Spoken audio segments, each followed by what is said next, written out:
Good morning, I'm Maria Koleva. I am the head of the Planning and Support Unit here at EUROCONTROL that is responsible for the LSSIP process and the master planning activity. I'm glad to see you all here for this day of this our big annual event, which we start with a little bit of a heavy heart in some kind of unusual circumstances today, but I hope now the situation back here in Brussels will come back slowly to normal today, and I'm very happy that there are so many people who have managed to join us here in the room. We will proceed in the hybrid setup that was already foreseen, to which we are already very much accustomed. All participants that are joining the event today via the Zoom will be muted. You will have the chat function in order to send any questions if you have problems with the logistics or with the connection. And you will be asked to use the Q&A function of the Zoom tool when you have a question related to the presentations. You won't be unmuted by yourself. There will be moderators that are handling the connection, and also you should be aware that we are going to record the event in order to make available the recording later on, available for the ones who have not been able to attend. So without any other long introductions, I will now hand the floor to the speakers that will have the pleasure to open the event. First of all, Jacopo Prisinotti, the Director of the Network Manager, and later on Maria Grazia Lepiscopio for the SESAR Deployment Manager. Thanks. Grazie Maria. Buongiorno everyone. A big welcome on behalf of EUROCONTROL. A lot of people connected, but I'm very happy to see a lot of people here today, and I think it is the way to go. We in EUROCONTROL are, I always like to recall, an operational organization, and we should not be ever slowed down by any kind of event like that, with all maximum security possible in place. But of course, life goes on, and we need to continue heavily to dedicate ourselves to aviation into this end. So I'm very happy again to see a lot of colleagues here today. And of course, as you have seen, EUROCONTROL has put in place the maximum level of security to guarantee the safety of each and everyone. Now, I am very happy to speak this morning. When Maria asked me, would you like to speak there? I said, yes. Because, of course, I've been for a long-lasting time involved also in my previous job in the SESAR process. And one of my main goals, and I think we are starting really to achieve today, is really to integrate the overall planning process in aviation and ATM. I mean, we're coming from an experience where, from the regulatory point of view, we had the SESAR Master Plan, the LSSIP, the deployment program, the network operations plan, and more, all defined by regulation. But the most important goal for us is to have a good planning process that allows us timely to deploy and in an orchestrated way put things in operations. And I really like, first of all, to commend the partnership with the STM and the work that we're doing together with Maria Grazia. I think this is one of the tangible examples of the importance of two things. First of all, that the only way to succeed is by partnering as a group of operational stakeholders, making sure that our common objective, which is to deliver safe operations over Europe, is achieved. And the second, and I would say even more important point, as EUROCONTROL and the network manager, fundamentally we are in support of the operational stakeholders. And we need to create the right level of platform to allow for all the operational stakeholders to perform. And I think one part is the planning part. And I believe it's very important. And again, here you've seen a lot of efforts to improve the question of the level 3 towards the SESAR. Now we don't have the level 3 anymore. We have the SESAR, which allows to be even more flexible. I think the alignment between the different level of reportings, we did a first of all, a hard job inside the Eurocontrol house between who was in charge of what from the master plan to the NOP to integrate and to align all the level of information to make sure that everything was consistent, but also now towards the wider environment to work all together to have this single planning process, or let me call it better politically, the unified planning process in place. And I'm very happy to see that there's a lot of ground of improvements. Everybody is seeing value for money to have this kind of process in place, and I will encourage all the partners to continue in this direction. And because I think we owe it to aviation, as I always like to say, time is not an independent variable. We need to timely deploy things and put them in operations. And now we have the best tools possible, which are a streamlined process of planning, but also the partnership with the major players, and especially with the SDM, in order to ensure this full alignment in implementation. So having said that, Maria, I give it back to you, and I really welcome you all again, and I wish you a profitous work day today. Thank you.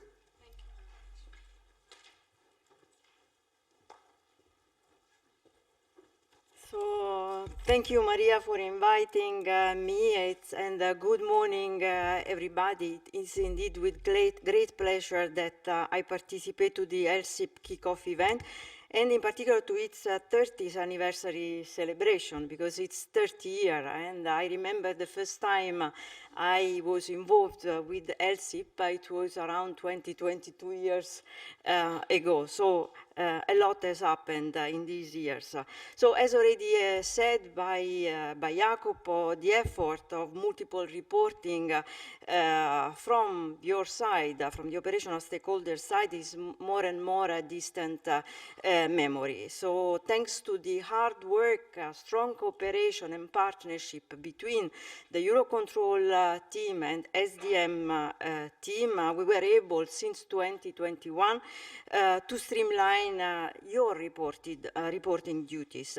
And so we have now a common entry point to collect the ground data associated to ATM modernization, so including the reporting on CP1.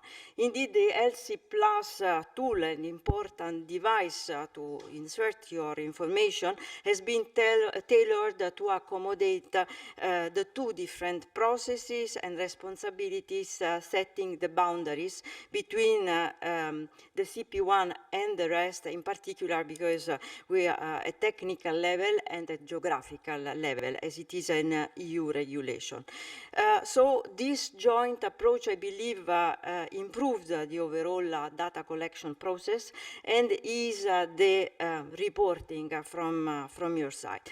And as you know, synchronization and monitoring of the CP1 is part of our duty as a SESAR Deployment Manager as per Regulation 409. But also, using this tool, you can also comply with your mandate. Still, as 409 regulation, you are obliged to report to the SESAR Deployment Manager the progress of the program.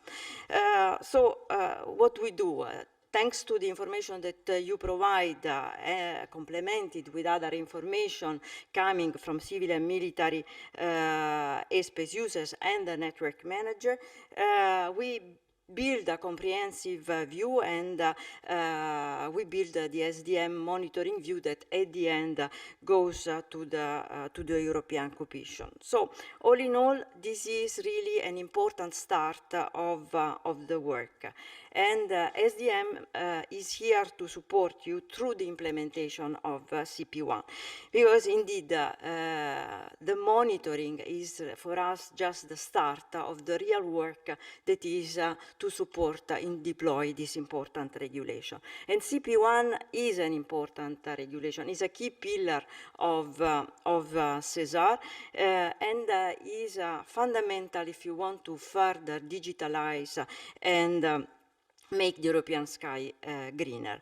You know that some deadlines already expired in December 2022. Some will expire in in 2 months, more or less. So we need to carefully monitor what is happening on the implementation. Of course, we have some more time, 2025, 2027, for some other functionality of 2020 of the Common Project 1. But really, we need to work together, and that's why some of you or your organization were contacted in these days for the risk analysis exercise that we are doing in order to be ready to identify on time what are the risks of deployment and to help you to mitigate these risks. I know it's not easy, but indeed we need to really to work together. So I think it's time now to close my intervention. Many thanks for all of you for your participation and crucial contribution to this important exercise. Maria and Ramon and all their wonderful team will further guide you through the novelties and specifics of this process. So I wish you really a pleasant and informative meeting. Thank you.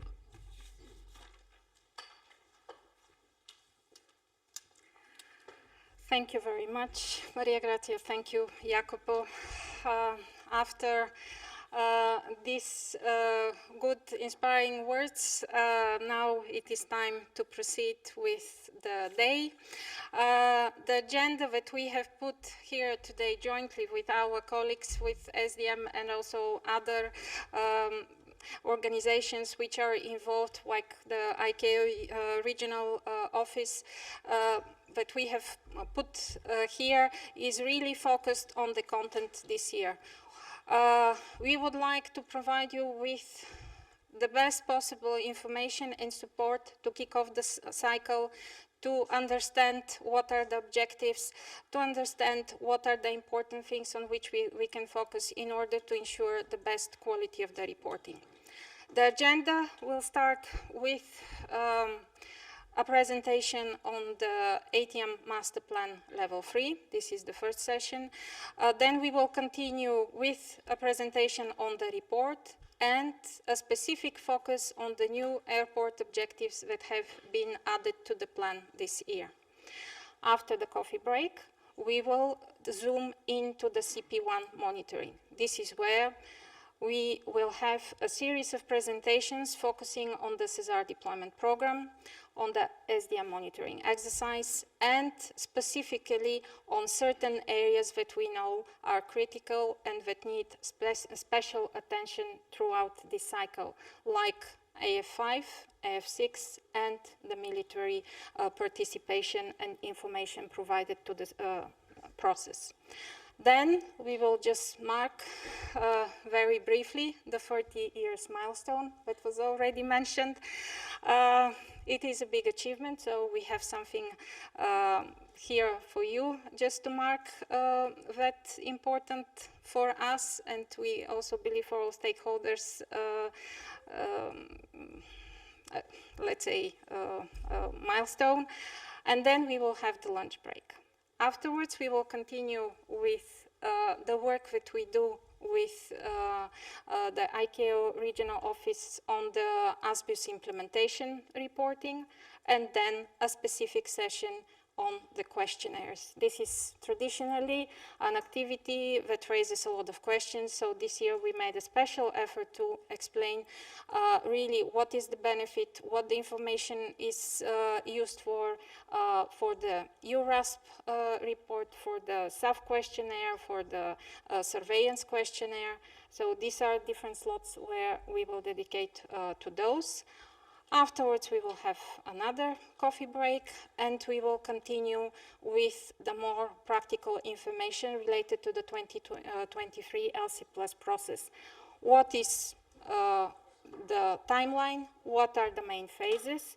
And we also will have a presentation from our Irish colleagues on some best practices that they will share with the LSSIP community.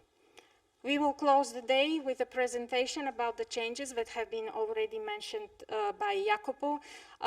We are starting an important transition related with the transformation and the simplification of the ATM master plan, and we would like to give you a brief overview of how here in EUROCONTROL we foresee the evolution of those processes. And then it will be an end to close. So this is the agenda. I hope you all agree to follow it today. And if this is the case, I'll give the floor for the first presenter. Luca.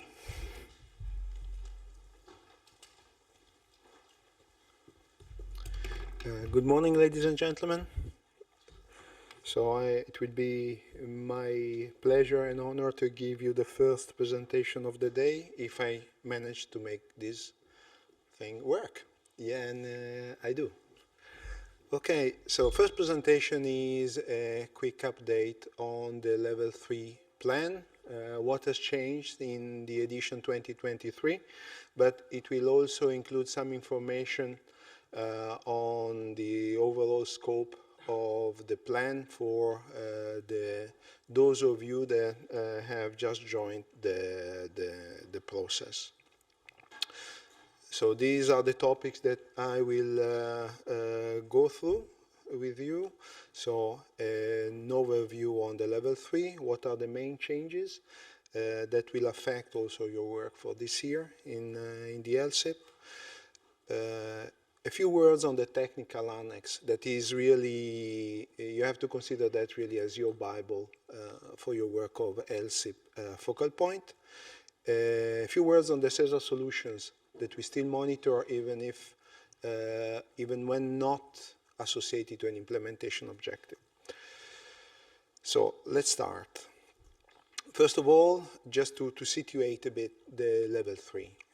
As you know, most of the inputs that are reflected into the implementation objectives of the Level 3 plan come from the work of SESAR, or therefore from the master plan.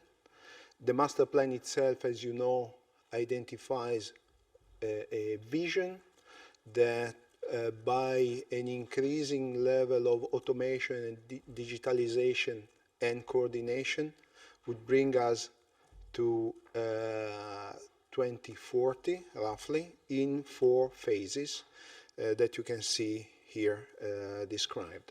Now, the Level 3 plan today identifies and covers basically fully the first phase that addresses critical network performance deficiencies.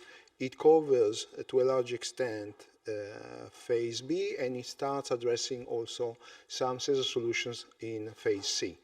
The time horizon of the Level 3 plan is about 5 to 7 years. It has a look ahead of about 5 to 7 years.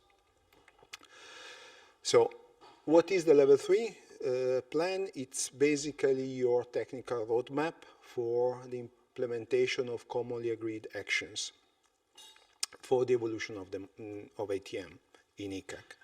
And you have to use it as your guide to where you can identify agreed actions. And the plan, as every year, this year as well, has been endorsed by the EUROCONTROL Provisional Council. That happened in September. As it has already been anticipated by Jacopo and by Maria, this will be the last time you will see the planning described as Level 3 of the ATM master plan. This because in SESAR 3, with SESAR 3, the master plan will take a more strategic pitch. There will still be a planning activity related to that, but it will not be addressed through different levels, so there won't be any more a Level 3 plan. But Maria will come back to that later today. Quickly, the Level 3 plan is updated as every year, making sure that it is fully aligned to the SESAR deployment program. All the references to the major strategic documents are kept up to date, being it the GAMP, the ICAO GAMP, the Network Strategic Plan, the Airspace Architecture Study Transition Plan, the applicable SES regulations, and the EASA EPAS. It also includes updates that come from the R&D work of SESAR. So, as you know, when a solution is validated, it finds its way in, either it finds its way in the plan itself as new implementation objective, or it finds its way anyway in the LSSIP, because we monitor these solutions when not covered by an implementation objective through a dedicated survey, questionnaire. And both entries, therefore, go into the LSSIP database, and we use the data collected there to perform our reporting. Until this year, we have produced a level 3 report. Next year, there won't be a level 3 report any longer, as there won't be a level 3 plan anymore. There'll still be a form of reporting nonetheless. Now, some numbers about the level 3 of this year. We covered this year 104 SESAR solutions that have been validated. Still, there are 20 objectives that do not address specific SESAR solutions. Some of them are the older objectives, and some simply are objectives that didn't find their source from a specific SESAR solution validated in SESAR. And you can see also on the bottom left how these solutions are distributed among the various phases I was talking about in the SESAR ATM vision. We have 92 implementation objectives, 80 of which are active, 12 initial. As you know, in the LSSIP database, we monitor active objectives. This year, we have an exception for 2 initial objectives, and I will come back to that. And underneath that, you can see the distribution between regulated, committed, meaning not regulated, but for which there is an overall commitment for implementation, and the local ones that are left to individual local decisions for implementation. On the right, you can see on the top the distribution of the various lines of actions per stakeholder category, and an overview on the distribution for or allocation for key performance areas.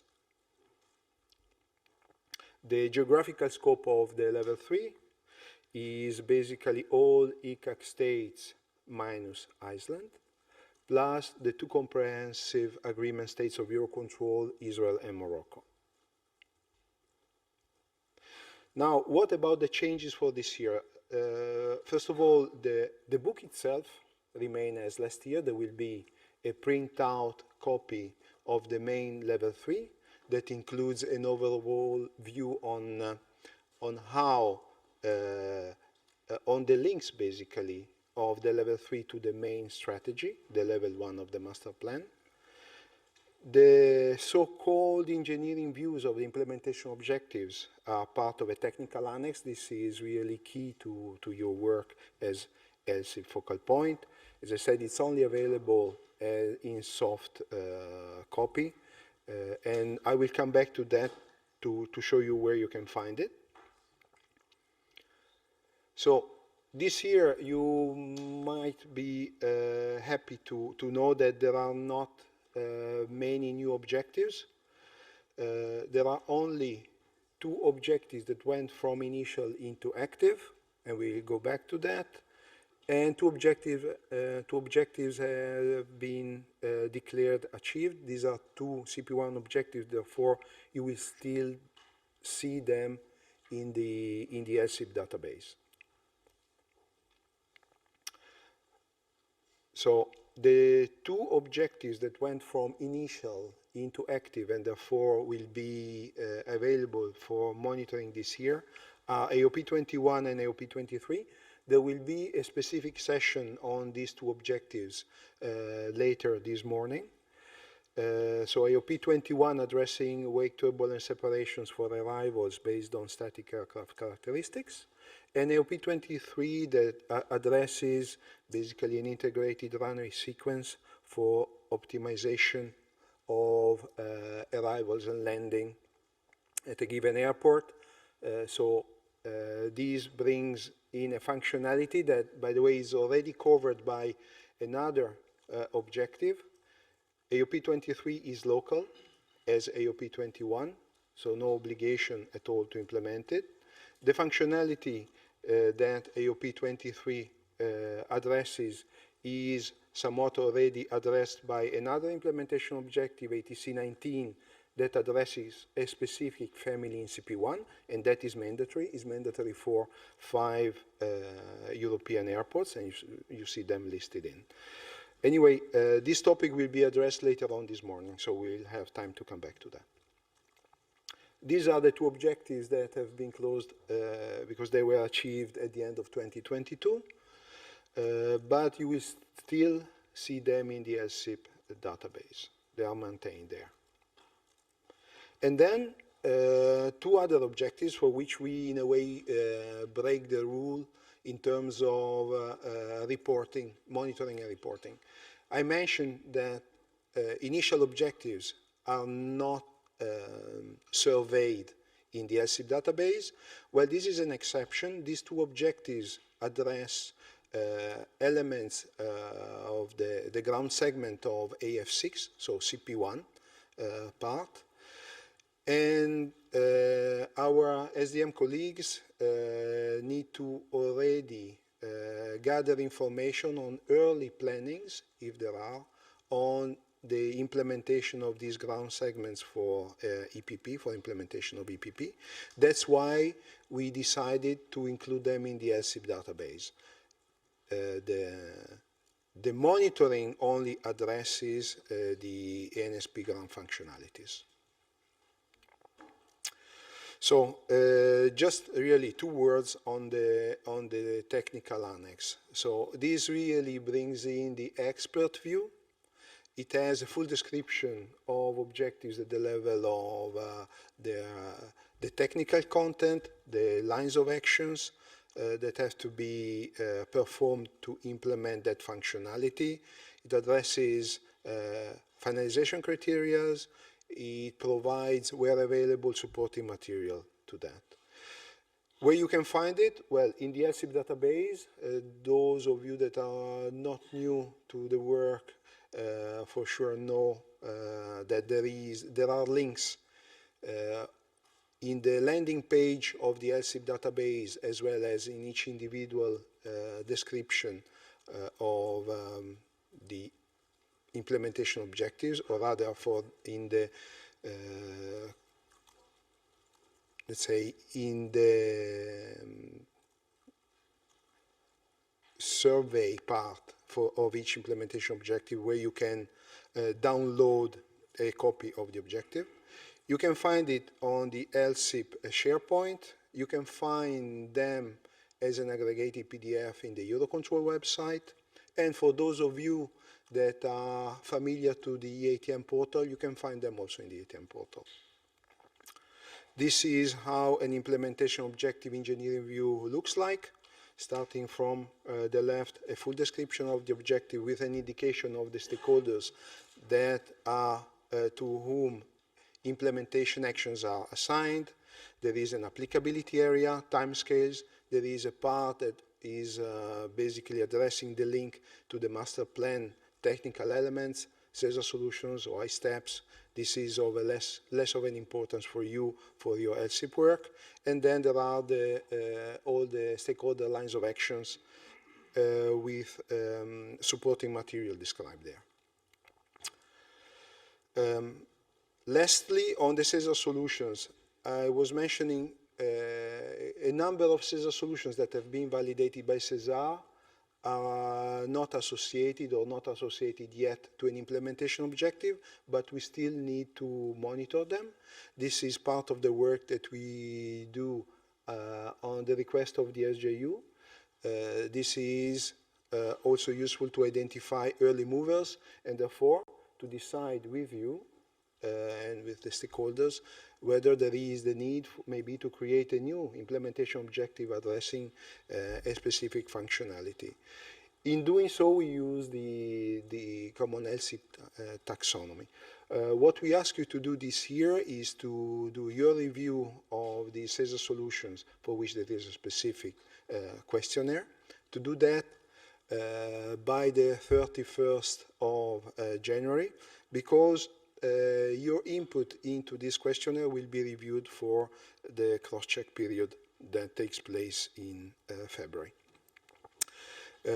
And the good news for you is that solutions that are going to be assessed through this questionnaire were brought down from 50 in 2022 to 30 for this year. So this is very good news for you and for us as well, because we will need to review all your inputs.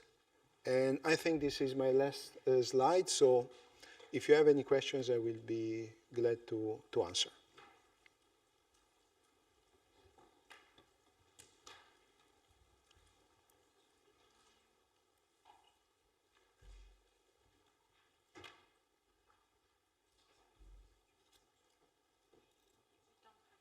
No questions online? Okay. Thank you.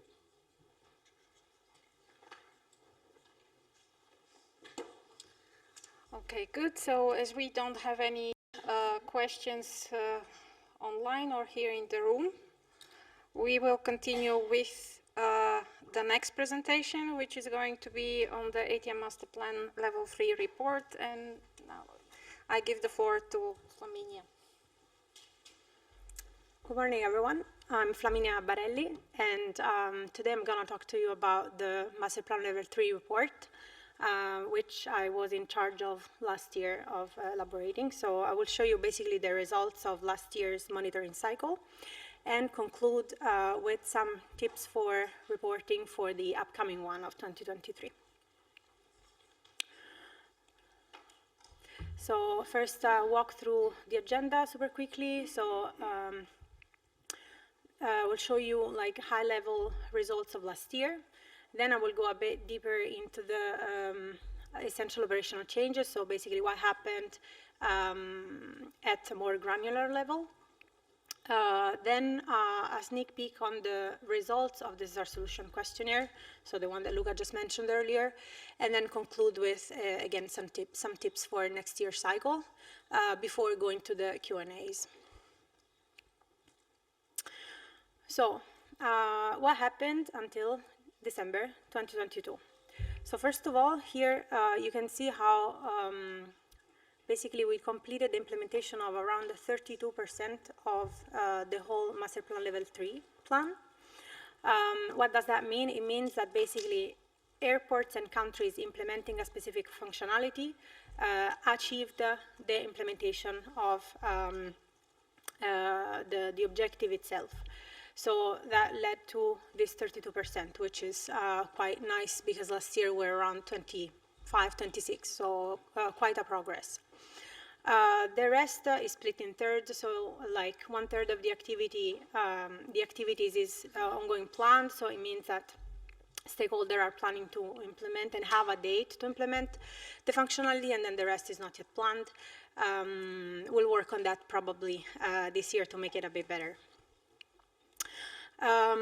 If we go a bit more in detail at level of EOC, you will see here the numbers.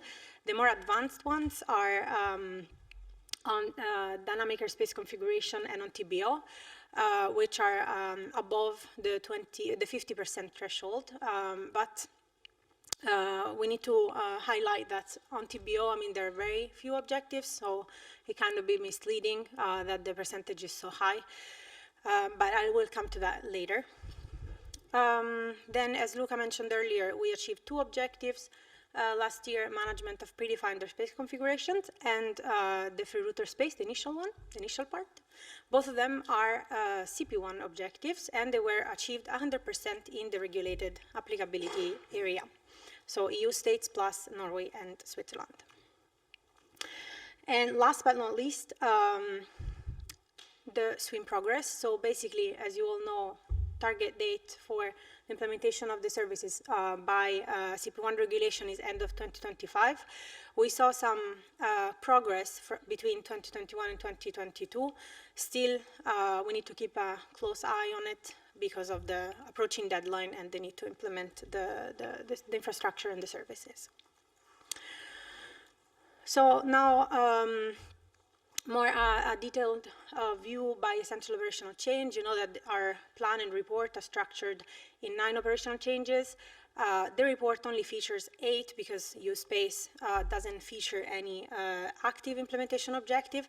So I will go through them to show you the results of last year. We start with the CNS one. As you can see, it's a rather average-sized EOC. It involves complex objectives because of the multiple stakeholder categories that are involved. What we noticed was, for example, that, okay, we have one objective on voice over IP in airport terminal. It will be probably implemented after the FOC date because of the need to synchronize multiple stakeholders, but we expect great progress in 2023. The objective on RMP approach procedures to instrument runway is a regulated one. Deadline is 2024, but we'll probably implement it around 2026 because of one country reporting some delays.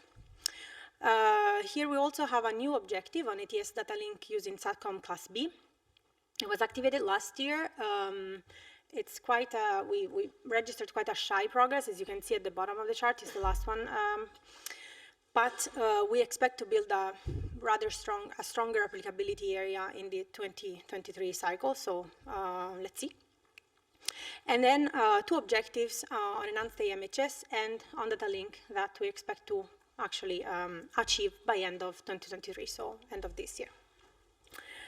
Then we continue with the biggest EOC on ATM interconnected network. So basically this one includes all objectives that foresee an interaction between operational stakeholders and NM on flow and capacity management, as well as all the services linked to SWIM and SWIM PKI and cybersecurity objective, still CP1.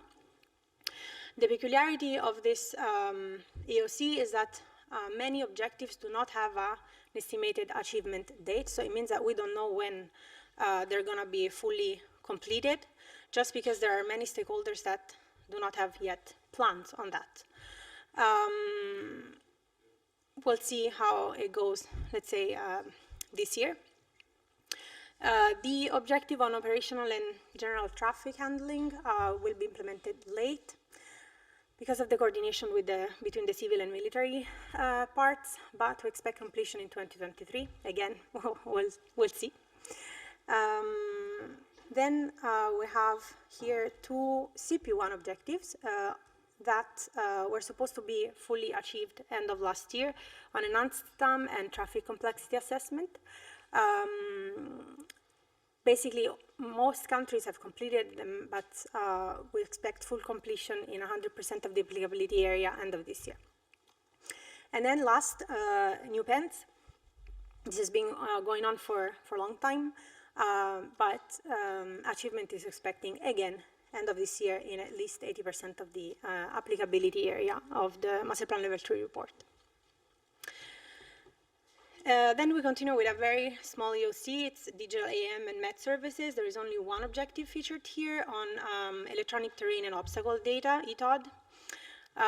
As you can see, the progress is quite low, let's say, and important, last year nobody registered, let's say, a huge progress, so nobody achieved it.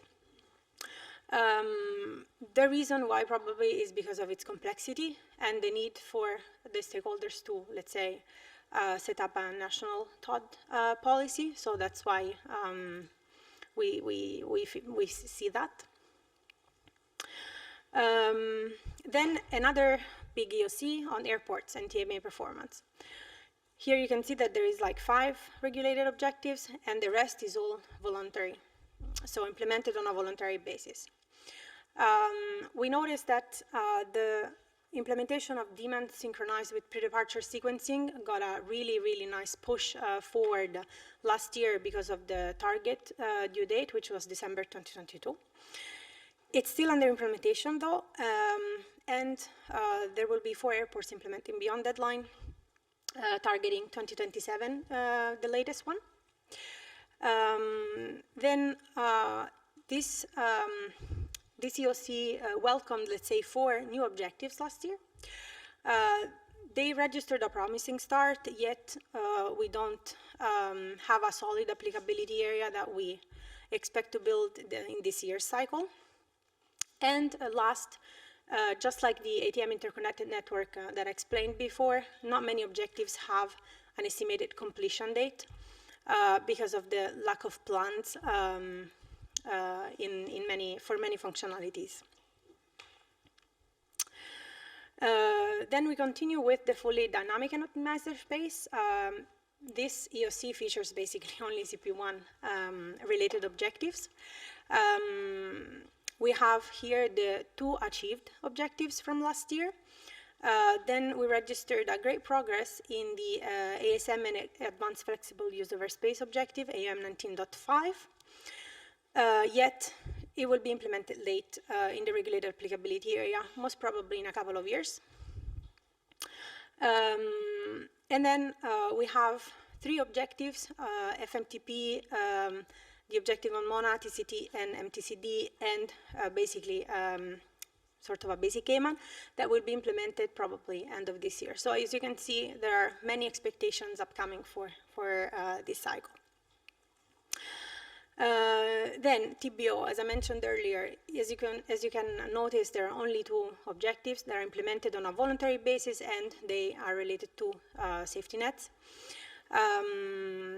The one on ground-based safety nets is not yet achieved, but since there are 3 functionalities into it, we consider it pretty well advanced because 2 of them passed the 80% threshold a long time ago.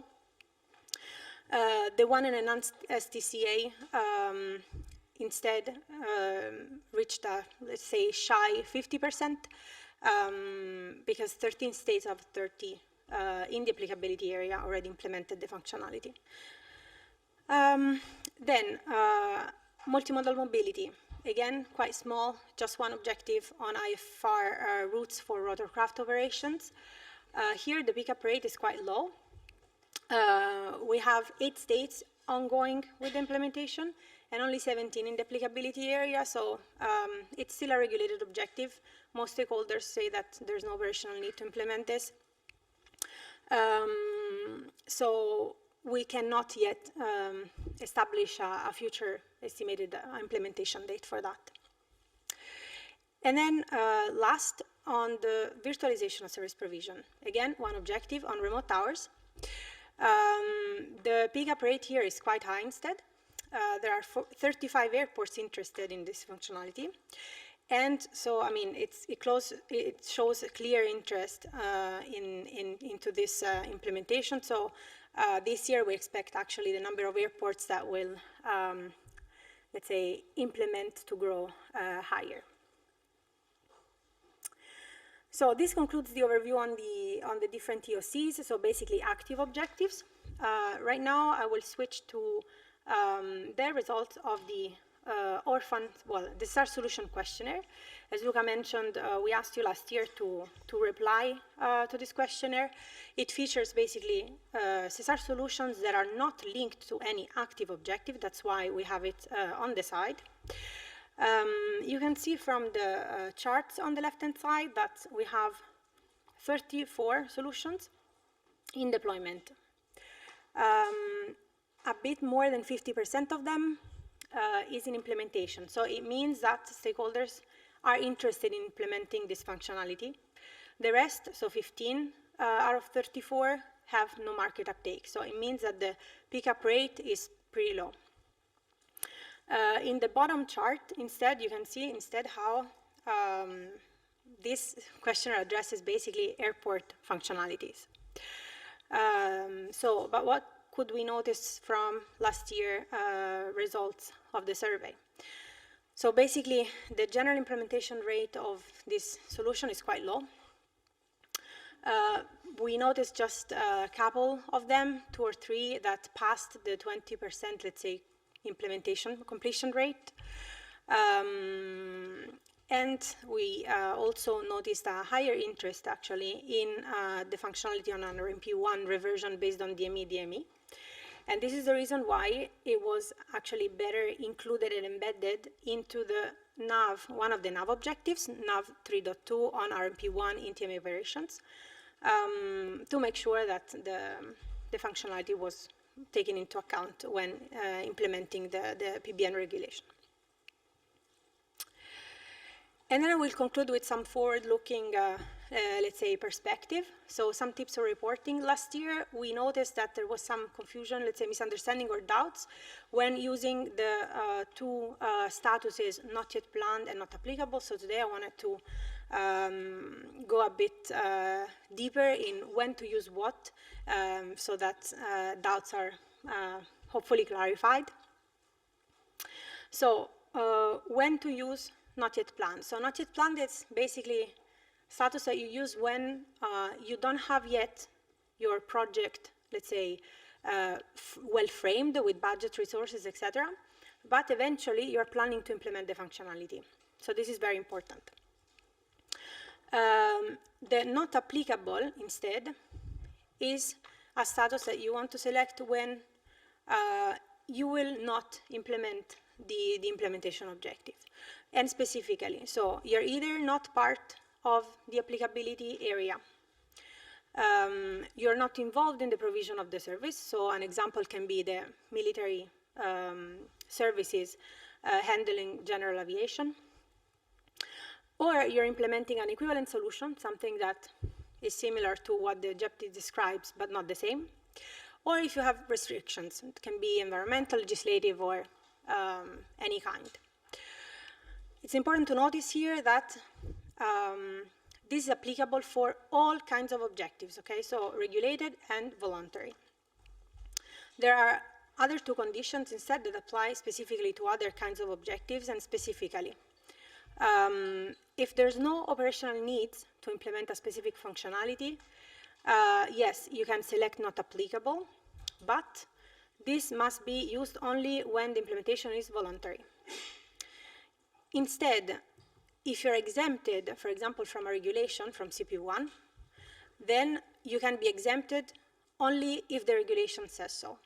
So also, it's valid for regulated states only. To conclude, so very important when using these 2 statuses to justify your answer, please provide some details. You have the LSSIP tool to do so. And this will will help us understand better how your plans are going to be for the future. So this concludes my presentation. Thanks a lot. I'll take some questions if there are.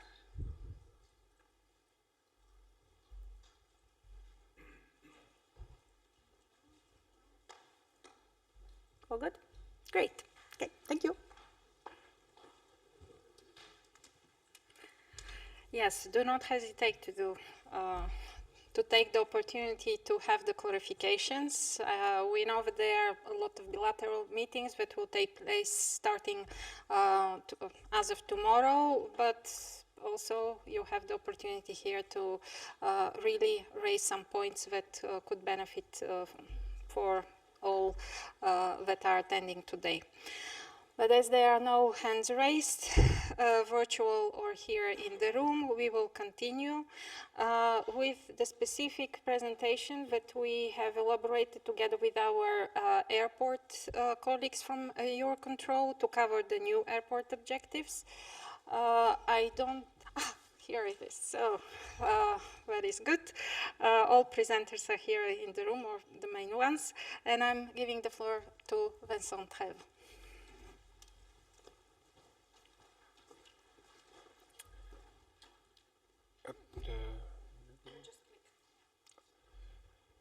Okay, thank you very much to welcome me this morning. So I'm replacing my colleague Fred Rosler, who is unfortunately on mission to talk to you about here, essentially the first one, the AOP 21 wake turbulence separation for arrival based on static aircraft characteristics pairwise. So this is essentially the next evolution after the introduction of RECAT some years ago already. It's now deployed in 6-7 airports in Europe. It continues to be one of the main runway throughput enhancement solution we promote at European level. But that one here, the static pairwise, is a complementary evolution that, and we'll explain a bit the reason for that. So the idea is to have a table of 103 aircraft leaders and followers with specific separation compute for each and complemented by 20 categories for generalization. The reason for going on that field and that evolution is, of course, to increase runway throughput. Compared to ICAO, we talk about 15% for most of the major hub, but this is only 5% more compared to RECAT today. So more or less 2/3 of the benefit comes with the 6 category recategorization wake turbulence category used in Heathrow, Amsterdam, and other places.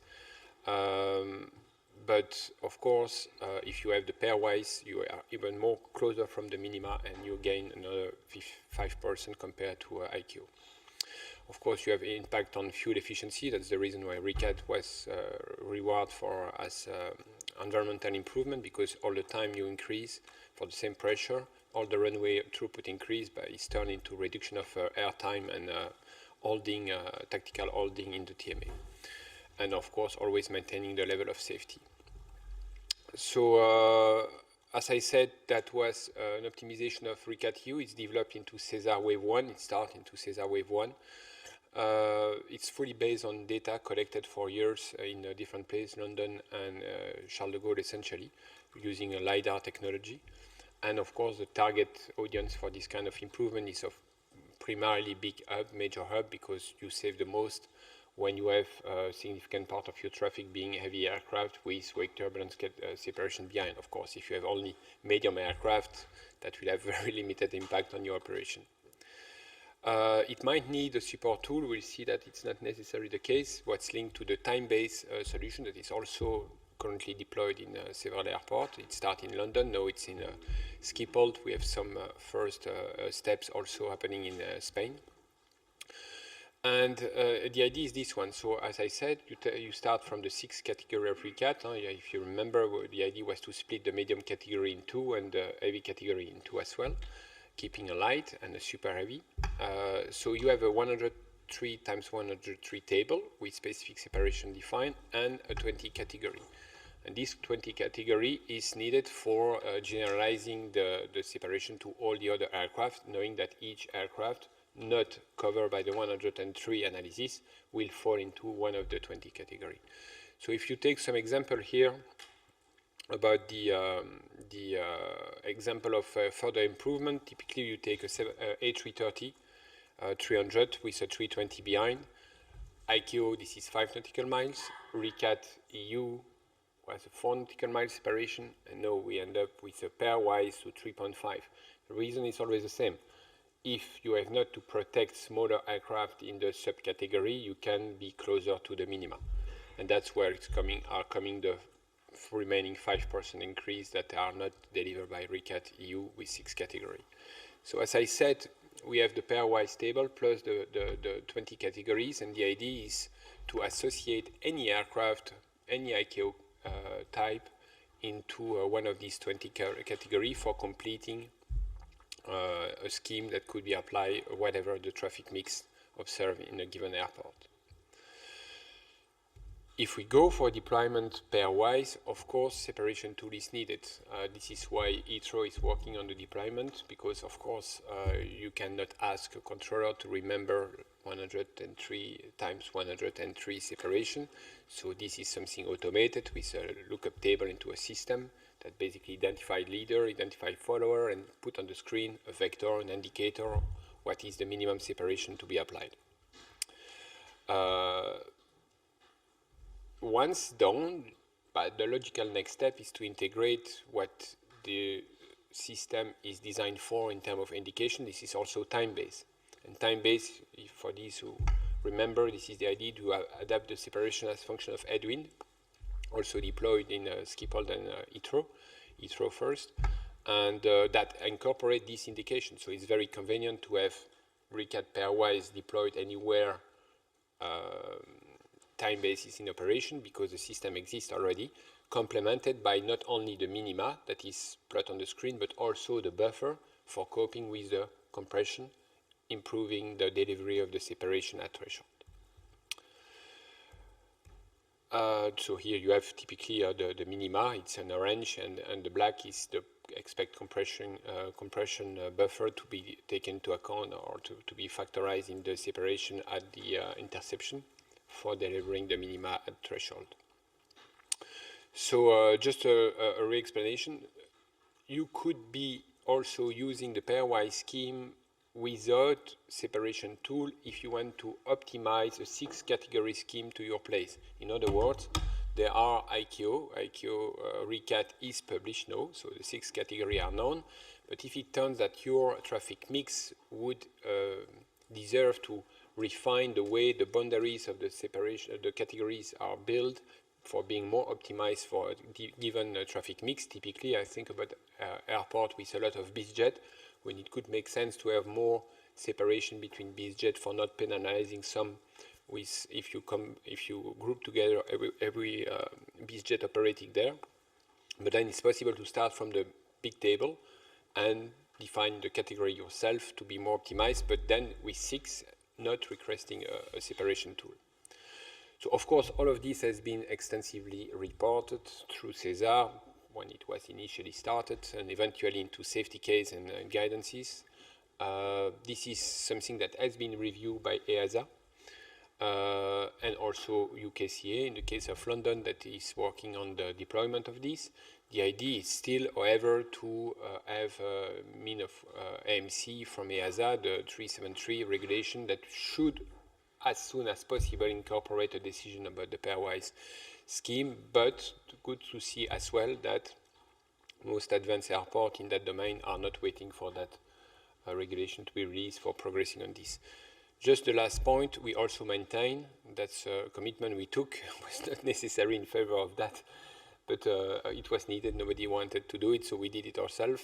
We maintain the list, meaning that every single new aircraft that is released is associated to one of the 20 categories. So, okay, we will probably continue to do that, but that's useful. So yes, this is a reminder of the AMC from EASA that should hopefully be, we heard that it might be in the next release of the 373, but we have no guarantee about that. Technically speaking, we have closed all the questions, but the work has to be done, the paperwork has to be done. And that closes my presentation here.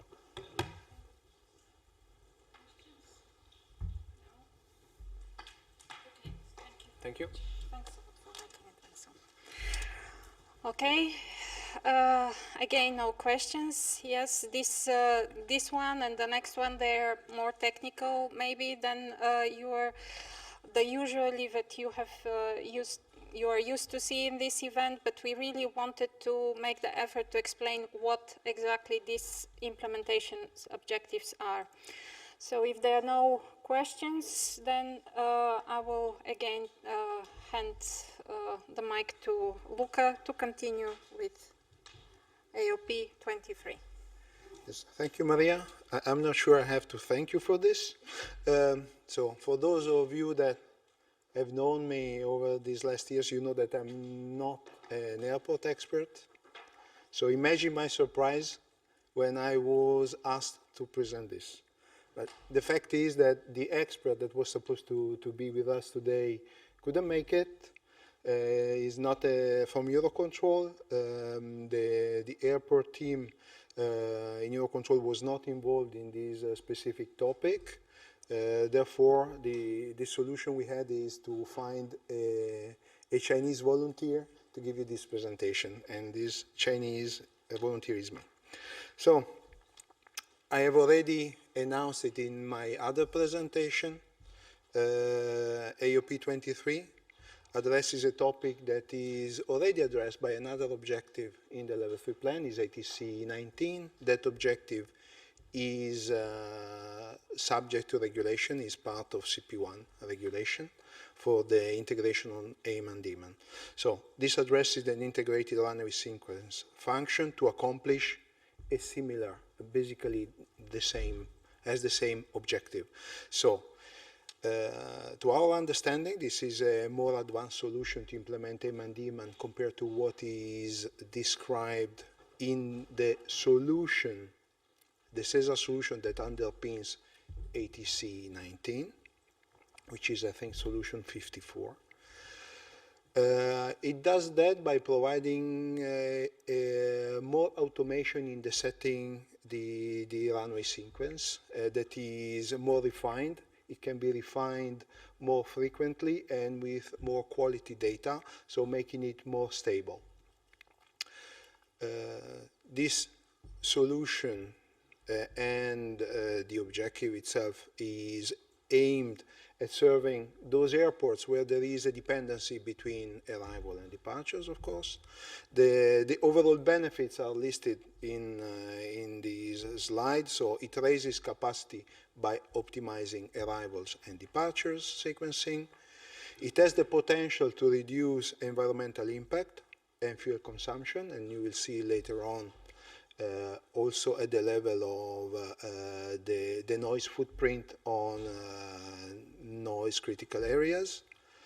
It improves controller productivity because it is more automated and it takes away the heavy workload of the ATCOs in addressing this. And it improves the stability of the sequence itself. So, by the way, because I'm not an expert, please bear with me and be indulgent in the fact that I will not enter in the technical details of this. I don't have the capability of that. Overall, the goal of this integrated runway sequence management function is to make an efficient use of runway capacity by reducing the queuing of aircraft in approach and reducing the queuing on the ground. And it does that by using refined information for defining the target takeoff times and the target landing times. You can see in the the squared picture the integrated runway sequence manager itself. It exchanges information with a daemon and an daemon function for renewing this integrated sequence. It is linked to the ACDM function where it exchanges real-time live data for the airport for the flight, and its functionality can also be improved by coupling it or feeding into it information data from the ATC system, in particular ASMGCS. And here is a view on the time sequence of this integrated runway sequence function that basically starts off at 1 hour before the target takeoff time and target landing time. It is fed with the network and airport demand capacity balancing information, and it starts from an initial runway sequence, and it evolves in defining the pattern toward the sequence by coordinating with between arrival and departure management. I will not go into the details of that because, frankly, here I reach the limits of my knowledge on this topic. This is just an overview on which are the technical enablers supporting this SESAR solution. I will not spend time on that. I think it's more important for you to look into what are the validated benefits. So this solution was validated in Stockholm, Arlanda. You can see that what has been demonstrated is that capacity can be improved for the runway throughput. This has a potential to decrease arrival flying time, therefore also reducing fuel burn. It has, I mentioned before already, the potential to avoid noise sensitive areas. This is in the case of parallel runways if you use them in a mixed mode configuration. And here it gives you, if you read it, gives you the reasoning behind that. And you can find it, you can find the same points also here in the recommendations of the team that has validated the solution. What I think is interesting to note, first of all, is it provides an efficient management up to 90 movements per hour, so definitely it addresses medium, large size airports. Again, by an early setting of the runway sequence, it allows to reduce the noise on noise critical areas simply by using more curved approaches. It is described there anyway. Basically, some heavier aircraft would land on the departure runway, therefore avoiding noise critical areas. Overall, it improves, it has shown to improve the situational awareness for the tower, for the approach, and even for the en route. It provides a more predictable de-icing function, both in normal and adverse conditions. As I said before, its functionality could be improved by adding ASMGCS and surveillance data. And the good news is that basically because the way the system works is the same as for the airport CDM procedures, it doesn't require, it was assessed as not requiring a new standard for being put into implementation. The work of the validation work around this solution proposes a stepped approach into implementing it. First, by displaying the arrivals into the daemon functionality. Second step would be to display the departures in the daemon, and then to integrate the three. And in fact, this is the way, this is the stepwise approach that has been chosen by Stockholm Arlanda for the implementation of this functionality of the IRSSF. More information is available in from the work of SESAR in the SJU portal. Here are the references for the data packs for those of you that would be interested to implement them. And I think that this ends my short presentation. Sorry for, again, for not being able to dig into the technical details of that. But I would be glad to take any questions in case we will then pass them to the experts to provide you an answer in case we are not capable to provide you an answer today. Thank you.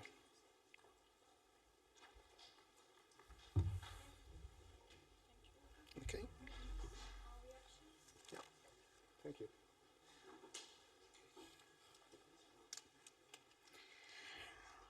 All right. So if there are no questions, thanks Luca for filling in. It was not an easy task today to present this particular part. If there are no further questions, then we come to the point where we are supposed to have a coffee break.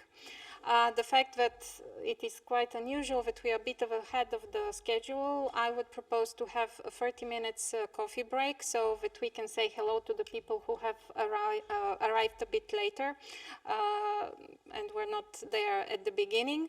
That means that we will break now and reconvene at 11:15. So please, for the ones who are here in Brussels who made it today, a coffee is waiting outside. Okay, so a little bit, yeah, the overall mood is changing compared to this morning, which is good. We are a little bit more relaxed. We had a very good coffee break. And now we are ready to continue. So now we enter another interesting part dedicated to the CP1 monitoring.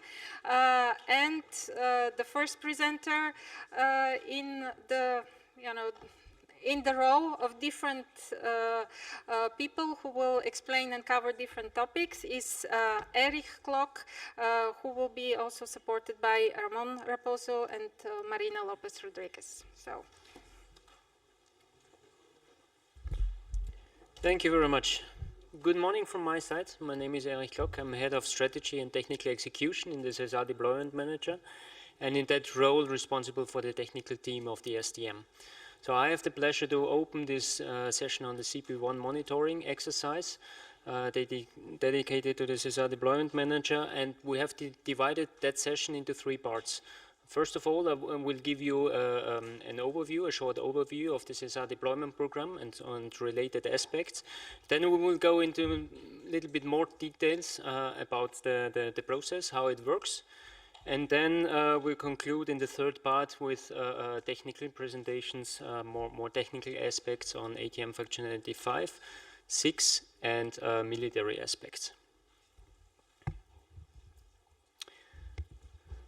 So I'm sure most of you are familiar with the SESAR deployment program, but for those who are relatively new, the SESAR deployment program translates the regulation into clear deployment milestones for all affected stakeholders. It is a consulted document between all the stakeholders, and it is approved by the European Commission. The current SESAR deployment program 2022 was approved last year in September. By European Commission. So the SESAR deployment program features all information the stakeholders need to implement the Common Project 1. Target dates, detailed system requirements, specific milestones to be followed, how to get synchronized, expected performance impacts, and many, many more. But of course, this is a stable document which is not updated on a regular basis. What is updated by the SESAR deployment program is the SESAR deployment program supporting material, which is updated on an annual basis by the SESAR deployment manager.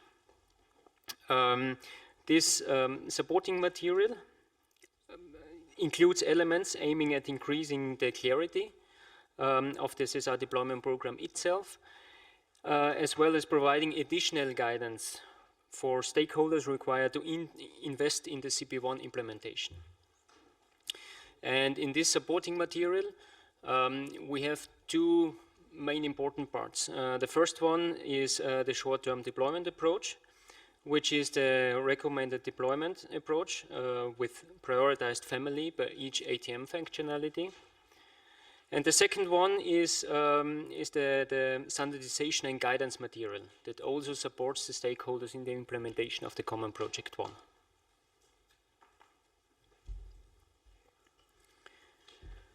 It is important to note that the SESAR deployment program not only defines what has to be implemented, but also where it has to be implemented and where it needs to be deployed.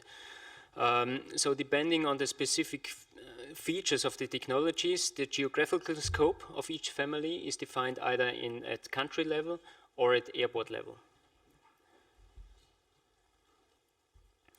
Talking before about the SESAR deployment program supporting material, as I mentioned, it includes elements aiming at increasing the clarity of the SESAR deployment program.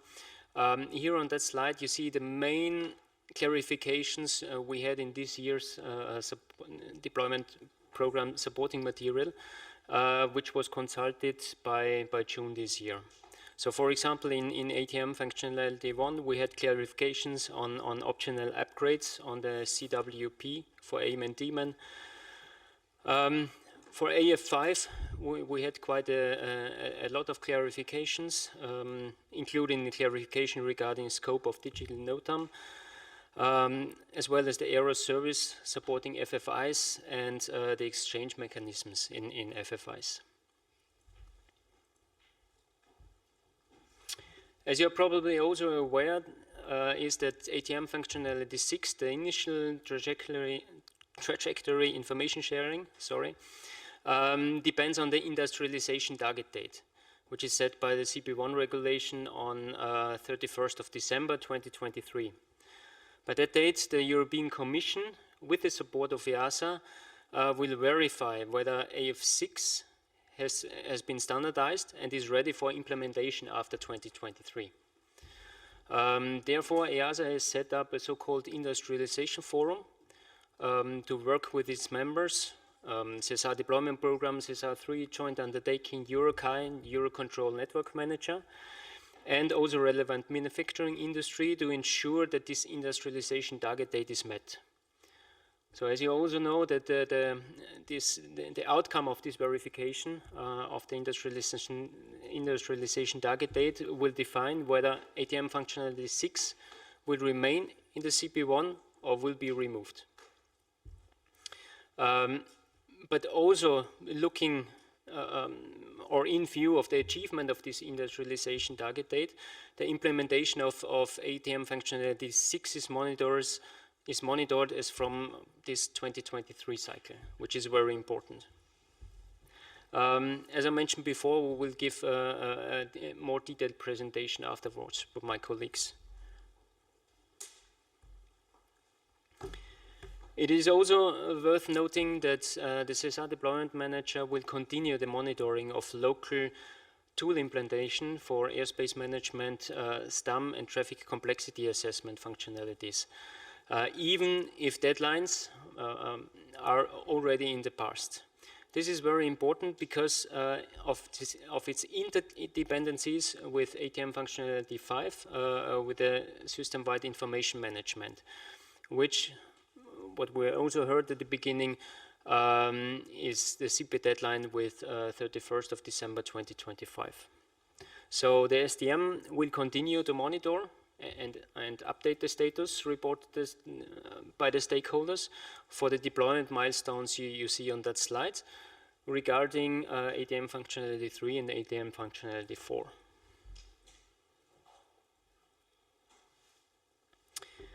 The SESAR Deployment Manager Monitoring View 2022 has shown that 31% of the CP1 is already implemented, and another 45% is in progress. So which means that only 24% of the CP1 implementation has not started yet or is not planned yet. The 31st December of 2022 marks the first regulatory deadline for the CP1 for 5 sub-ATM functionalities with a completion rate of 85%. Talking about 85%, this means that this was the case at the beginning of the year with 2 sub-ATM functionalities 100% fully deployed and 3 ATM sub-functionalities which are continuously progressing, which means that we expect a completion rate by the end of this year of about 95%. It is also worth mentioning that or underlining that end of this year also marks the regulatory deadline for another 3 sub-ATM functionalities.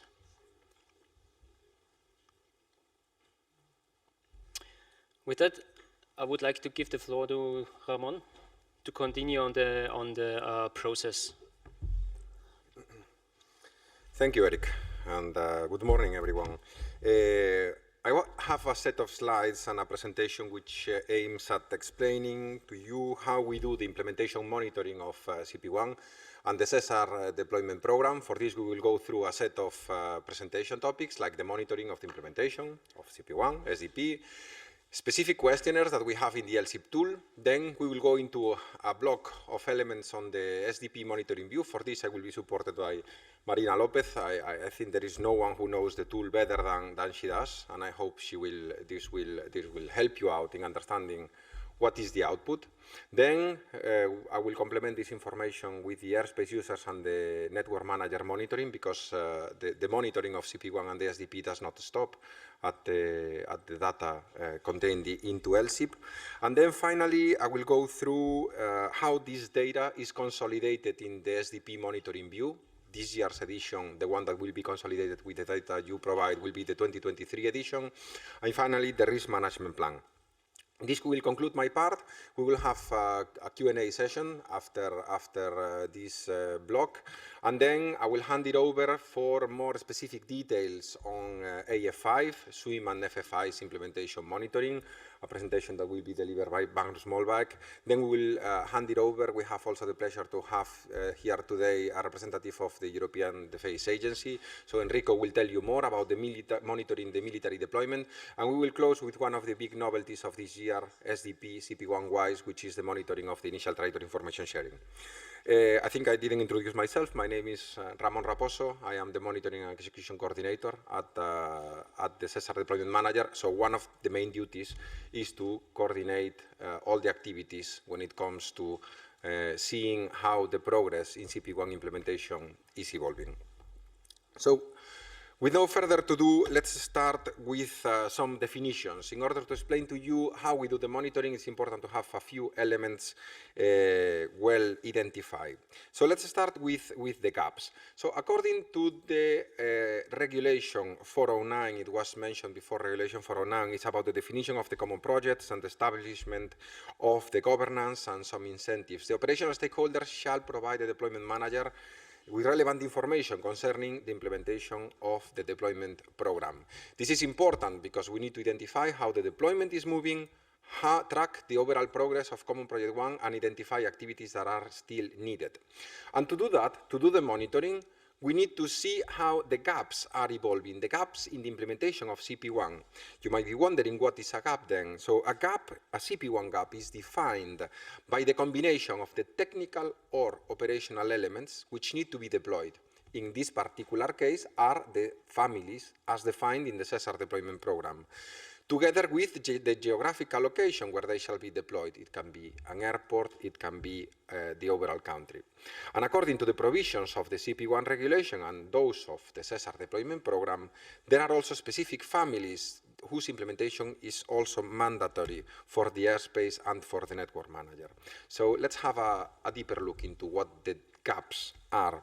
So according to these provisions that we mentioned, the gaps can be clustered in 5 categories. Those are the 5 columns that you see in this matrix on the base on their geographical scope. So it could be airport gap, a country, an airspace user, NM, or an EU-wide. And then on the rows, you can see the different SDP families which need to be deployed. The combination of that matrix results in the definition of the different gaps which are applicable. We can stop at some examples. Could be an A-man D-man integration in Paris-Charles de Gaulle. It can be the initial free route in Spain. It can be interactive rolling knob for NM. The implementation of airspace management and advanced flexible use of airspace for the airspace users, and one peculiarity, which is the deployment of common SWIM PKI and cybersecurity, which in this case is the only gap which the geographical scope is EU-wide. This is because this is a coordinated implementation. So let's move into the next element, which is important to define, the operational stakeholders. The information regarding the status of implementation of the SDP families is gathered based on deployment milestones through different means. So ground gaps are reporting in LSSIP tool, airspace users and network manager are reported through dedicated templates. So for the ground gaps are reported by the stakeholders identified as air navigation service provider, aeronautical information service provider, airport operators, and meteorological information providers. They are monitored through the LSSIP tool based on the SDP deployment milestones. This will be an element that I will go deeper in my presentation, and based on questionnaires which are specific for certain SDP families. Extended A-man, enhanced free route, and FFIs for the impacted operational stakeholders that I made reference before. An important element here that will be further elaborated by Enrico in his presentation on the civil-military coordination. When the SDP identifies families where a military ANSP are an impacted stakeholder, the coordination between the civil and the military is necessary. And what we are requesting is to have a coordinated single input on the status of the identified deployment milestones. And this is notably due to the high interdependency of the military and civil deployment initiatives. the weight of the military and the civil in different changes from country to country. And in order to have the most accurate picture, this is the reason why we are asking for a coordinated single input in the civil side. Then Enrico will give you more examples on what we mean by this and why it is important to have an accurate picture. The next element that we need to define are the deployment milestones. So the deployment milestones come from the SESAR Deployment Program. The SESAR Deployment Program, as explained by Eric, is a thoroughly consulted document, which is a planning tool, but also as it defines the deployment milestones, is also a monitoring element to allow the work that we do. What we need to have is to make sure that we receive from you, the operational stakeholders, information on the current status of the activities.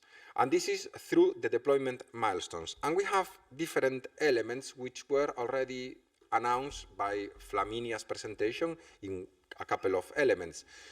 The status of a deployment milestone which is completed is fairly straightforward to understand what it means. The same for ongoing, and fairly the same for planned.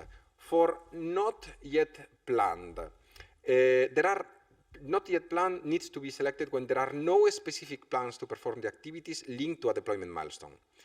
What this will imply, or what this implies, is that for the overall completion of the family, there will be no expected date. I guess this is fairly straightforward. If you are planning to deploy one particular family through 5 elements, if 4 of them are completed, but one of them you don't really know when you are going to be deployed, we cannot have an estimation of when the overall family will be completed. So you will be, and then the not applicable. In this particular case, as Flaminia explained, it means that the activities related to this deployment milestone are not within your responsibility. It could be because of an exemption, it might be because a stakeholder is not involved in the provision of the service or not part of the applicability area. Just one remark on the planned, you can select this status for the deployment milestones in the cases when you have plans and commitment to execute them in time for CP1 compliance, in the sense that you have a date for the deployment. So you will be also requested on top of the status to provide the expected completion date of the checkpoints below each deployment milestone, and also on how the Connecting Euro Facility funds have supported the implementation of this particular family. With the information on the checkpoints and the deployment milestones, we need to have an aggregated view. And this aggregated view is performed, or the aggregation is performed without the need of your intervention. This is because each deployment milestone has a weight depending on its nature, scope, and relevance. And aggregating all these progresses based on your input and the relative weight of each deployment milestone will give us an aggregated view on how the gap is being deployed by you and how it is moving. In this particular case, we can have 2 examples. For instance, the data quality service weighing 10% of the overall family, or the training 25%. The difference, as I said, are related to the amount of work that needs to be performed in terms of its nature, scope, and relevance. This will allow us to build dedicated views per stakeholders and the overall status of the implementation of the gap.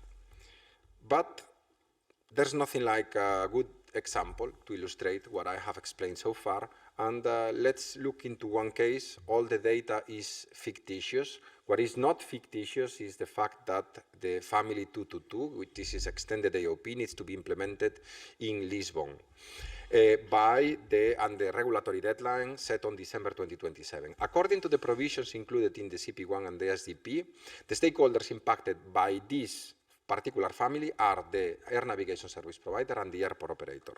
To track the implementation of the progress, the monitoring activities will collect or needs to collect data from both stakeholders.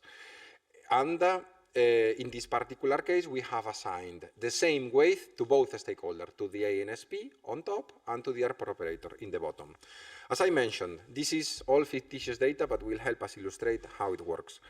You can see the first 2 deployment milestones completed, and then there is variability, some of the milestones ongoing, some of them planned, and some not yet planned. With aggregating this deployment milestone will allow us to build the stakeholder status. And then with the stakeholder status, the overall state of implementation of this particular gap, extended AOP, in Lisbon Airport. As I mentioned before, in this particular case, if this data was real, which is not, this 15% not yet planned, it would mean that there is no date for the overall completion of the family. Then, let's look into the tool.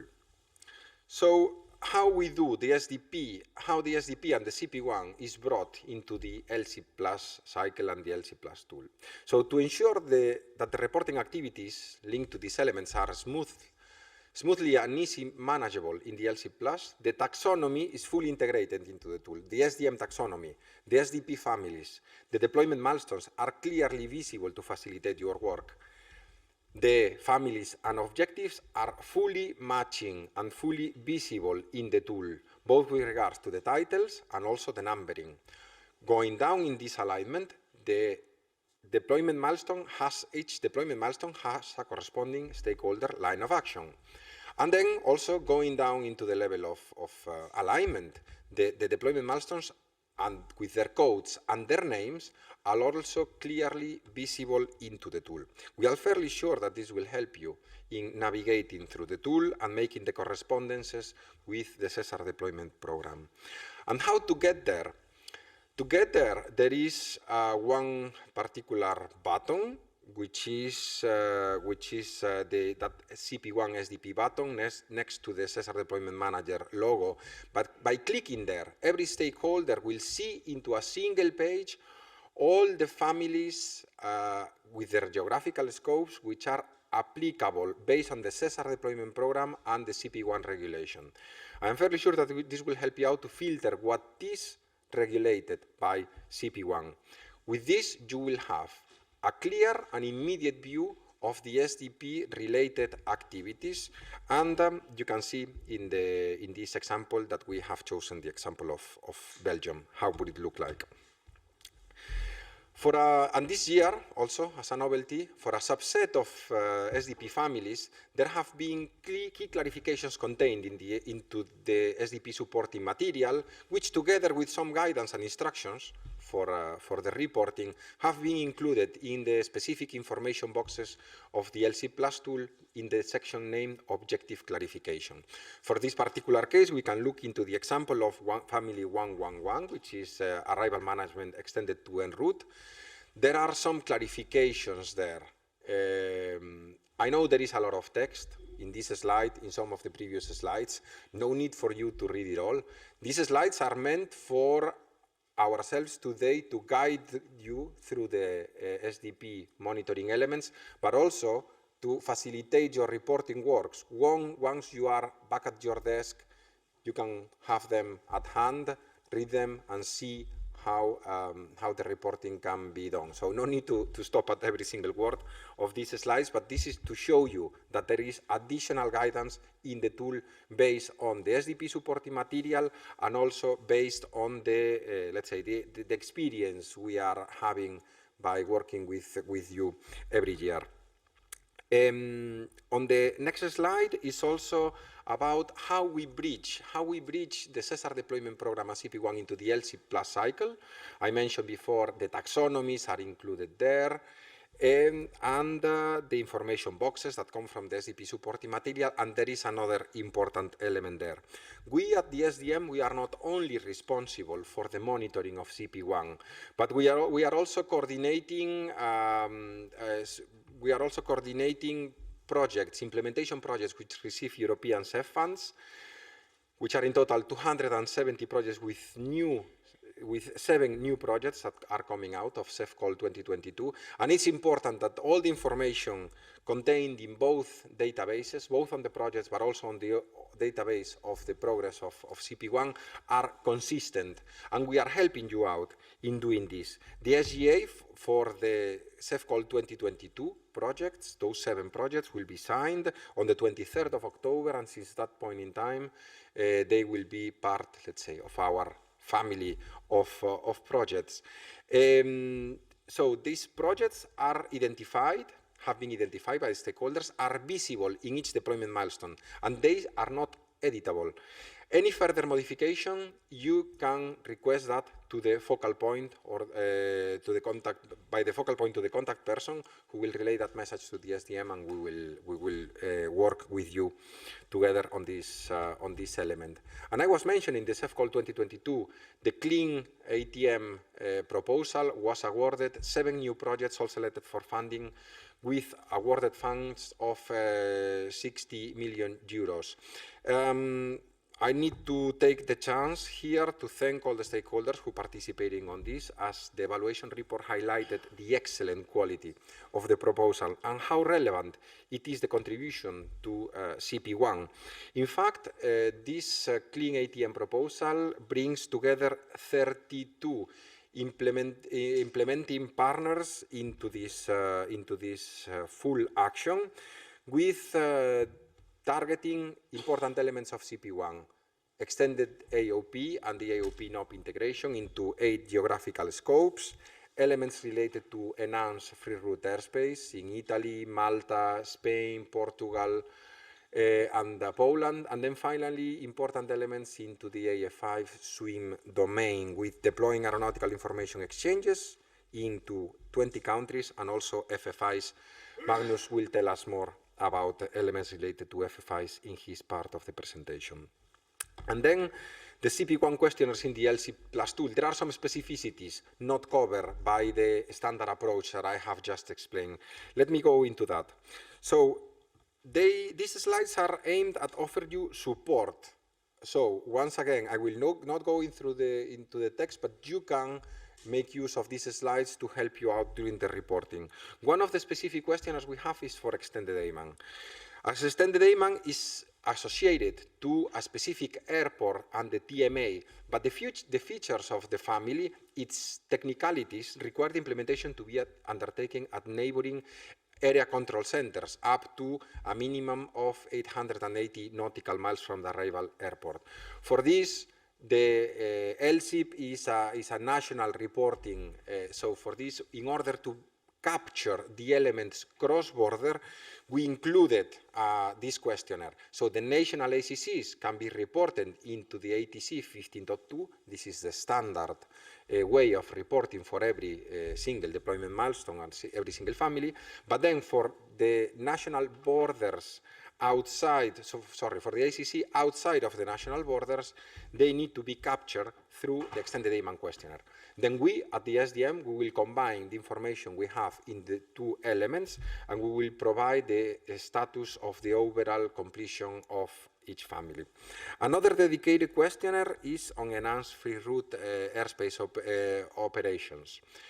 The stakeholders, you are invited to report additional information about the ongoing planned implementation of cross-border FRA, as the deployment milestones do not allow to capture all the information which is relevant. In this particular case, we are asking for details on time limitations, on flight levels, any published constraints, area of responsibilities, and which are the cross-border countries. You know that by law, by CP1 law, enhanced free route requires the cross-border operations with at least 1 neighboring country.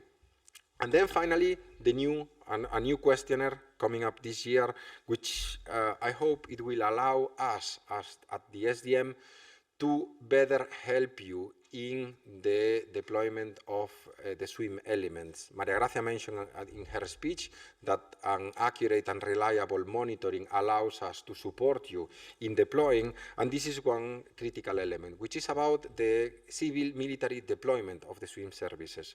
The objective of the questionnaire is to collect consolidated view on the role of the military in the implementation of CP1 AF5 swim services. These are the aeronautical, meteorological, cooperative network, and the flight information exchanges. It aims to bring additional attention to either the direct or indirect role of the military for the successful implementation of swim services. What is important for me to mention and to highlight here is that it's crucial to have a consistent reporting between the information contained in this questionnaire with the deployment milestones or SLOAs on both sides. I think it's the second time that I mentioned consistency is a key for relevant and accurate reporting. And then for the next topic, the SDP monitoring output, Marina will support me on this, which I am sure will help you out in understanding how the aggregation will look like. Thank you, Marina. Thank you, Ramon. Good morning, everyone. My name is Marina Lopez. I'm part of the monitoring and execution team, and I will present you the overview of the SDP monitoring output, which it is a key element that keeps all stakeholders informed regarding the CP1 implementation progress. So at the center of the monitoring exercise, as Ramon already explained, is the LC Plus monitoring tool, which is really the central hub for all stakeholders to report their progress during the cycle. So it's very important to note that these dashboards are really dynamic. So 3 times a day they are refreshed. The data is aggregated from the LC Plus database to the dashboard, and it's really easy to access through the analytics menu on the LSIP database. At the very end of the drop-down menu, you have the SDP monitoring output. It really allows you to consult the real-time data because, as I say, 3 times a day it is refreshed. So you really have the current picture of what is going on the CP1 implementation. So the next slide here, I will show you how to navigate the output. So after you click on the analytics on the part of the output, you have a horizontal tab, which really allows you to navigate through every AF family, service, country view, network manager view, and country service view. Once you enter, for example, in this case, we have the example of AF1. Once you enter in AF1, if you want to see the different services within the family, you have to note that the menu is integrated, embedded in the SESAR Deployment Manager icon. So if you want to really, let's say, enlarge and see what are the options within the family, you need to click on the icon. In this case, you will see 111 and 121. The different families, and then if you want to navigate, you click on the one you want, and then you can also hide the menu if you want maybe to check a bit better the map. For the country view, instead of families or services, you will check your country normally, your state. So again, the menu is embedded in the SESAR Deployment Manager icon. You will click there, and then you will see the country filter. Normally, you will scroll down to see your country, your state. Then you will click, and again, you can hide the menu to see better the view with the arrow that you see there on the upper right corner of the menu. It is actually very simple, very user-friendly, I would say. And as I say, you have in the horizontal bar every single view that the dashboard allows you to check. So what are the different views you can see? First is the SDP family view or service view, depends on the family, which allows you to see this really overview of the status of the family or the service. And this is really what is going to be used in the monitoring view once we start creating the new monitoring view after the cycle is closed. You have different elements that we will see later on in a screen. As well, you have the country view that depends on your state. You will select your state, and you will see different elements that I will explain as well in a different slide. Then you have the network manager view, and here I have to say that this is the only view that is not dynamic as the others. Why? Because the network manager is not really reporting through the LSIP Plus database. We have a different monitoring exercise internally, coordinating internally. And once we gather the answers from the network manager, all the view of the network manager is integrated at the end of the cycle. So once you enter in the network manager view on this cycle, you will see the 2022 monitoring view, but it will be normally integrated around March once we close the cycle. Then you have the service view. So of course for AF5 you have different services within each family, and it will follow more or less the same approach as the family view that we saw before. I think it is good that we saw a bit more in detail So what we're going to see for every family or service view, in the upper part of the view, we're going to see the title of the family and high-level information. We have included, of course, the CP1 target date, how many gaps are already closed, meaning complete, and how many are still open. We already modified this year a bit, let's say, the different color codes for the status, but it's very well explained in the legend, as you can see here. Of course, you will see the implementation map. Sometimes it's airport, sometimes it's country. Depends, of course, of the nature of the family or the services. And when applicable, you will see as well the network manager status. This network manager status is coming from the network manager view. So as I explained before, this will be updated at the end of the cycle, which is more static, let's say, compared to the other views that we have in the output. And then we have the main contents of the country view, which I particularly like. So first, when you enter in your state, you're going to see the total number of gaps that are applicable for your state and what are the different aggregations. So how many are already completed, how many are ongoing, planned, and not yet planned. And then you will see the gaps divided by airport or country. And at the very end, you will see the awarded CHEF projects per country status. So you will have this full list of CHEF codes that are awarded to your country and that are directly linked from the LC Plus database at objective or family service level. For the swim service, we have the specific AF5 swim service view per country service view that is also accessible. So you have the list of the number of services on AF5 family and which ones are completed, ongoing, planned, and not yet planned, etc. Again, with the aggregation at the top of the view. And that's it. I hope I was not too fast. If you have any questions for me, don't hesitate. Good, no? Thank you, Marina. It was excellent. There is a Q&A session at the end of our presentation in any case, if there is any question. So I think we have almost everything. Eric has explained to us how the SESAR deployment program sets the ground for the monitoring of the deployment through the deployment milestones. I have taken you through the different elements that allow us to monitor the concept of the gaps, the stakeholders, the deployment milestones, the families, everything. And then the specific elements, the specific questionnaires that allow us to complement the picture, and then finally how everything will look like. So we have almost everything, because the data that we contain, that is in LSSIP, needs to be complemented, because the monitoring and implementation of the SESAR deployment program goes beyond the local ground deployment. It also requires the contribution of the civil and military airspace users, but also as well the network manager. For this, we will complement this information with additional data gathering tools and instruments. First, according to the SESAR deployment program, the network manager is required to upgrade its systems and procedures to enable the full implementation of CP1 requirements across Europe. This is mostly for the ATM functionalities number 3 to AF6. And thanks to our long-standing cooperation with NM, they will continue to provide direct information, relevant information about the modernization activities. And the specific dedicated templates will be used for the civil and military airspace users, as they are actively contributing to the same functionalities, AF3 to AF6, because the synchronization between the ground and the airborne investments is a key enabler for accelerating deployment and improving performances. The data about the current and future plans of the civil airspace users will be complemented with the support we are receiving from the European Defence Agency for the military airspace users. All this information will be collected into and presented in the SDP Monitoring View 2023. This is just a snapshot on how the airspace users template looks like. We are starting at the same time as the LC process starts the data gathering with the airspace users.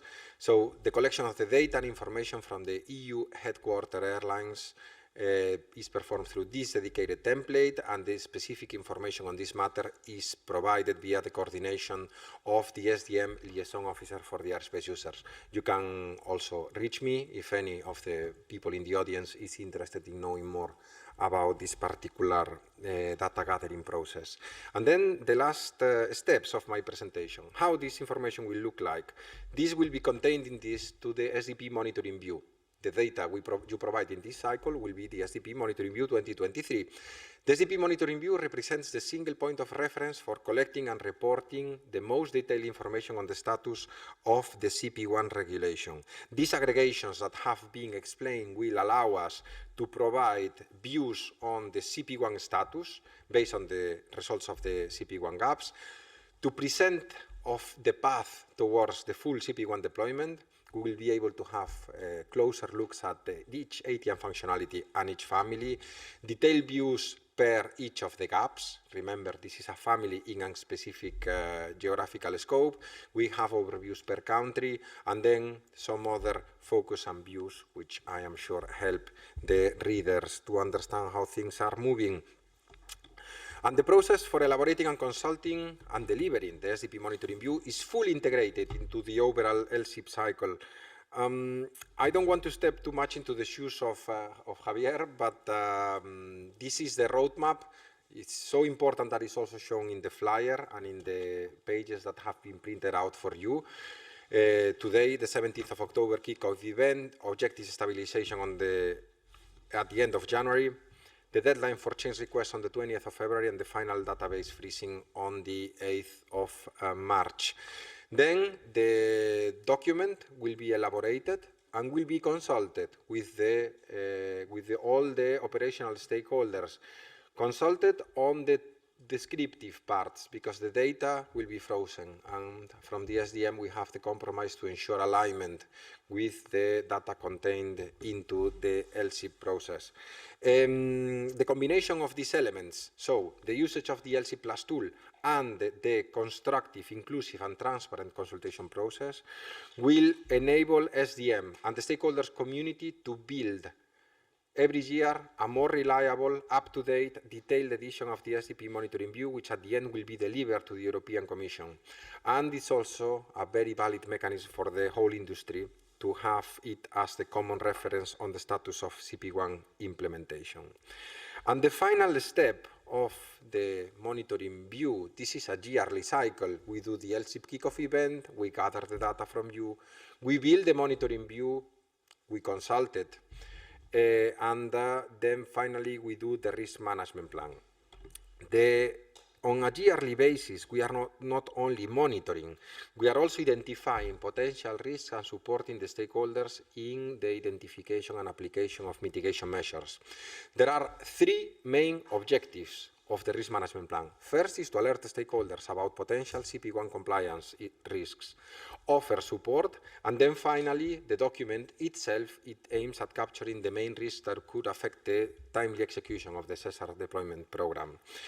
For this, we have dedicated meetings with the stakeholders and gaps considered at risk. This year we are about to close these meetings. We have or are about to have completed almost 90 meetings with operational stakeholders to allow our work to support the operational stakeholders. I think it was Maria Gracia during her opening. She mentioned that the monitoring is the start of our work. So in order to be able to support you, we need to make sure that it is well identified where the risks and where the issues are. So some deadlines happened at the end of last year. We are also capturing those elements in our risk management process, and some new deadlines will come up.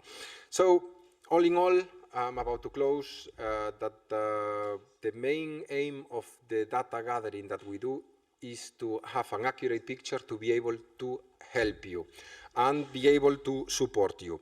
In this monitoring process that we are about to start, the SDM personnel, the workforce and the expertise might not be visible for you as you will be in contact with the contact persons, but we are there all along to support you in the data gathering of the SDM. This brings an end to my presentation, and I can see that online there is a question which reads, will the regulator be giving a more significant role in guaranteeing the timely implementation of CP1 objectives by ANSPs and airports, or will concrete requirements be established for this purpose? Well, I guess the regulators have a crucial role in the implementation of CP1 objectives by all the stakeholders affected by CP1 regulation. In fact, we at SDM held a workshop with the regulator, with all the NSAs. I think it was in June, in this very same house, to bring visibility on the crucial role they play. We as SDM, we are there to support directly the operational stakeholders, but also for the NSAs, we liaise our, let's say, channel is through the NSA coordination platform, and we brief the NCP regularly, as it is the case on the next meeting, which takes place with the NCP in November. I don't recall exactly the date, but we are preparing a package to have everyone duly informed. I hope this addressed the question. I wonder if either online or in the room there is any question. In any case, I need to say that this is the first question, so good to the brave. So is there any other question? Yes, I can see there is one. Good afternoon. Thank you for your presentation. My name is Al, LC Focal Point for Georgia. My question refers to the actually deployment of the no-new member states, the CP1 objectives. How many no-new member states that have agreement with the specific agreement with the EU have deployed at least one of the CP1 objective? Yeah, memory is not my strongest asset, but I think I can tell you the two non-EU member states who have signed bilateral agreements have already implemented CP1 elements in the, I think, in the domain of airspace management and advanced flexible use of airspace, and also in the initial free route domain. Does that Okay, answer? can I continue? Please. Yeah, thank you. So while speaking about the risks, do you think that this type of the difference between EU and non-EU member states, I mean, compliant with and fulfillment of all those objectives will, and this gap is raising actually between the states. I mean, do you think that this will trigger the additional things between the states and the network manager?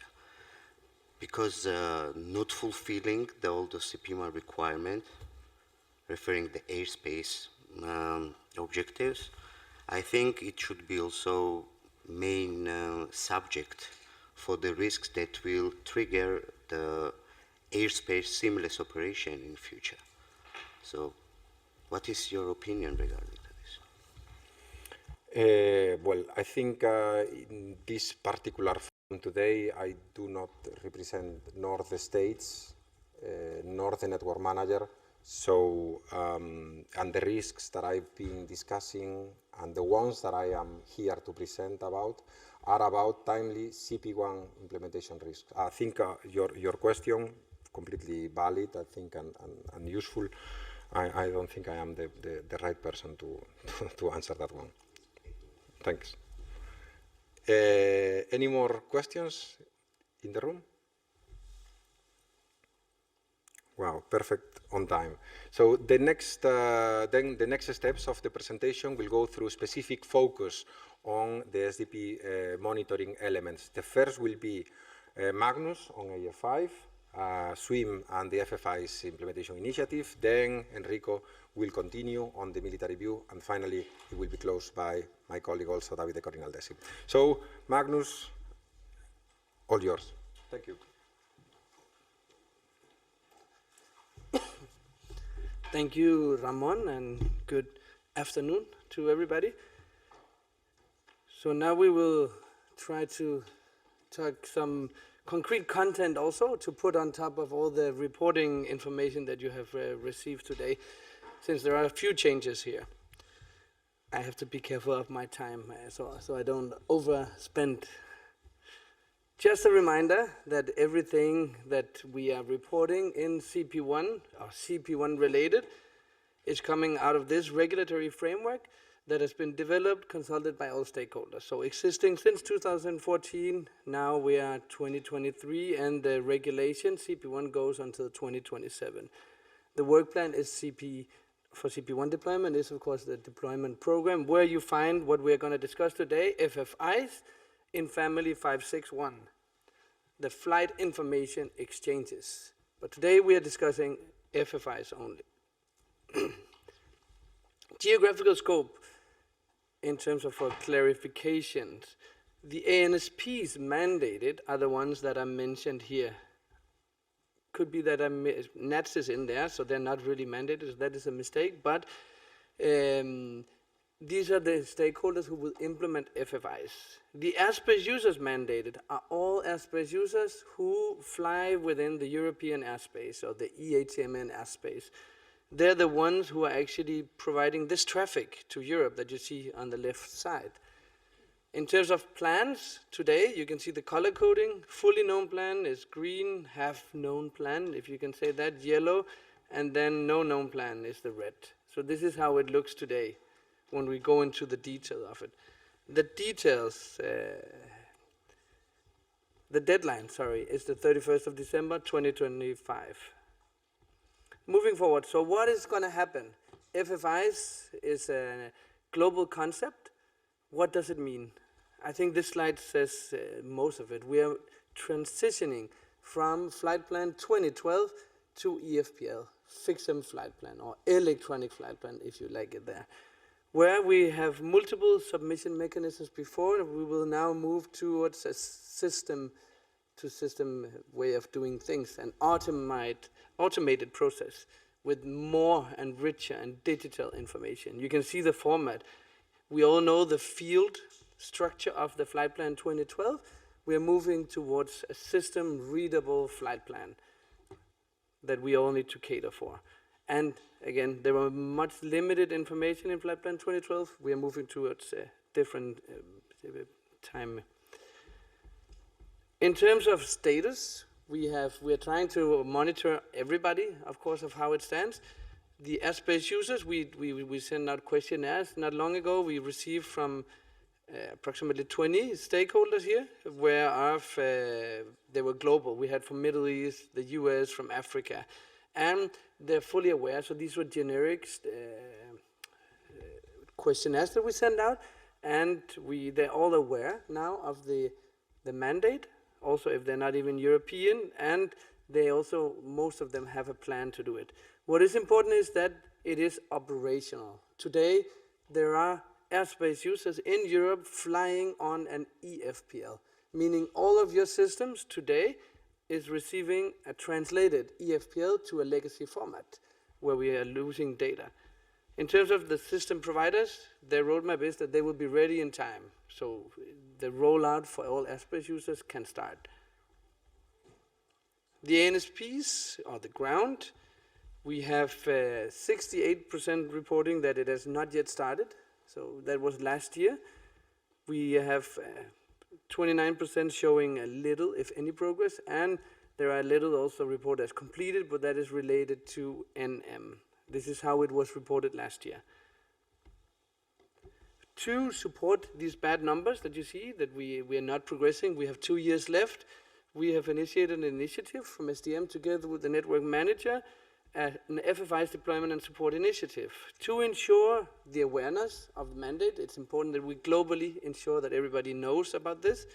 We need to develop a robust plan for full implementation of the CP1 FFI's Release 1. It's important to say CP1 because it's not all the ICAO FFI's Release 1 services that are mandated in CP1. We need to provide support for the stakeholders implementing, and we need to ensure and harmonize implementation of FFIs. To do that, we need to have a detailed implementation roadmap. Already now, what has been developed in this initiative is a PMP, so a program management plan that will be now sent out for end-of-end intake for review. There are ground use case work, meaning the ANSP system use cases work ongoing with all stakeholders. An aeronautical information circular has been developed and consulted within the EUROCONTROL arrangement, and will be also approved this month by end of Inditech is the plan. And then we have also ensured a complete overview of all the requirements that are in, both from a filing perspective, but also from a distribution perspective. So what is it that changes into the details? If you need this overview and you don't have it, you can reach out to SDM and we will ensure that you have this overview. In terms of CP1, in the regulation, we don't mention ARO as mandated to file an EFPL, also to update their capabilities. Nevertheless, there is a consequence on the ASBUs users, because all ASBUs users are mandated. This means that if you, as a ground stakeholder, ANSP, who are in charge of the ATS reporting office, are today filing IFR flight plans, when this mandate goes into force, 25, then if you want to continue filing IFR on behalf of ASBUs users, you will have to file an EFPL, meaning you will have to update the system to do that. You could also choose not to do that and push these stakeholders or ASBUs users to do that through a computer flight plan service provider instead. But that is a some kind of state decision, not a regulatory decision, but in each country you need to decide on how you do this. And if it is a yes, then you will need to have, of course, the capabilities of doing that. Reporting today, how is it done? You know the deal, they have explained it all day, it seems to be. So in this particular case, I took an example of the data publication service. So there are a few services that are monitored here. And there are some milestones in the SESAR deployment program, and to those milestones we have these checkpoints: service usage plan, detailed implementation plan, technical capability implemented, and operational use. There are some challenges with this reporting because there are some misunderstanding of the meaning of the milestones sometimes. We have also misinterpretations of what it actually means, the FFI's Release 1 CP1 mandate. We do not monitor today the filing service, so the means to which an ARO will have to file IFR flight plans. This is not monitored today with AROs. There's no checkpoints for in operations, and simply we need more information because what we have today, we don't get enough. And that has to change, of course. And this is important because we need to feed this initiative to build a detailed implementation roadmap. So we have, and this is the change, the new sign for that risk, we have developed a new questionnaire. I'm sure you are already familiar with the tab where you find the questionnaire. There is now an FFI's questionnaire, and there's question for ANSPs and for AROs. These are the categories that you will be asked of. For ANSPs, we need to understand what systems you have that are impacted by this mandate. We don't know your detailed operations. We need to, that you are starting the collaboration with your supplier on this. We need to look at what implementation approach you have, and also key implementation plan dates, which also includes the contract signing, etc. So these are the things. There are many more questions than this, but these are the categories of things that we will ask in this questionnaire. Questions for ARO. So if you choose to do this, there are questions for you also, and this is the type of question that we'll see. Is there an alternative available for the EFPL submission? Do you plan to modify the ARO for EFPL submission, etc.? These are the questions that are coming in this questionnaire. I will not go into more details on that. You will find them in the questionnaire. But this is crucial information for us to support you in this initiative. Without this information, we have a black hole of not knowing what is going on within the implementation of this. This means that these questionnaires will follow a little different time schedule than what you are used to. They are open now, so if you look to the LSSIP, you will find them already in the tab, and we are expecting questionnaires to be submitted, answered to by the 15th of December. In exchange to that, we promise to deliver an initial FFI's Release 1 roadmap already 15th of January, because this is not something that just follows the normal LSSIP cycle, it fits into this initiative where we need the data now. From the 15th to end of February, we'll have some bilaterals if needed. It depends on the granularity detail of the information you give us. And we expect to have a final roadmap, both individual, but also Europe-wise, both from a ground and air perspective. But we cannot deliver that without the information from you.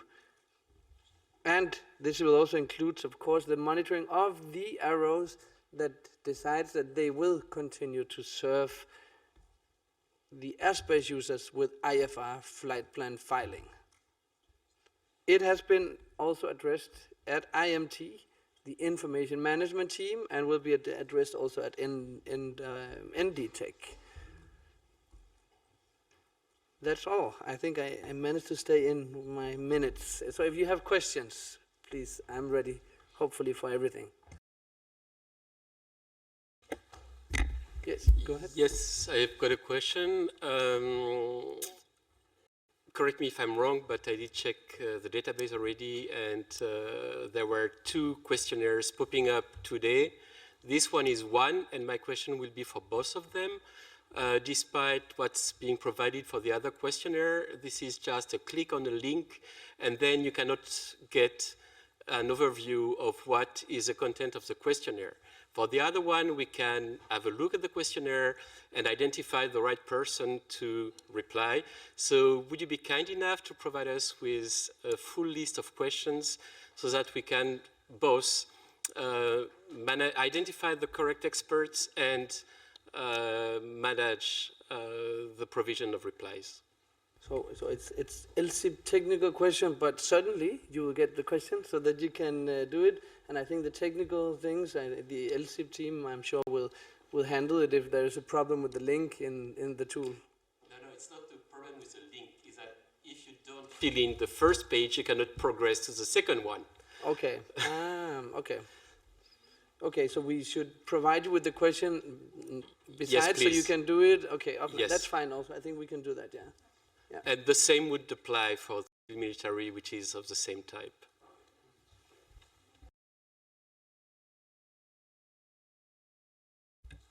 Thank you. Just have a practical question. How many ATS reporting offices as separate entities are existing in Europe?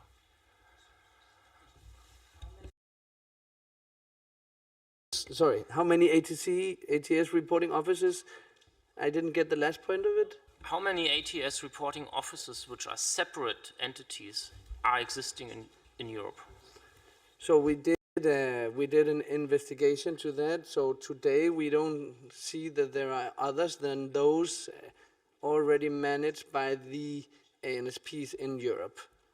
That means that we have the same scope of what is the mandated stakeholders, the 27 EU member states plus 2, and then we have NATS as an outsider also, of course, that we would like to hear from, but they're not mandated of such.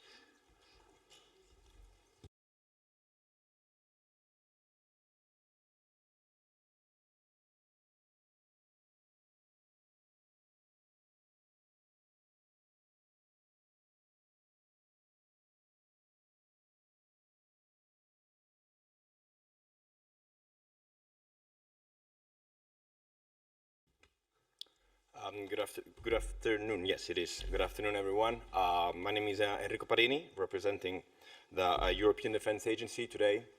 So first of all, thank you to EUROCONTROL for inviting us. Thank you to SESAR Deployment Manager for giving us a bit of their time with our slot. We're like the +1 here, so I'll try to make everybody comfortable. We are dealing, of course, with SESAR Deployment Manager also in the European Defense Agency. I'll be telling you how we do so. So first of all, what are we looking at from a regulatory perspective? As we have all mentioned more than once today, CP1 regulation, there are a couple of statements that are actually about the military in the CP1 regulation. First is in Article 3.2 about how military operational stakeholders are to deploy the ATM functionalities that are included in CP1, but only to the extent necessary to comply with what many of you, I'm sure you know, is Annex 8 of the ASA Basica regulation that is about the essential requirements. And on top of this, we also have another reference when it comes to SWIM, where actually in the specific annex and the point 5.3, it says that when the SWIM is being implemented, member states must ensure civil and military cooperation, as I said earlier, in order to the extent that is required when it comes to the Annex 8. As you can see here, I do apologize because it is somewhat you might have seen already. So this is a slide that was presented by Ramon earlier, but you can see there's something that is a bit darker green, and that is where actually we do have gaps that can see military involvement. I mentioned specifically SWIM because the CP1 regulation does so, but as you can see, there are actually also other aspects. So we do think it is relevant for everybody to be kept in the loop, and that of course includes us. Nevertheless, CP1 is not just the regulation that addresses us. Military were involved and directly mentioned also in PCP, therefore the regulation from 2013. And a few elements that are key to us, which is why we're here today, are actually addressed in that regulation that, as you know, still stands today. So first of all, is the fact that the deployment of these projects are actually, when it comes to the military, are actually responsibility of the state. So that is something we have to keep in mind. Nevertheless, it is key to make sure that there's coordination, also with the aim to avoid any adverse impact on the defense capabilities. Then we go on, and there's actually a direct reference to the European Defense Agency. And the purpose is actually to facilitate the coordination of the military view, also in support to the member states and other international military organizations, also when it comes to feeding the planning mechanisms that have to include the requirements that are stemming from the SESAR deployment. And on top of that, this coordination is clearly stated in the regulation, is actually a task of the SESAR Deployment Manager, whose purpose, as I said earlier, is to avoid any potential impact on national and, of course, collective defense capabilities. So, as I said earlier, it is quite relevant for us to be kept in the loop, and we want to make sure that that happens. But what are the messages that we wish to convey here? Well, first of all, is that the possibility and the fact that we can have clearer integration and information actually allows for everybody, includes the colleagues from the SESAR Deployment Manager and EUROCONTROL, to get a whole picture, a clear picture of what is actually happening, and of course to assess any potential adverse impact that could be stemming in case there is an increase of divergence between what is happening at civil and what is happening at the military level, which is why, as was said earlier, and I appreciate SESAR Deployment Manager saying that, it is a matter also of consistency and accurate data that needs to be reported. When it comes to how we can actually make that happen, well, first of all, it's a matter of coordination at national level. I'm happy to see that here there are some colleagues from the military side. I'm sure that there are also some connected online. And so what we need is actually to make sure we're providing a clear added value at the state level. And I'll be showing you a brief example that I think actually clarifies very much what it is that we mean in that specific case, and the fact that we have clear, specific, and separate input to the LSSIP tool, which makes everybody's life a bit easier and actually allows us to get a better understanding. It was mentioned earlier about a question about SWIM. We think it's actually a good added value. It allows everybody to actually not only be aware, but also provide the support that may be needed when it comes to the specific activities. So we really encourage for everybody to be looking at the questionnaire. And I'm sure I'm taking the liberty to speak on behalf of EUROCONTROL and SESAR Deployment Manager. We're all here to support should you need any assistance when it comes to the specific activity. So what am I talking about when we're actually looking at how we want things to be presented? We really wouldn't like to see what you can see on the top left of the screen. You can see the state approach, you can see the civilian ANSP position, but we are lacking actually, as I mentioned, from the military one. What we would rather have is actually what you have on the bottom right side of the presentation, where you have a clear overview state, as we were saying earlier. What is important is the consistency of what is actually being provided. Nevertheless, the detailed information is also something that is relevant. It allows for everybody to have a clear picture in terms of what is needed to be supported, or just the timing that we can expect when it comes to the implementation of the specific activity. So this is really what we're looking at. This is what we're asking for. And as it was said earlier, it is necessary, it is very useful for everybody to be kept in the loop. And in this case, as I said earlier, also when it comes to the military. This is actually what we think. This is how we want to keep on working together. The coordination with SESAR Deployment Manager and EUROCONTROL has been terrific so forth, but we think we can absolutely do better. So this is just a few messages from our side that we wanted to convey. If anybody has any question, more than address them. More than happy to address them. Yes, please, of course. Okay, I have some additional questions and a clarification. Your last slide looks like what we have in objectives, which is like what we would be doing for my country, like having reporting lines for both civilian and military ANSPs. My question was more focused on the military AF5 questionnaire, which was earlier presented by Ramon as a joint civil-military questionnaire. Can you go up one slide again? Yeah, thank you. So it's written on the last but one bullet that there is a need to coordinate civil and military like response. Is that for the objective or is that for the questionnaire? Because then the next bullet, the last bullet, is asking for a clear, specific, separate input for the military stakeholders. So I'm a little confused, and then the clarification would be, do you expect a single, which would be my approach as a state representative coordinating, that we would have a single AF5 military questionnaire for all of France, or do you expect some feedback or some inputs from civil ANSPs and some input from military ANSPs? So I'm happy to address the military part, and then I'll revert to the colleagues from the SDM. So for the military part, one of the things that we can see is the fact that sometimes the input, as you saw from the slide showing both cases, is the fact that the military dimension is actually missing also, for example, on AF5. So when it comes at least to the questionnaire, that is what we would like for it to be addressed. Then, of course, the ideal situation, as I said earlier, is to have the overall view and then including, of course, the civilian part. So I'll leave the second part to Ramon. Thank you, Enrico. So due to the nature of a common project, synchronization and coordination is key. So on both cases, on the standard deployment milestones and also the questionnaire, what we request by default is coordination, a coordinated answer, as you rightly indicate. On what also Enrico explained in this particular example is that by receiving a coordinated answer, there is no distinction which would allow EDA to have a clear picture on what is the individual status of the military. That is the reason why on a separate, on the stakeholder called military in the LSSIP tool, in coordination with EDA, we are requesting for that separate input. But in general, and for the standard answers on the deployment milestones and on the questionnaire in itself, it's impossible to answer those questions without a coordinated reply. Okay, so my understanding in short is that we keep doing what we are doing.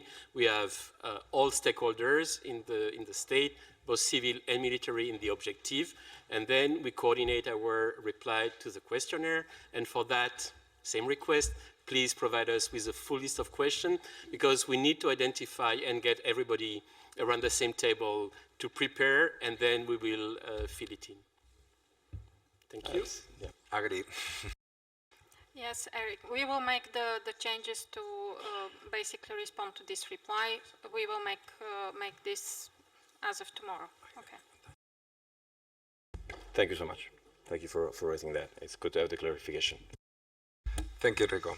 I think we can hand it over to Davide. So thank you very much, Enrico.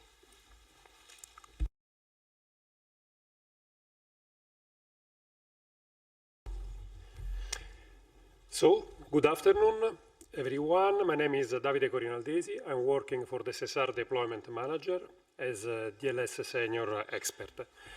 And I'm going to show you some slides related to the F6, where I would like to provide you some details about the logic. The focus is to put attention to the logic that we have chosen in order to select the milestones that we would like to monitor together with you. Just a moment for the slides. This one. So first, I would like to introduce the regulatory framework. As you know, we started to speak about, to think about the CP1 more than 10 years ago. Then we had this CP1 regulation approved in 2021.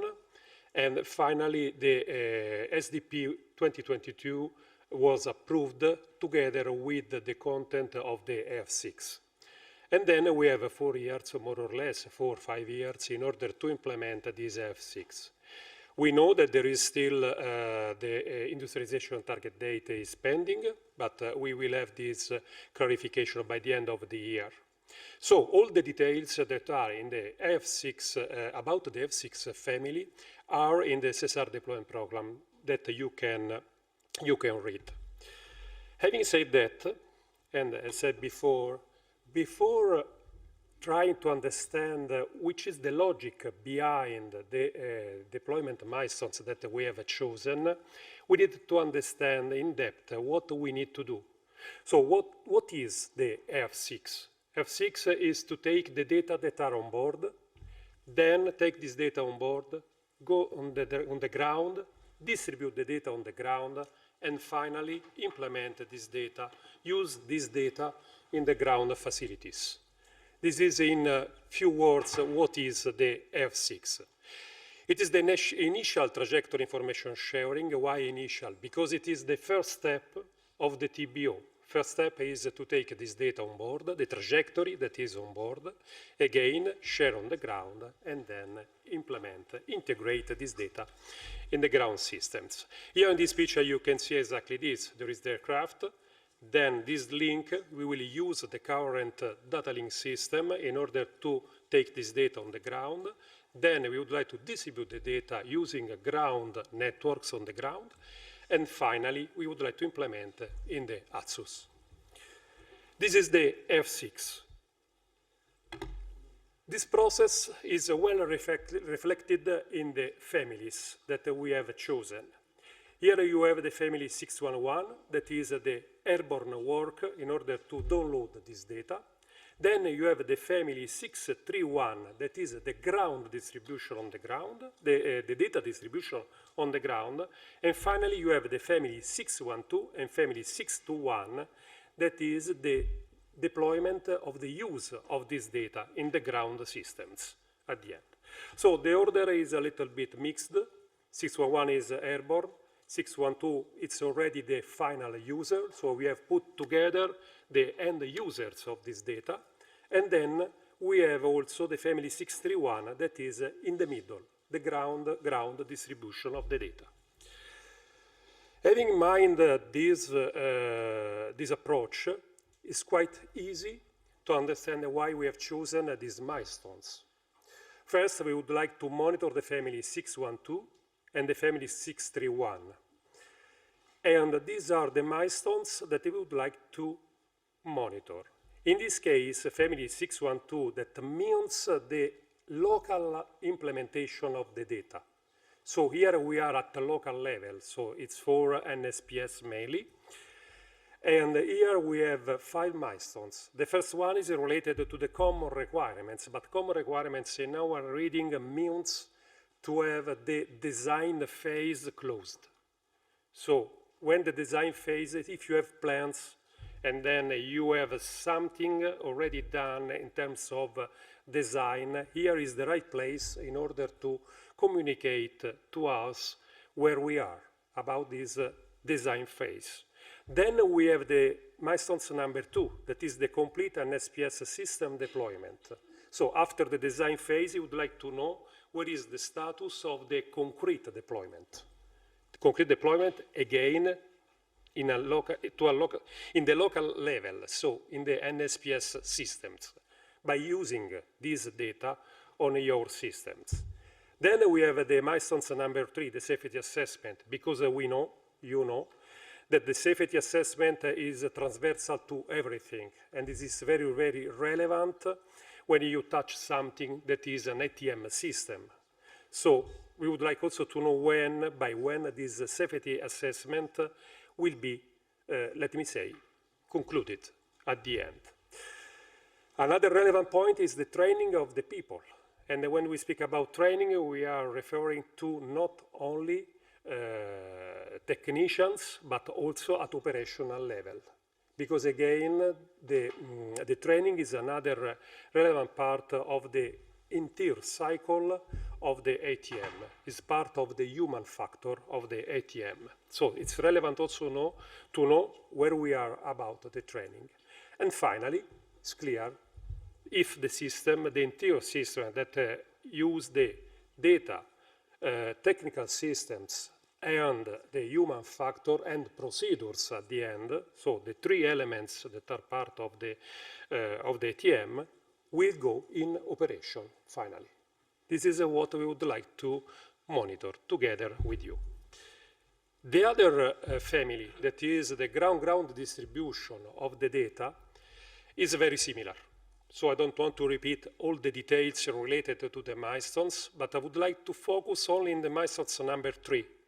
Because in the milestones number 3, we have added one that is relevant because we need to know what about the interoperability, what about the interface, because at the end it is very, very relevant to have this information in order to monitor, let me say, the right integration among two different systems. Again, we are taking data on board, we put data on the ground, and we need to interface the ground repository, the ground system, with each ATM system that we have in Europe. This is the scope. And this is very relevant also to know the status and the progress of this interface, because this interface at the end will guide the interoperability among different systems that we have in Europe. And we know by our experience that when we would like to implement something that is transversal among different systems, this point is very relevant to be monitored, because it could create difficulties, it could create problems. And in order to avoid fragmentation, it's very relevant to add one milestone in the middle in order to monitor the status of this deployment at the end. All the rest is exactly the same. We have a ground distribution architecture definition, means the design again, then we have the ground infrastructure deployment, so the real deployment of the systems, safety, again, it's transversal to everything, training of the people, and finally, the operational use. That's all. I hope I have passed the right message about the logic that is behind this monitoring, and I would like to open the floor for questions. One for Magnus. Magnus, you have one question to answer? Yeah, I have one question. Please. So the floor is yours. Thank you. So I have the question from Svenja from DWD. And the question is if the questionnaire with ANSP is if we are referring to the ATS provider, and that is exactly the point, that it's the ATS provider. Unfortunately, the naming convention that we're using is not helping, since we know and we're familiar with that the MED providers are also the MED ANSP. But in this case, the content should be clear that it's not MED related of such. And hopefully we get a chance to update the naming at some point in the program so that it fits the reality.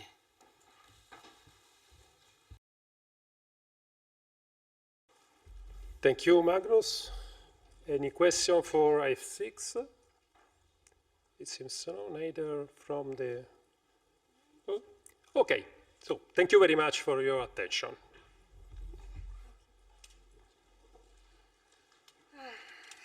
Okay, good. So thanks to all the speakers, because we are amazingly on time. And before we break for lunch, we still have a couple of minutes. First, a few instructions. Before we break, we will take a group picture. So I would ask you not to leave the room, but just to group yourself just here in the middle of our very nice round carpet in order to take the group picture. Then the second thing that I have not mentioned there, it's during the lunch break, and here during the screens you will see a slide with many pictures. This is for the ones who are here today. These are the pictures with the faces and the names of the contact points, who are your main contact point and interface during the whole cycle. So you will see this year we have quite a few changes on our side, so please pay attention there and take the opportunity of the lunch break to go meet your new contact point, or if it's the changes on the side of the state, to basically meet really physically in person. So these are the instructions. And then the next part. We have put something here in the agenda under the topic of the 30 years of LSSIP. Today we are supposed to have another guest speaker to make the introduction of the next part, which is going to be short, just before the lunch break. But unfortunately, the infrastructure head of this division, Paul Bosman, could not make it, so I will fill in. I didn't prepare what I will say now, so I will just take the opportunity to share one personal experience. I have taken the responsibility of the unit that runs the LC process and the master planning activities earlier this year. Since day one, I was astonished that every second person I talked to, being it internally or externally, the moment I mentioned the word LSSIP, they all say, I was involved. Because it's, earlier or later, at different career stages, people have passed through this process. You have heard, for the ones who were here earlier, you have heard that even the director NM, Jacopo Prisinotti, that was part of the process. Maria Grazia L'Episcopia also passed through it. So it was really, really a great discovery to really understand that over those 30 years that Eurocontrol is running this process, a lot of our stakeholders, a lot of our Eurocontrol colleagues passed through it. So that is why today we really wanted to mark this important 30 years milestone and pay a tribute to all the people who have been involved throughout the years, who are still involved, but the ones that are coming to join, to mark this period, because it is not only an important anniversary, it also marks another important moment of the evolution of the process. Because as of next year, we will also need to start further adapting the process to meet the needs and follow the requirements that will come from the new master plan. So I hope you will like it, what you will see, and here it is. Enjoy. 400. Hello, identified. 50-40-51, contact ground point 9. 100. 50, 40, 30, 20.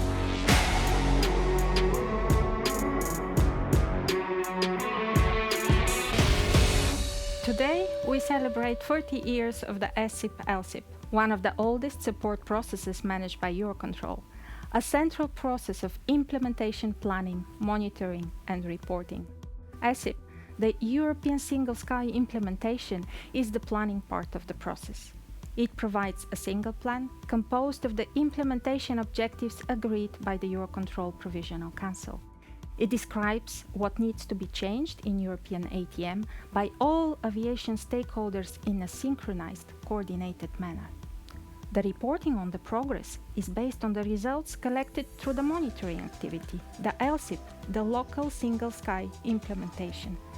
The execution of all these activities, based on the active participation of states and all aviation stakeholders, provide a robust and complete picture of the status of ATM modernization across Europe.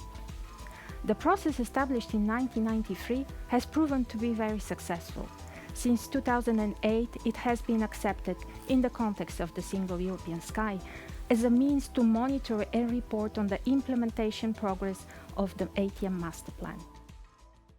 In 2021, the SESAR Deployment Manager identified LSSIP as a key enabler for unified reporting on CP1 regulation deployments. That led to LSSIP Plus, a jointly created new tool integrating the SDM monitoring system with LSSIP.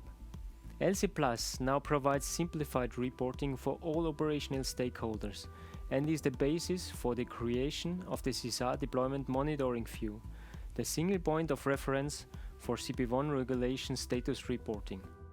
Currently, the process involves all ECAC and comprehensive agreement states. It is recognized not just at European level, but also globally.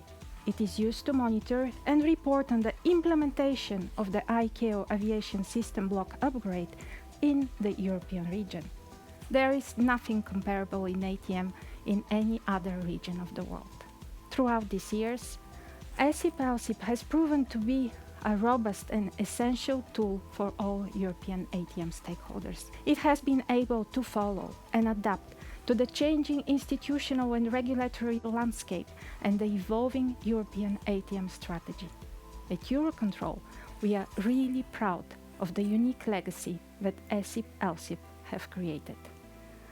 We look forward to meeting the challenges of the future, and we are fully ready to assume the great honor of ensuring this important support to aviation stakeholders continues for many years to come. We can truly state that this is the result of acting as one team for the modernization of European aviation.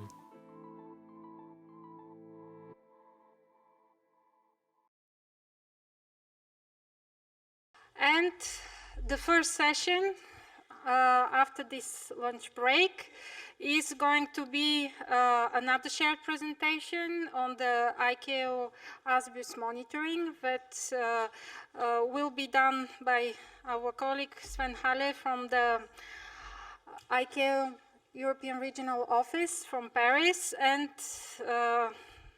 the colleague from my team, Octavian Choar.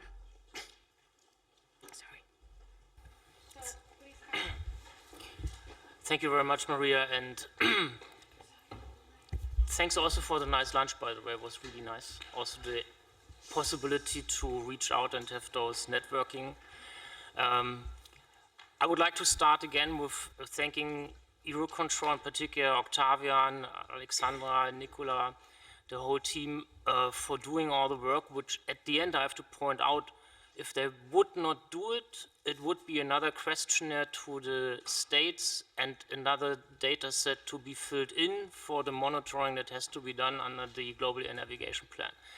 And we are now in the 9th year of this agreement that we actually want to avoid a duplication of reporting efforts. We want to get rid of extra burden on requirements that are stemming from assembly resolutions, from European Air Navigation System Planning Group decisions that would end up more or less on the same tables of the experts that are sitting here in this room. So therefore, we are very pleased that we have this process in place, that we actually avoid this duplication, and that we, on the other hand, have also a process implemented over the last couple of years that has given us more detailed implementation perspectives and the capability to compare the data with also the states that are outside of the LSSIP area, which is for us in ICAO, for the European region with the 55 states we have under our accreditation, very important to also reach out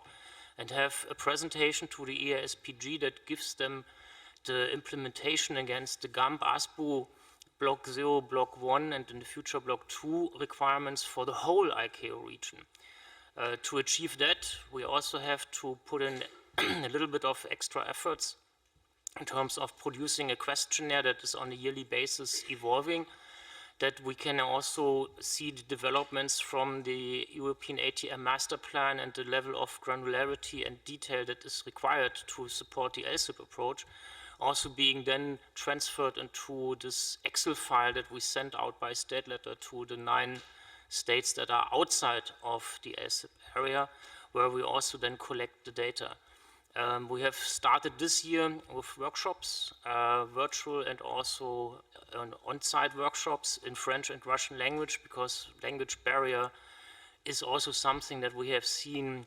If we have translation and we have discussions in the native languages, suddenly the files that we receive or that Octavian receives and the team for then analyzing them are also with a much bigger and better level of detail.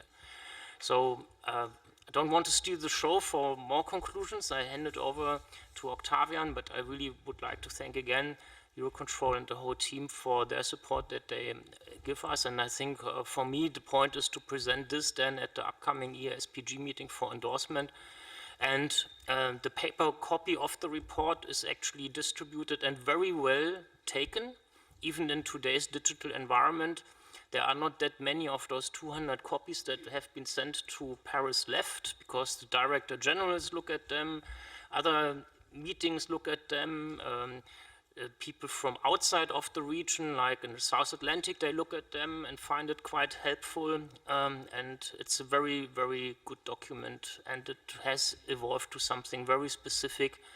Like Maria said in the video, it's unique because no other region in the world has this level of monitoring. So, Octavian, thank you. So, good afternoon, ladies and gentlemen. Thank you, Maria, and thank you, Sven. Actually, I'm faced with two challenges today. The first one is that I have to give the first presentation after lunch, and this is a tough job for the audience, but also for the presenter. And the second challenge is that I have to present on something which should be transparent to you. If we do it right, and you know that in LSSIP we always do the right thing, if we do it right, you should not even be aware that we are doing this activity, because it is fully embedded, it's fully and seamlessly embedded in your LSSIP report. So by the fact that you're filling the LSSIP database, the LSSIP questionnaires with information, not only that you're fulfilling the commitment of your state vis-a-vis Eurocontrol organization, not only that you provide data to our SDM friends, but you also are discharging your state responsibility of reporting to ICAO on the implementation of the GAMP. So this is our little contribution to the single value chain, or if you want, it is our offer to you, buy one, get three. So, as Sven said, we have done it since some time now. We have already published 8 annual reports. The 9th, it's almost finalized. It will be on the table of the ESPG at the end of November. So after so many years, I think we can call it a success story. A success story which shows how far we can go if two organizations in goodwill decide to join forces, and how good we can bring to the community, to the European aviation, and at the end of the day, to the world aviation. Because as both Maria and Sven said, the European region is the only region in the world, amongst all the ICAO regions, which have such a robust and comprehensive monitoring process, and it is the only region in the world which can produce such a report. So I think, thanks to your work and thanks to this process, the European region is by far the best in the world in terms of monitoring the GAMP implementation. Nobody else in the world has anything remotely close to what we have here in the European region. So this shows, once again, if it was needed, the robustness and the reliability of the LSSIP process, which surely is a kind of Swiss Army knife. And it is not only the process, it is the process and you, its stakeholders, because the process without you is nothing. So it shows how good the process and its stakeholders are. And at the end of the day, it's thanks to you, because you as LSSIP focal points, you are the ones bearing the heavy responsibility of being an LSSIP focal point. Not anyone can do it. Only the best and the brightest can aspire to become LSSIP focal points. So, well, it is you, the ones, it is you the ones making the process running, making the process a success in the last 30 years. And I'm confident that it is you, through your dedication, which is going to keep the LC process a success for the next 130 years. So, now about the presentation. Just to remind you about the background and process, why we are doing it, because as I said, in most of the cases, it's fully transparent to you. You may not be even aware that we are doing it. Then what is the scope? How is it embedded in the LSIP?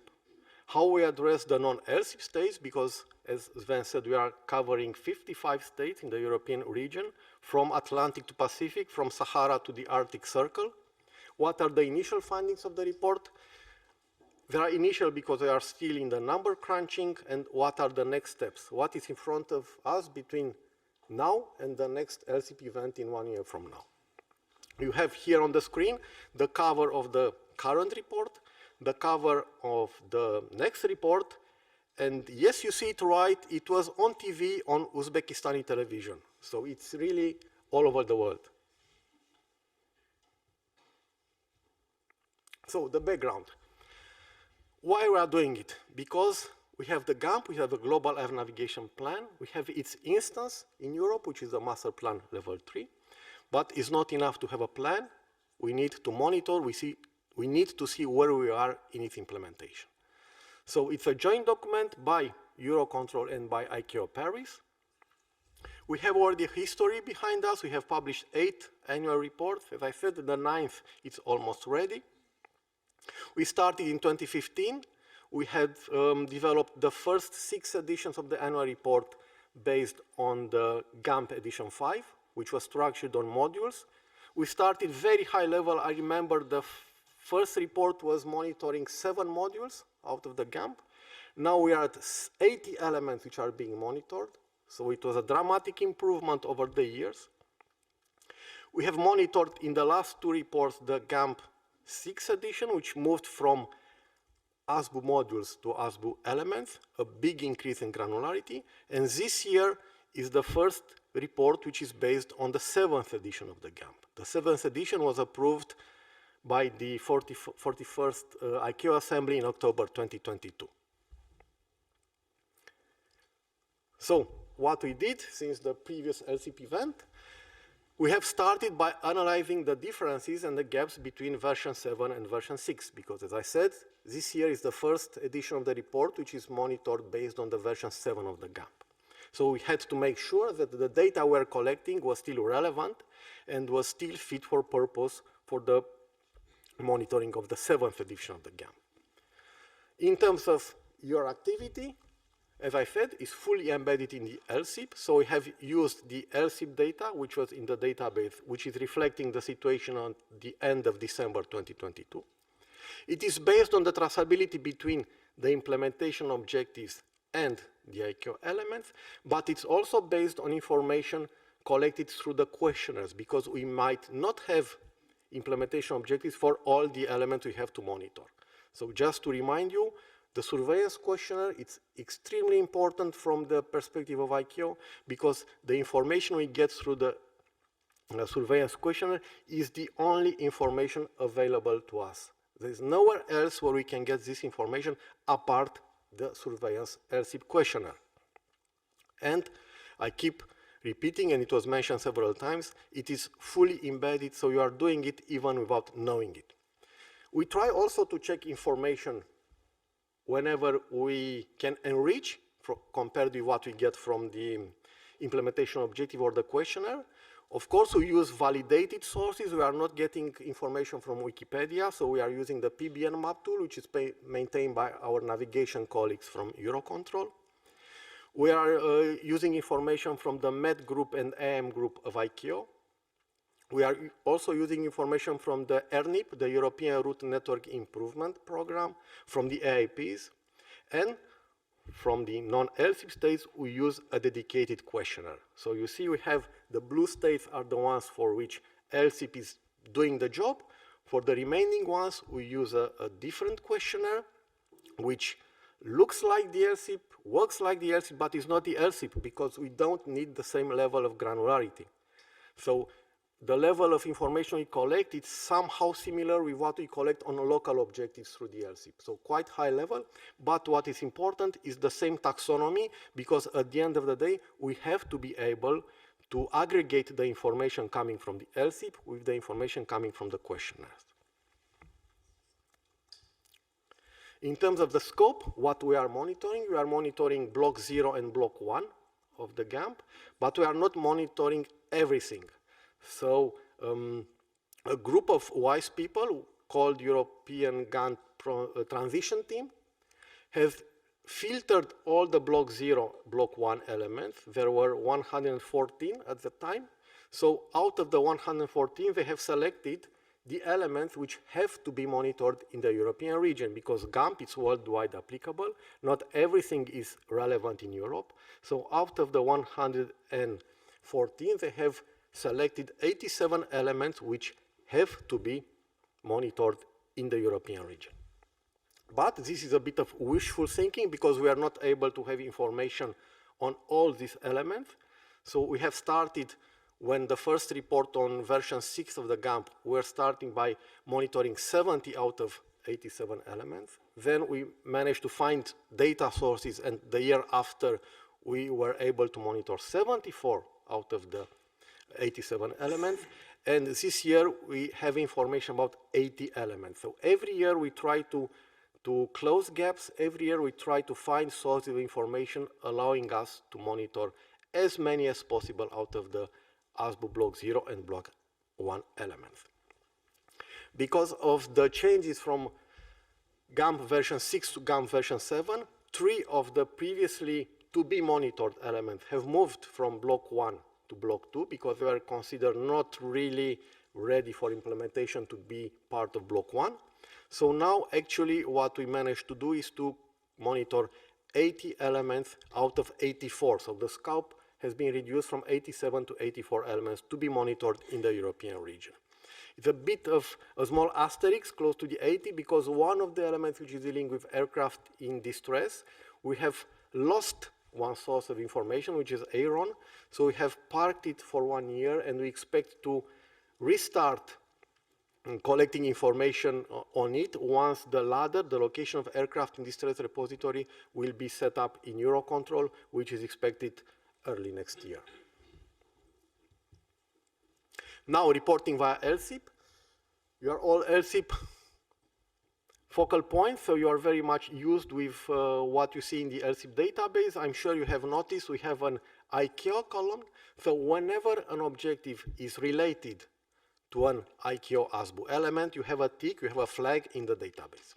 It could be, the link could be at objective level, or it could be at SLA level. In most of the cases, the link is one-to-one objective to ASBU element, but there are some cases where we have links only to SLOAs or links to groups of objectives.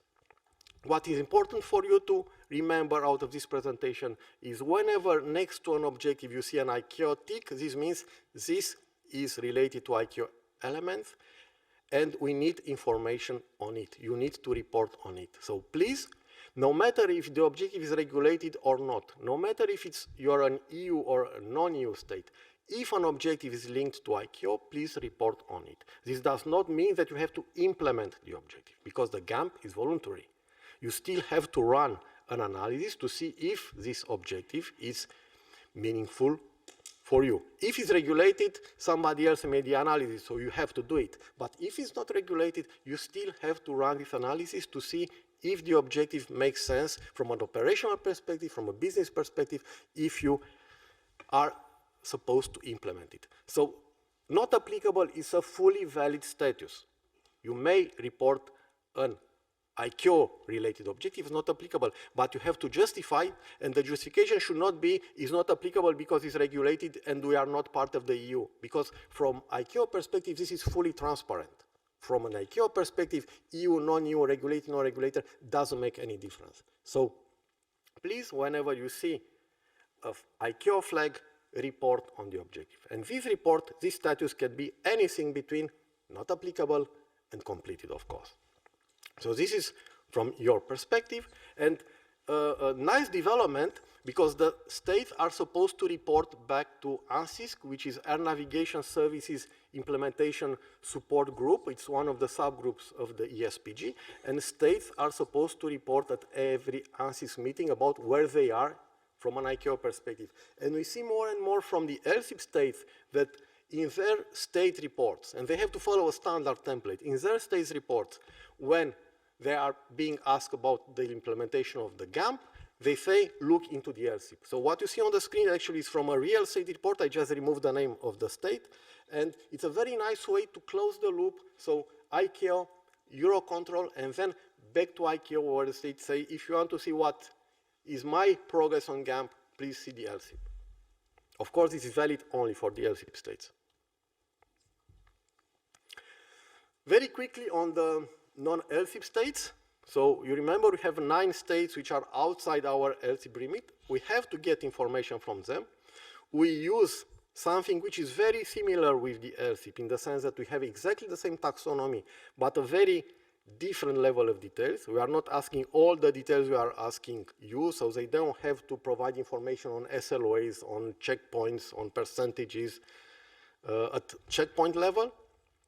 We try to help these people as much as possible because some of them are not used with our process, with the monitoring and reporting processes, with the LSSIP taxonomy, with the way we aggregate the data, with the way we use the taxonomy. So we try to help these states as much as possible. We are using an Excel file, but even if it's a simple Excel file, we try to automate to the maximum extent. So just to give you an example, if they select a status as completed, they get an automatic 100% completion. Or if they select completed status with a year in the future, they get an automatic warning. Well, this we can see also in the LSSIP states. So, or if they select an ongoing with a date in the past. So these kind of very basic warnings are embedded in the Excel file. And we see a difference. We see that all this kind of little support we can bring, it really increases the quality of the information we get back. And Sven mentioned that this year we had 2 workshops, one during the ANSYS with Russian translation. The second was a virtual one in end of August with French translation, or whatever I was speaking, me and Sven, if we can call it French, it was with French translation. So I think, and please, Sven, correct me if I'm wrong, this year we have surpassed ourselves in the level of support and help we have tried to provide the non-LSSIP states, and I think it paid back. I think that we can see this year's information a much better quality compared with the previous years. We can say if we want to see the half empty part of the glass, despite all the support we have provided, we didn't manage to have 9 out of 9. We only had 7 questionnaires sent back. So out of the 9 non-LSSIP, we had Tunisia and Turkmenistan, which have not provided. But all the others have very much appreciated the help provided by ICAO and by Eurocontrol in supporting them providing the information. Now, initial findings. We are still in the number crunching, but we are very close. So I suppose we'll have all the numbers by the end of this week. What is clear is that it is progress. Of course, it's just sheer numbers that the LSSIP states are pretty much driving the pace of implementation because 43 out of 52 are LSSIP. So whatever is happening in the LSSIP area is really pushing. But don't get me wrong, implementation is also happening very much in the non-LSSIP area. Some of these states are coming from far behind, so we see quite impressive developments in the non-LSSIP states. We see new ATM systems, new functionalities, new infrastructure, very modern infrastructure being developed year after year, also in the non-LSSIP states. And you can hear, it's just very basic numbers. We just computed for the airports, for example, just the number of completed airports divided by the number of elements applicable to airports. The states have a lot of freedom to decide on each airport they want to report per each element. So we have elements where we have a scope of some 40 airports. We have elements where we have 800 airports reporting on the implementation. So there is progress. You can see the trend is obviously positive, and if we look at the state, for state it's easier to compare because we have 52 states. We always have the same baseline, 52 states. So we see that there is clear progress for both Block 0 and Block 1. As anticipated, Block 0 is more advanced than Block 1, but we see in the last report that the implementation of Block 1 elements is building up speed. So the implementation is happening all over the European region. Now, what's next? As it was mentioned several times, well, the report is almost ready. We are really fine-tuning it, and it's expected to be submitted to the 5th meeting of the ESPG for discussion and endorsement. This is last week of November in Paris. Then we have to start to try to identify information to fill the remaining gaps. So we still have 4 gaps for which, even if we are supposed to monitor, we have no data. So we have to try to find more data to fill these gaps, or even for those which are already monitored, if we manage to find more data to enrich the information, we'll do it. We have to prepare the data collection from non-LSIP states because it is quite work intensive. It's not a database, it's an Excel file. As I said, we try and we customize each individual file per state, so it's quite work intensive. We have to start preparing the data collection. We have to engage with Turkmenistan and Tunisia at the highest level, but I'm way too low on the food chain, so I let Sven deal with this.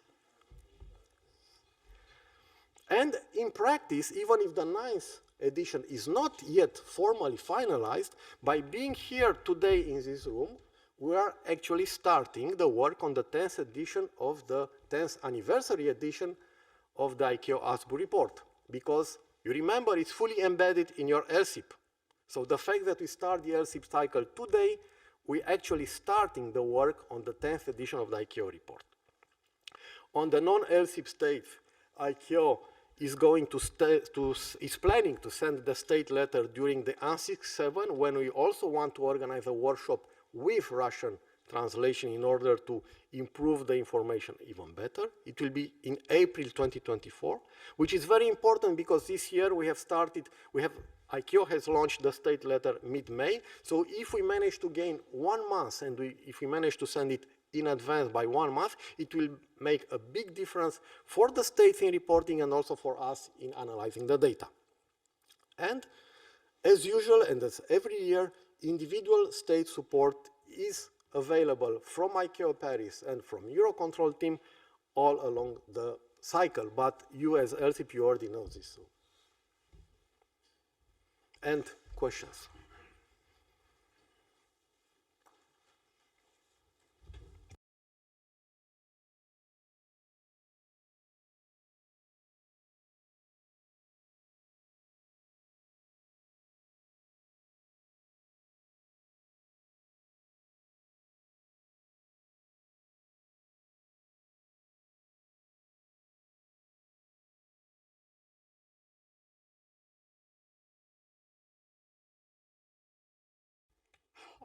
Okay, good. So yes, I was saying thanks. I was thanking Octavian for the good presentation, saying that we are definitely not on schedule anymore, but we will, I'm sure the next presenters will make the effort to bring us up on the track. Now, if there are no longer questions, we go to the next presenter who will connect to the session virtually. This is another colleague from the ICAO regional office, Arkady Merkulov, and now I will give the floor to him. Arkady, can you hear us? I don't hear you. I don't hear you. We can hear you very well, loud and clear. Super. So thank you very much for introduction, and again, I'll try to save some time for my presentation. As you see from the title, it's talking about EUR RASP implementation monitoring. So EUR RASP stands for European Regional Aviation Safety Plan. And apart from being Regional Officer of Safety for European North Atlantic Office, I also serve as ICAO contact focal point for EUR RASP monitoring the questions. So next slide, please. As mentioned by my previous speakers, we have a very robust system for monitoring of implementation of the GAMP at the regional level. And when we started developing the European Regional Aviation Safety Plan, we thought that it's a good idea to use the system, also to benefit the monitoring of implementation of another regional plan, which is focused on aviation safety. And I would like to thank all involved, in particular the team headed by Maria and implemented by Ludmila and Javier for assisting in this work. And of course, my dear colleague from EASA, Regine Hamelink, who is not available for joining us today, but she was very, let's say, instrumental in driving this implementation. So if you do by 2 clicks, you can see that from all this picture of interrelated global and regional plans, today we'll focus only on the one plan, of European Regional Aviation Safety Plan, which covers all states in our region, plus Iceland from North Atlantic region of ICAO. And we will focus specifically not on the plan, but on the survey, which is dedicated to implementation of this plan. So why doing that? On the next slide, you can see that we would like to really facilitate the implementation of global aviation safety plan goals and targets. One of them, if you do a couple of clicks, you can see is to boost the regional implementation of safety, to enhance safety. And second one, of course, to enhance collaboration of industry programs and safety information sharing networks. So if you go on the next slide, you can see that we managed to launch the survey last year, and this is when the LSSIP focal points, you have seen the button or the drop-down menu appeared in the LSSIP mechanism, which was called EUR RASP. And of course, you had questions or what to do with it and how it would be handled. We tried to clarify, and I think we will try to finalize this question today during this presentation, so we'll be clear who does what. In particular, this tool was created to support, of course, to provide feedback on implementation of the EUR RASP implementation by the states in our region, but also to boost the implementation of RASP. So as soon as the states seeing that they've been asked some specific questions, they start raising questions within their CAs, and they are, of course, triggering their implementation efforts. So the moment you ask the state to report, it triggers implementation efforts. So it's not only to provide feedback, but also to support implementation of the EUR RASP at the individual states level. What is another thing for us to do is to get feedback on additional priorities that the states might have, and that might not currently in the EUR RASP. Of course, the EUR RASP is not a document that connects all the issues of all the states, because some states can have specific priorities, but those that will be evaluated as of being of validity for the whole region, of course, they will end up in the EUR RASP. Another portion of feedback we receive from the survey is the request or let's say sharing of the challenges the states are having in implementation of the inspections. Why? Because we want to help them to implement. We want to help them as a region, and we would like to support implementation of assistance, individual bilateral assistance from state to state. And finally, of course, this is a living document, so the EUR RASP will be updated annually. And this is one of the reasons why I'm joining the call today, because we're just launching the 2023 survey for the next segment. Next slide, please. So what and how it's being used, you might be aware that there's under ESPG, there is a group called Regional Expert Safety Group, and has a subgroup which is dealing specifically the EUR RASP. It's called EUR RASP Working Group. So whatever results we receive through the survey will be processed by those group consisting of experts, and they will end up in the EUR RASP implementation report. The big part of the work in collecting the data and sampling data is done through LSSIP mechanism, in particular with the help of the team from EUROCONTROL. Again, big thanks to you. and then this will be analyzed. I'm happy to announce that the European Regional Aviation Safety Plan implementation report for 2022 was made ready. It was reviewed by ESPG and it was approved. Unfortunately, we cannot make it public because it was agreed by SPG that the first report we do it internally for own aviation experts. But if you need to receive a copy, we can try to find the ways how we can get it. Eventually, this is a cycle, right? So as soon as we have collect information, the same information and feedback being analyzed by the Regional Expert Safety Group for the two reasons. First, to identify the support activities needed to further facilitate implementation of those actions that were identified as being a challenge and being delayed in implementation. And secondly, maybe to identify needs to modify the European Regional Aviation Safety Plan. So that's the two ways that lead of the work. So it's not just a survey. The survey triggers the real closing the loop cycle, and it's really used for practical implementation and support. Next slide, please. So now the question that you might be raising, LC focal points, since you've been seeing this, let's say, drop-down menu in LSSIP mechanism. The LSSIP, the EUR RASP survey should be answered by people whom we call EUR RASP implementation focal points. There was a special separate state letter asking the states to nominate them, so now we have the list. So those EUR RASP implementation focal points, some of them might be on the call today, or might be even present in the room. They are the ones responsible to fill up the survey. The survey is unique for all the states, as mentioned also for ASBU implementation report. Let's say there's a difference, so it's common for all the states. There's no difference between the question raised to LSSIP states and non-LSSIP states. However, there are some questions which are answered on behalf of those states by EASA. So some of the states, if you're a EASA member state, you don't need to be answered by those states, but the answers are already been provided by EASA. As in the case of ASBU implementation monitoring, the EUR RASP survey for non-LSSIP states will be sent separately by us, by ICAO European North Atlantic Office, in MS format, and we'll collect the data in MS format, but the questions are the same.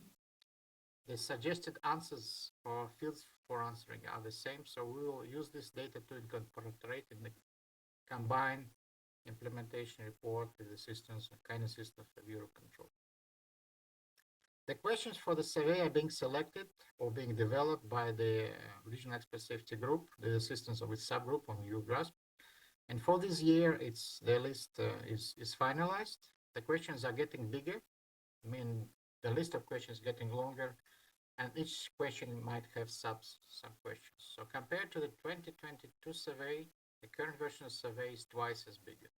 Why? Because we have new actions that supposed to be implemented this year, and we need to collect feedback on implementation of those actions. At some point of time, of course, the number of questions will be stabilized, but at the moment we're seeing that they might be increasing year for year, depending on the status of implementation of those questions. The good point is that the data from some part of these questions are repeating the questions from the previous year. So for those states that already answered the questions, they just need to update the current status. So it's not like answering the question from very beginning, but updating the status. But of course, the second part, which is new, they have to be answered on this question.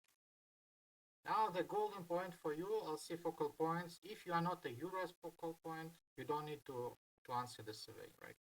Don't go to this drop-down menu. Don't start answering the question. Just leave it for the EUR RASP implementation focal point to answer it. However, in some states, I know that the EUR RASP implementation focal point equals LC focal point. So if you know that you are both, so to say, then of course you need to answer it in due time. We are about to issue the regional state letter triggering this process, the deadline to respond to the question, and it says next slide, by the end of January. So expect that formally we already opened the survey. It's available in the LSSIP tool. The state letter will be sent from maybe today or tomorrow, explaining that the deadline is the end of January. And we will be processing the data starting the end of January until May to provide the EUR RASP implementation report for 2023. And probably it will be made public depending on the SPG decision. So why we are doing that, and this is next slide. And one of the, say, the two last slides. So how we will use the results?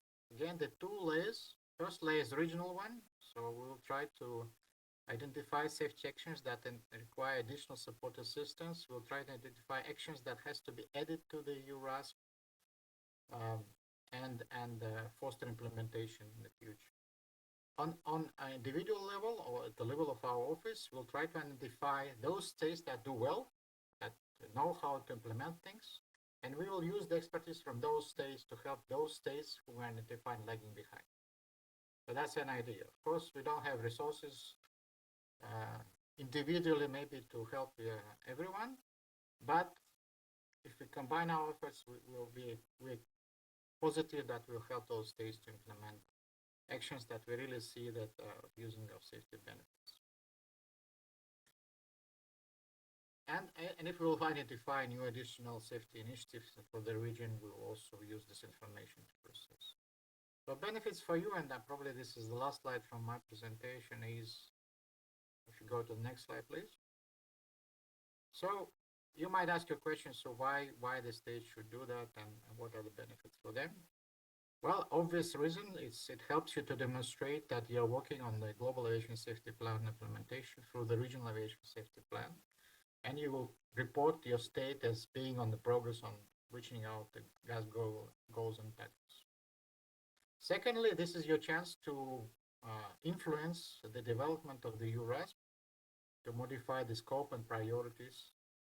And by doing this, you will help to make EUR RASP better, more practical for the states, more easy to implement, and in a nutshell, to improve the safety. And this is the next point. So overall, by doing that, even providing the feedback, you're contributing to the regional safety risk management processes. Finally, we need to see the situation in the states. States in our region, we have 56 states. All states are different. Some are more advanced than others, but we don't know the actual status. So we use the survey to collect this information. Why? Because we would like to help those states. We would like to help those states on different levels. So finally, believe it or not, it also boosts the implementation of national aviation safety activities. So even when the people start asking questions, why are you doing this and that, what is the status? Even internally, create more awareness of necessity for more structured planning at the national level, for developing national aviation safety plans based on national priorities and based on regional and global priorities, and help to implement it. So the key message is implementation and survey and the monitoring report help us to identify what areas has to be emphasized and implemented. So I hope by this I close my presentation and I'm convinced that it's important. So the key messages, if you are not at a EUR RASP implementation focal point, you don't need to complete the survey. But if you have a good will, you can assist your colleague from you might know, which is a EUR RASP implementation focal point from technical things. But it will be a great job for those colleagues to collect the data and to provide the data for SIP mechanism. Again, there'll be the majority of states will be using the SIP tool. Those 9+3 states that are non-SIP, they will have to provide the data via Word document to us, and we will integrate the data using the guidance systems of EUROCONTROL. That concludes my presentation. I hope I saved some time. If not, I will apologize, and I open for any questions. Good afternoon, everyone. Good afternoon, Arkady. I'm also apologize because I have a couple of issues to raise, a couple of points. As you reminded the audience, RASP and LSSIP exercise are totally separated with different focal points. However, since we are in a single organization with several directorates, we do support each other. However, this doesn't prevent from having a little bit of difficulties, like from an organizational point of view. As you mentioned, there was a request from ICAO by state letter to nominate focal point. Unfortunately, and we already reported that for last year, it seems that the French focal point does not receive that correspondence. So yeah, I'm just sharing, this could be dealt bilaterally, but this might apply to other member states, and it might be good to share. So this was one point from an organization perspective. The second point would be, let's say, institutional. ICAO works with different proceedings, and the main trigger is using state letter. I would be grateful if you could mention which state letter is requiring filling in the RASP questionnaire, just because some people might ask. As I said, we have different directorates, and the colleagues, that was one of the first questions last year, because EASA presented the topic, and it was not clear to me that it was on behalf of ICAO. So yeah, this would be a question. Could you provide us with a reference of the state letter, if any, which is asking for that? And then my last 2 points would be like practical and probably more oriented towards the tool. So actually the RASP questionnaire on the LSSIP Plus tool does not provide any export or report feature, which would be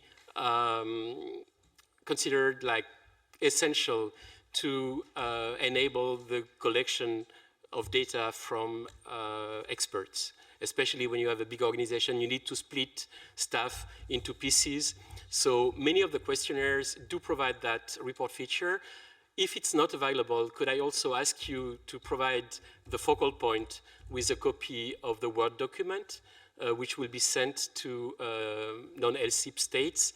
And the last point would be that there is a discrepancy between the deadline provided by Arkady in his presentation and the deadline which is in the front page of the LSSIP website, which is advertising the 8th of March as a deadline to provide the questionnaire versus the 31st of January, which was the deadline last year.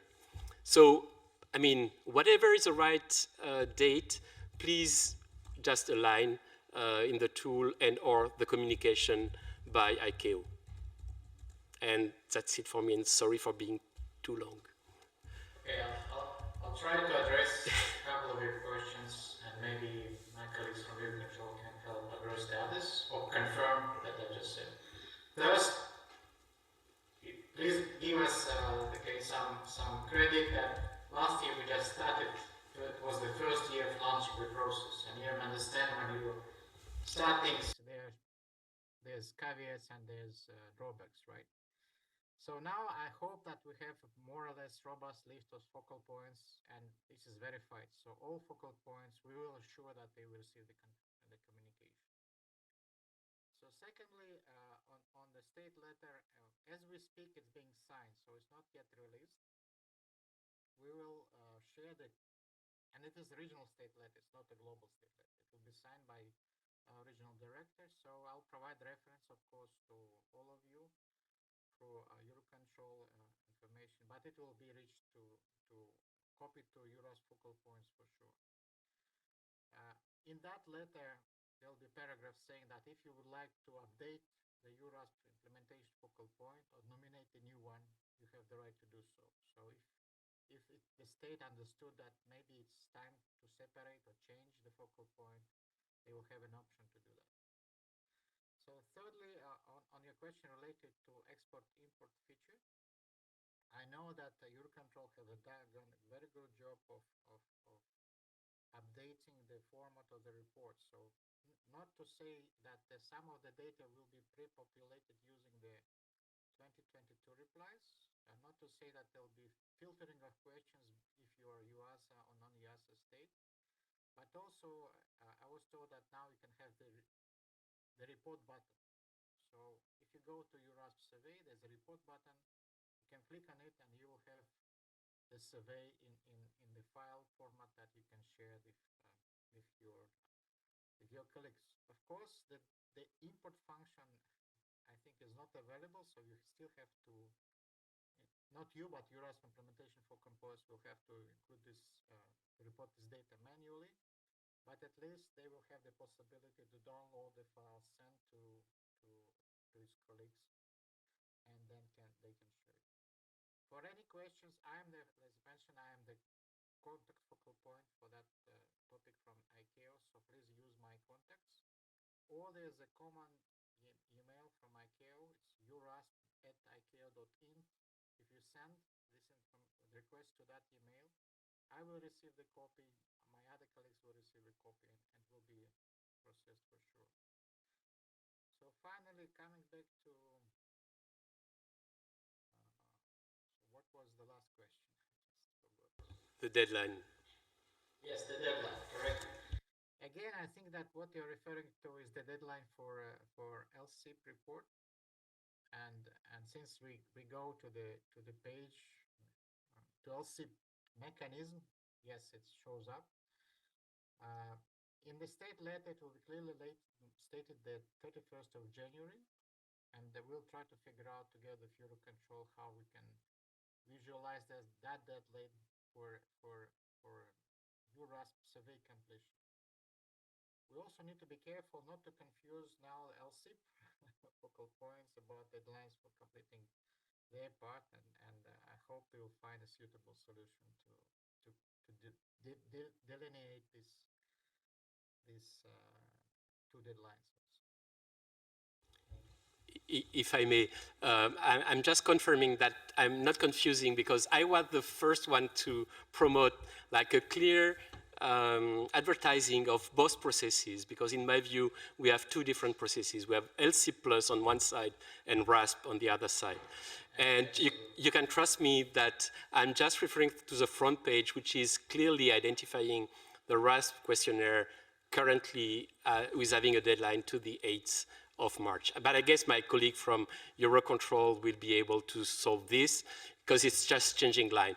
The second point is I can also confirm that I just checked now, and the report button is still not available. Talking about the front page, also with regard to the brand new two questionnaires, also Magnus mentioned, I guess, a deadline on the 15th of December, which is not yet on the front page. And on the second one, which was a meal questionnaire, we were not provided with a deadline. And I forgot to ask the question earlier, sorry. Okay, you ask it now, so please bear with us. We still have one point on the timeline where the correct dates are going to be communicated. You might be surprised, but a lot of these deadlines have been finalized really at the very last minute and the very last second, so hence some inconsistencies, but we will take care of this. And same goes for any pending tool issues or functionalities that are not working fully yet. So I hope that will help. Okay, so now thanks very much, Arkady, for your intervention. Thanks a lot for the questions. I think we are ready to move to another hot topic, which is related to the safety questionnaire. So Stijn de Graaf will make the presentation exactly in the same light as Arkady, trying to explain what it is for, why it is important that we participate, because these are questions that are reoccurring throughout the cycle. I have already witnessed this since the beginning of the year when I arrived at the very end of the cycle, and we try to really shed some light on this and anticipate all these type of questions when the real work will start. So, Stijn, here you are. Thank you very much, Maria. Good afternoon, everybody. My name is Stijn de Graaf. I work for the Network Manager Safety Unit, and we actually authored the documents that are being questionnaired in this cycle. And indeed, it's a good bridge from Arkady's presentation to mine, I guess, because the elements that we are looking for are pretty much the same in both our sites. So Last year, a colleague of ours, Dragica, introduced the topic to you. So I'll just quickly go back to what we had said there, and then we'll move on in a little bit more detail what we actually expect and what we hope to get out of this process. So we have two SAF objectives in the current cycle, which is the one on the airspace infringement action plan, which is to implement measures to reduce the risk of to aircraft operations caused by airspace infringements, and the 11.1 to improve runway safety by preventing runway incursions. These action plans, if you've not seen them yet since last year, it's definitely worth taking a look at. It will basically position you a bit better for these questionnaires as well, I guess. They're really shopping lists, so it's not legislation. We recommend them to be implemented. EASA is supportive of it as well. And they were part in the publication of both of them, but in the end, it's not legislation. So it's a shopping list of recommendations of which we hope that the states will select the ones that are applicable to them and will implement them, which makes it a bit difficult for us to assess the applicability in all the different states because we don't get a regular feedback on it. And as it's not regulation, you're not mandated to actually implement them. So the intention we have with these action plans and also to put them in the review is to have the regulators together with the local stakeholders assess the applicability of the recommendations to the local situation and then decide which ones should be implemented and then monitor the implementation of the ones that are selected per state.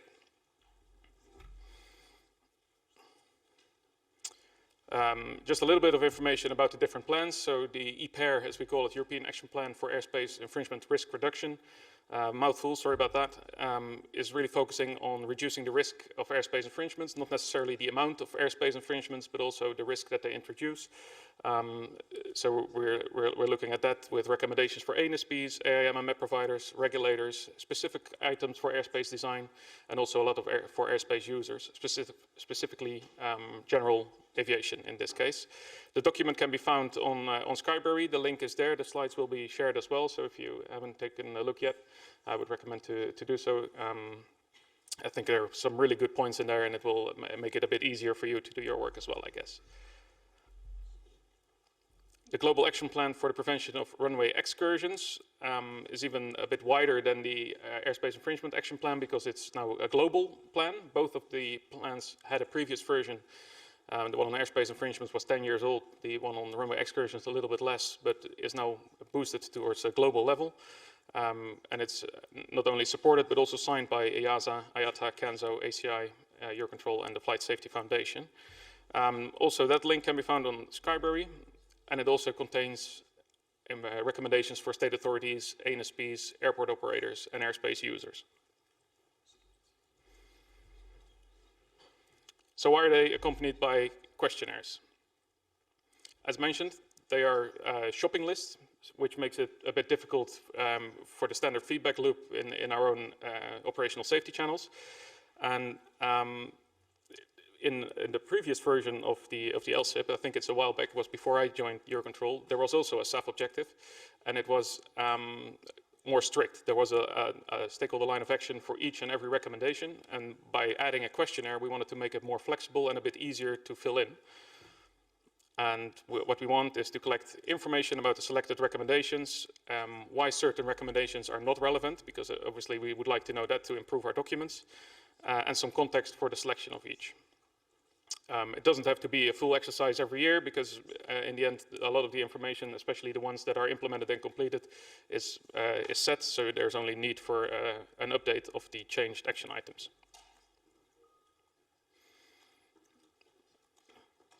I think one back. No. So to make it a bit more concrete, because we received some questions about what the actual outcome should be, what we want from the exercise. It's basically 3 questions. Is the recommendation relevant? Yes, then obviously you go on to the next one. No, we are very much interested in why it's not relevant. Are you implementing the recommendation?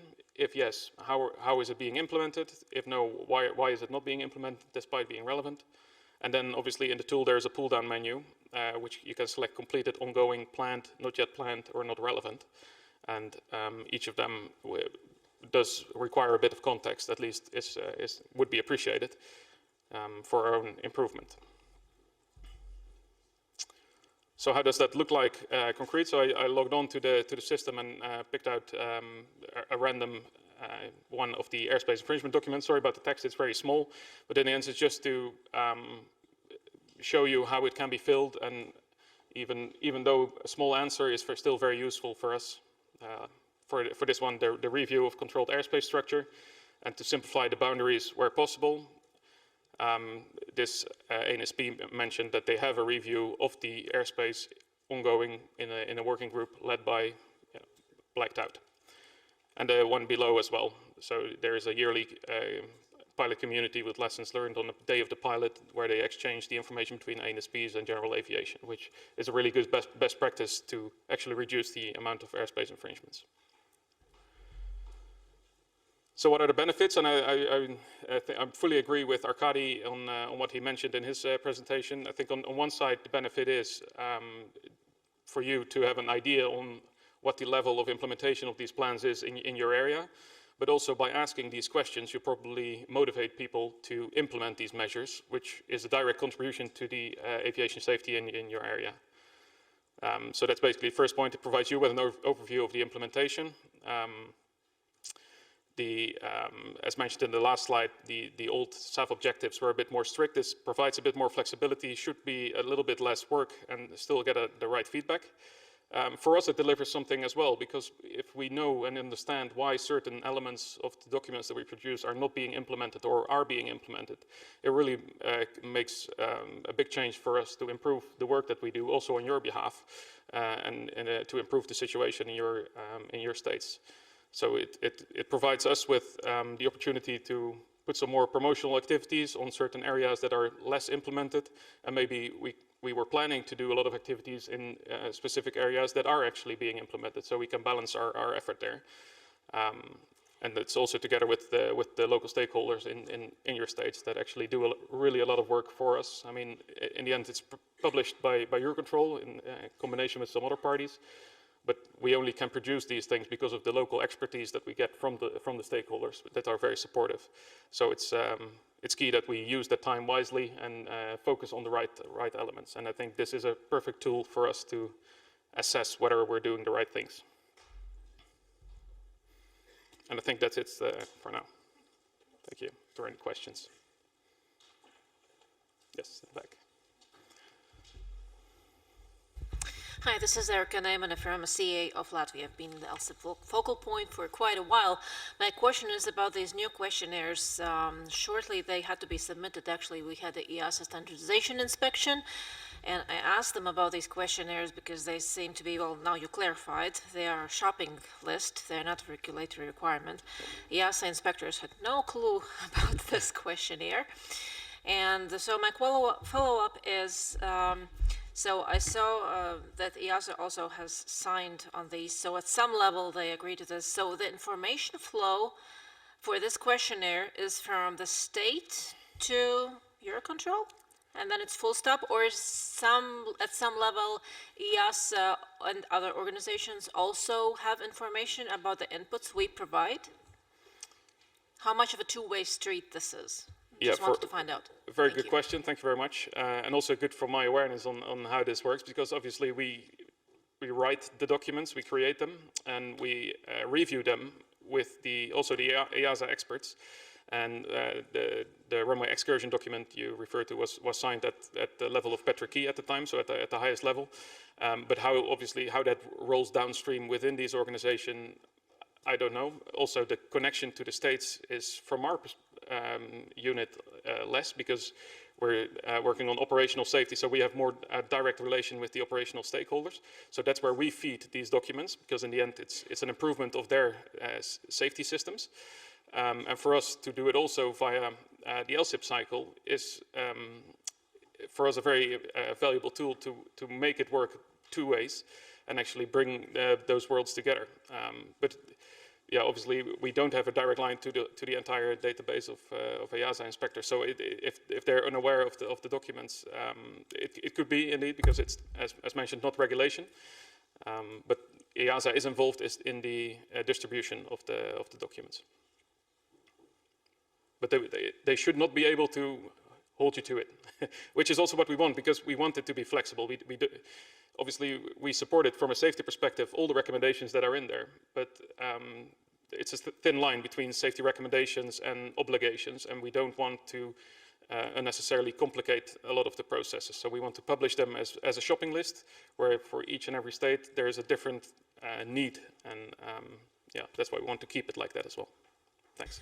Okay, thank you for clarifying. It would be great if there was a disclaimer, or perhaps there's for this cycle, that this is, let's say, a shopping list, these are recommendations, because otherwise when we look at all of those lists, it's not me, it's at least 4 other people that have to be involved in this, and it's like a snow on the head, because it's tons of questions, and yeah, and the question is, okay, is it mandatory? Like, where is it coming from? What do we do? Who sees it besides us? Like, what are the repercussions potentially? Like, what happens with that next? Yeah. So there's some sort of disclaimer or something like that? Yeah. So, there is in the documents, that's for one. I mean, in the introduction it's clearly described what the intention of the document is and what it's used for, but I really take your point, and maybe we can add something wider in the introduction of the actual objectives in the LSSIP database to clarify it once more that this is how it's intended, and maybe that's a good idea to do. But I'll leave that to your capable hands. But thank you very much for the question. Yeah. Sven. Stein, just if you go back one slide, I know it's horrible, but the aviation community is actually also very bad in that. How often is the term SAF used now?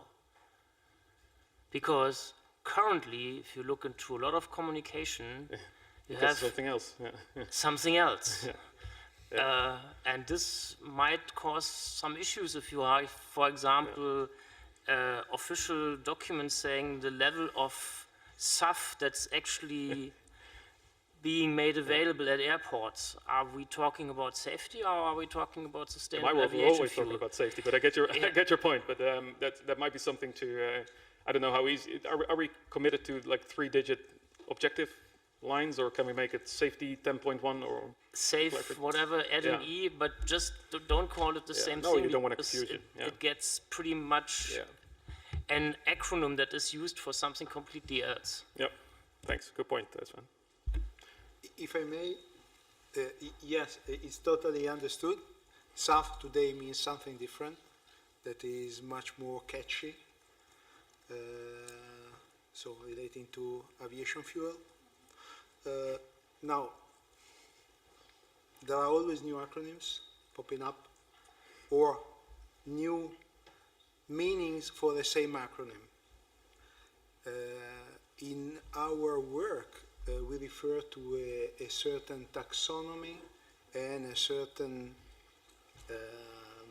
amount of acronyms that are defined in our documents. So I would say it could simply be it. I mean, when I refer to a SAF implementation objective, the SAF is intended in the scope of the implementation plan and the acronyms used there. But I take your point, Sven. So maybe it's time to find a new acronym. For sure, we will not be able to change the SAF acronym used for aviation fuel. Therefore, maybe somebody can come with a proposal. Yeah. Thank you very much. Good. So thanks a lot for the clarifications. We do have limitations as the database is already up and running to make modifications at this moment in time, but for sure this type of clarifications can be provided also through the SharePoint guidance that we have developed, and it will be presented a bit later and also underlined once again during the bilateral meetings with the contact points. We'll have this next week and also some a bit later to kick off the activities. So now we go to the last questionnaire, the surveillance one, that is going to be presented by our colleague Johan Martensson. It was already mentioned by Octavian that this is an important activity. I don't see actually Johan. Is he on the line? Because I have seen him connected. Johan?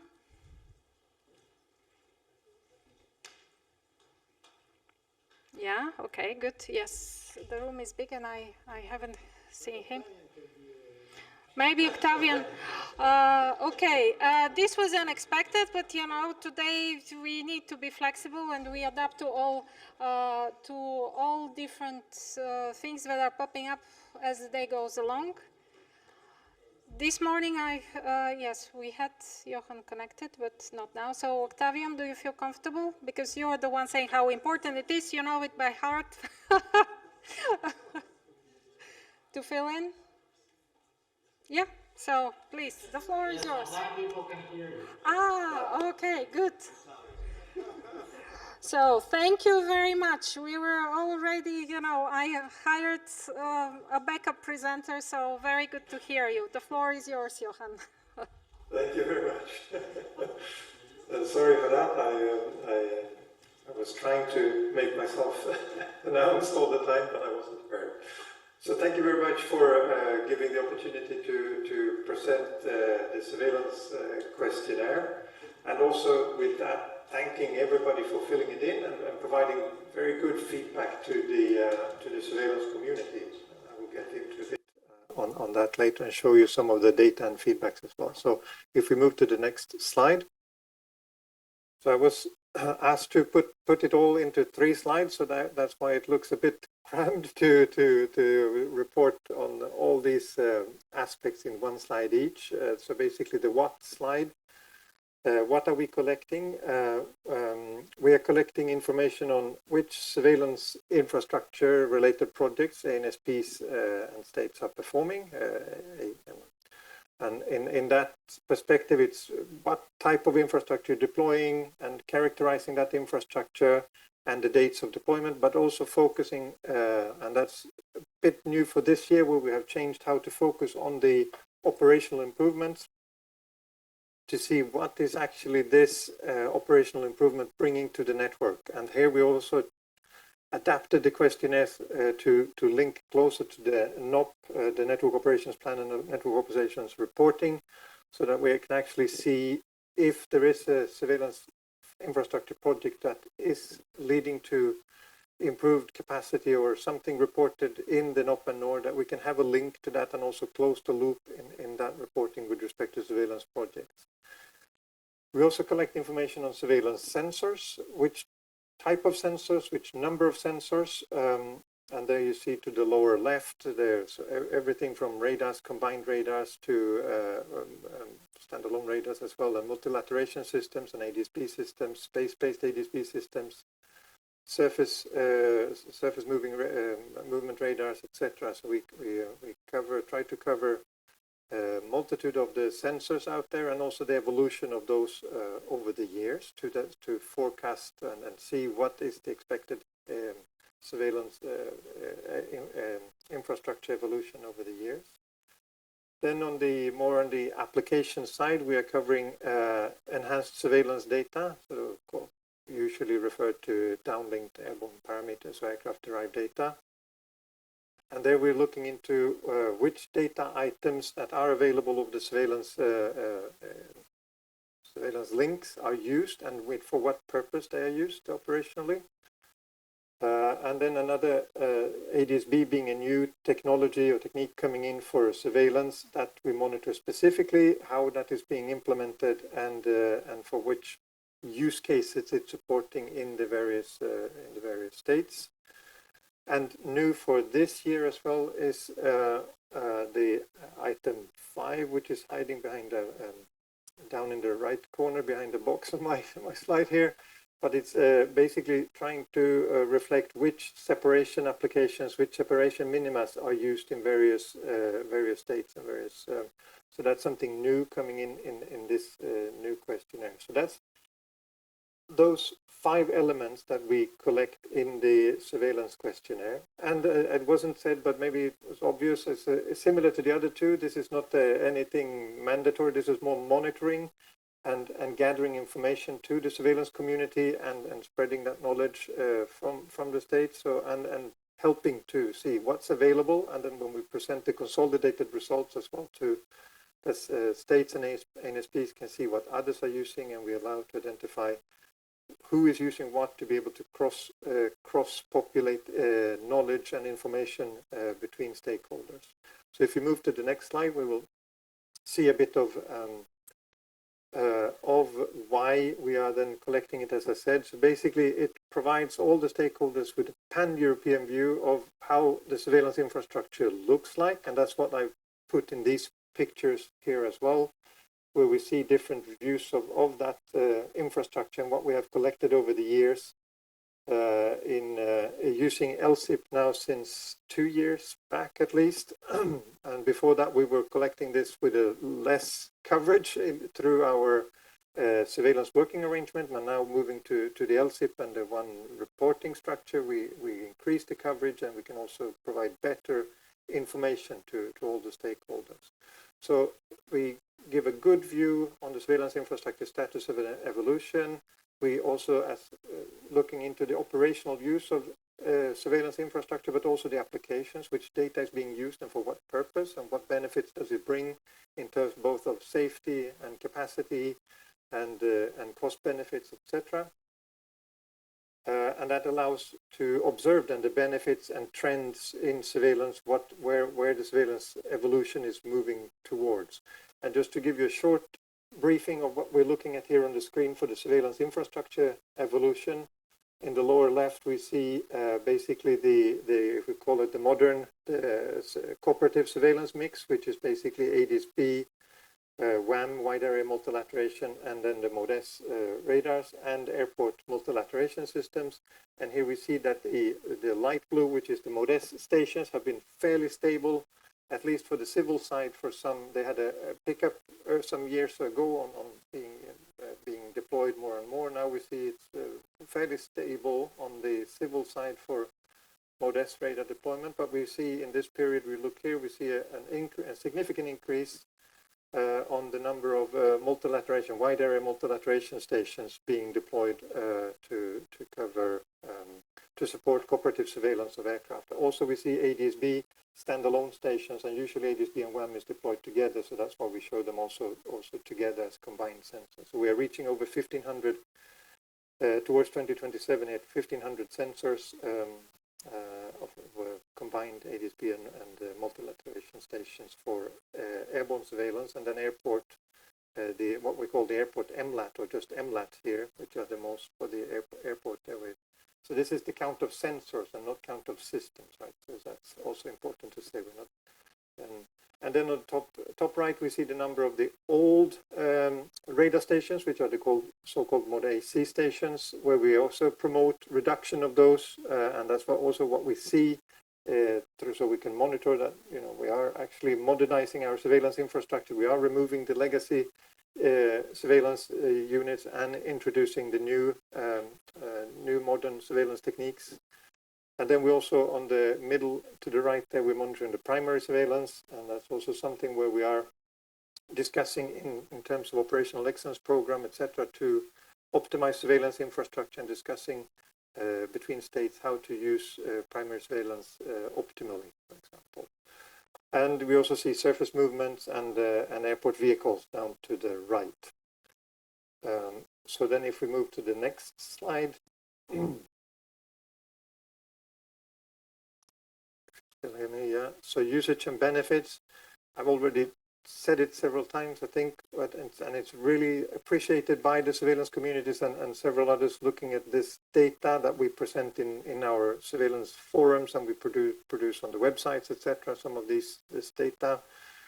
So basically spreading the knowledge on benefits and best practices of using various surveillance infrastructure or various surveillance applications.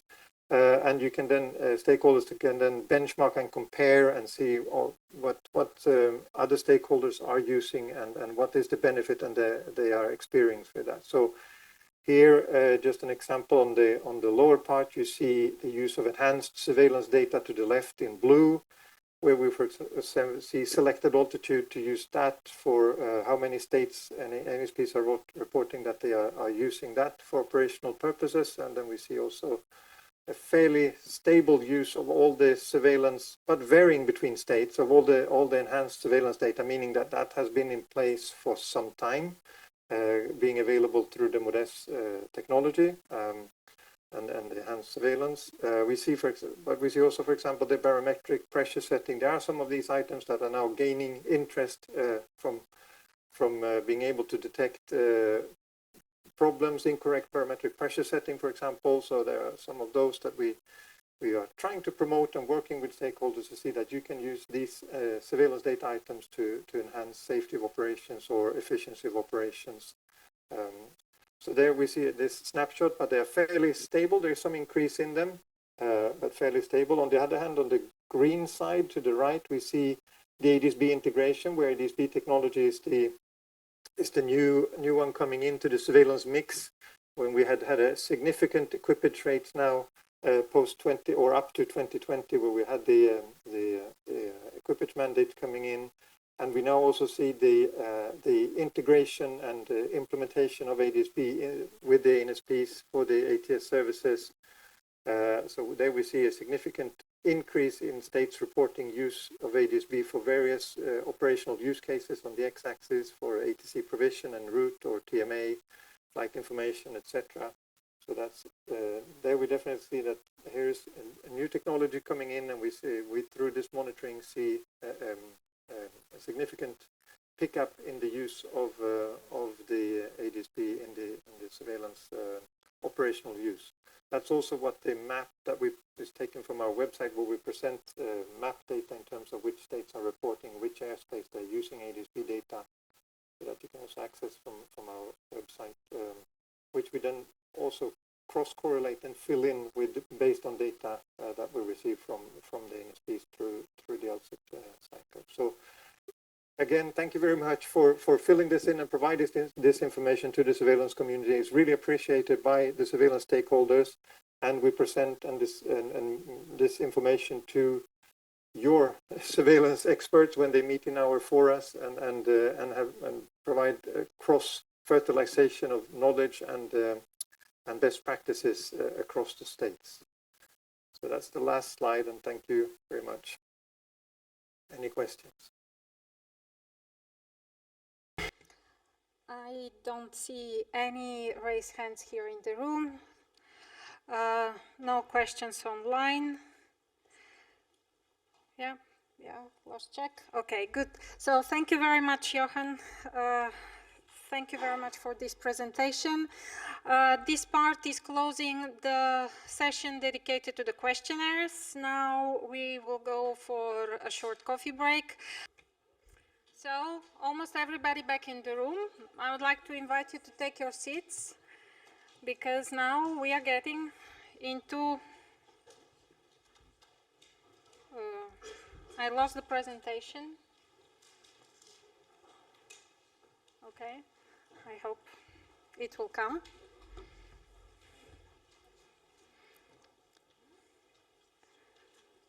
Right. And now we come to the part that you have been expecting the whole day, the timeline and the process and what are the deadlines. You have received already quite a lot of information about the content, about what we expect, where the main focus and the challenges will be of this reporting cycle. And now I give the floor to Javier Rosendo to present us with the correct timeline. So what you see here on this slide is really very much fresh. I was very serious when I said that some deadlines have been really literally confirmed at the very last minute. This information is going to be shared with you. It will be also corrected in all available other sources. So, but again, the information that is within these slides is the correct one. So, Javi. Oh, sorry. Well, thank you, Maria. I'm Javier Rosendo, as Maria said. I work for the PAS team in EUROCONTROL.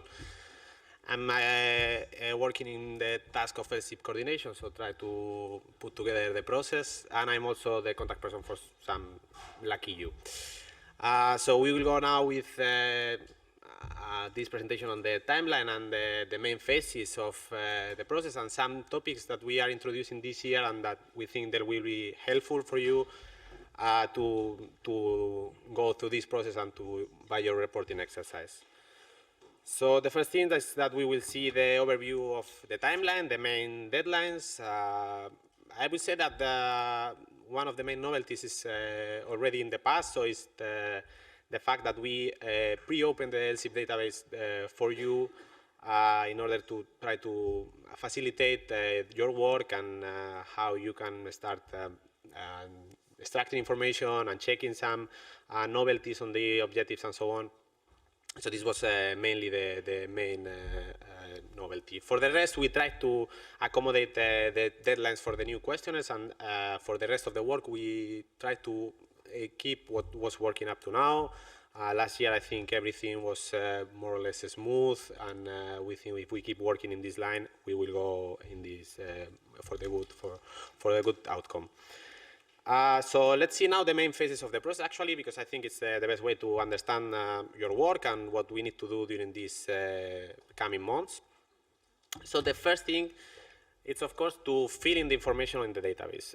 For this purpose, we've split the task in two slides because in the end we have some questionnaires that you need to fill in or some parts of the database that don't require to be reviewed in the data cross-check period. So in the end, these questionnaires, you kind of have different timing for them. So as you can see in green, we have the responsibility for the EUR RASP focal point. We can confirm that the deadline, the right deadline for this activity is the 31st of January. And then in orange and partially in purple, you can see another deadline, which is the responsibility for the LSSIP focal point. In this sense, for the safety questionnaire that were presented by Steen and the SUR questionnaire that was already introduced by Johan, and the projects module that is in the database, you will have, or you had since the 18th of September, and you will be able to complete the information until the 8th of March, when everything in the database will be frozen and completely done. For the FFIs, as we already anticipated, it will be a little bit more deadlines that are more closer to today. And we will be finishing it by the 15th of December. So it should be, this is the timeline. It was presented today. They will be delivered to you and open for your visibility from today. And then you will have until the 15th of December to fill in this information.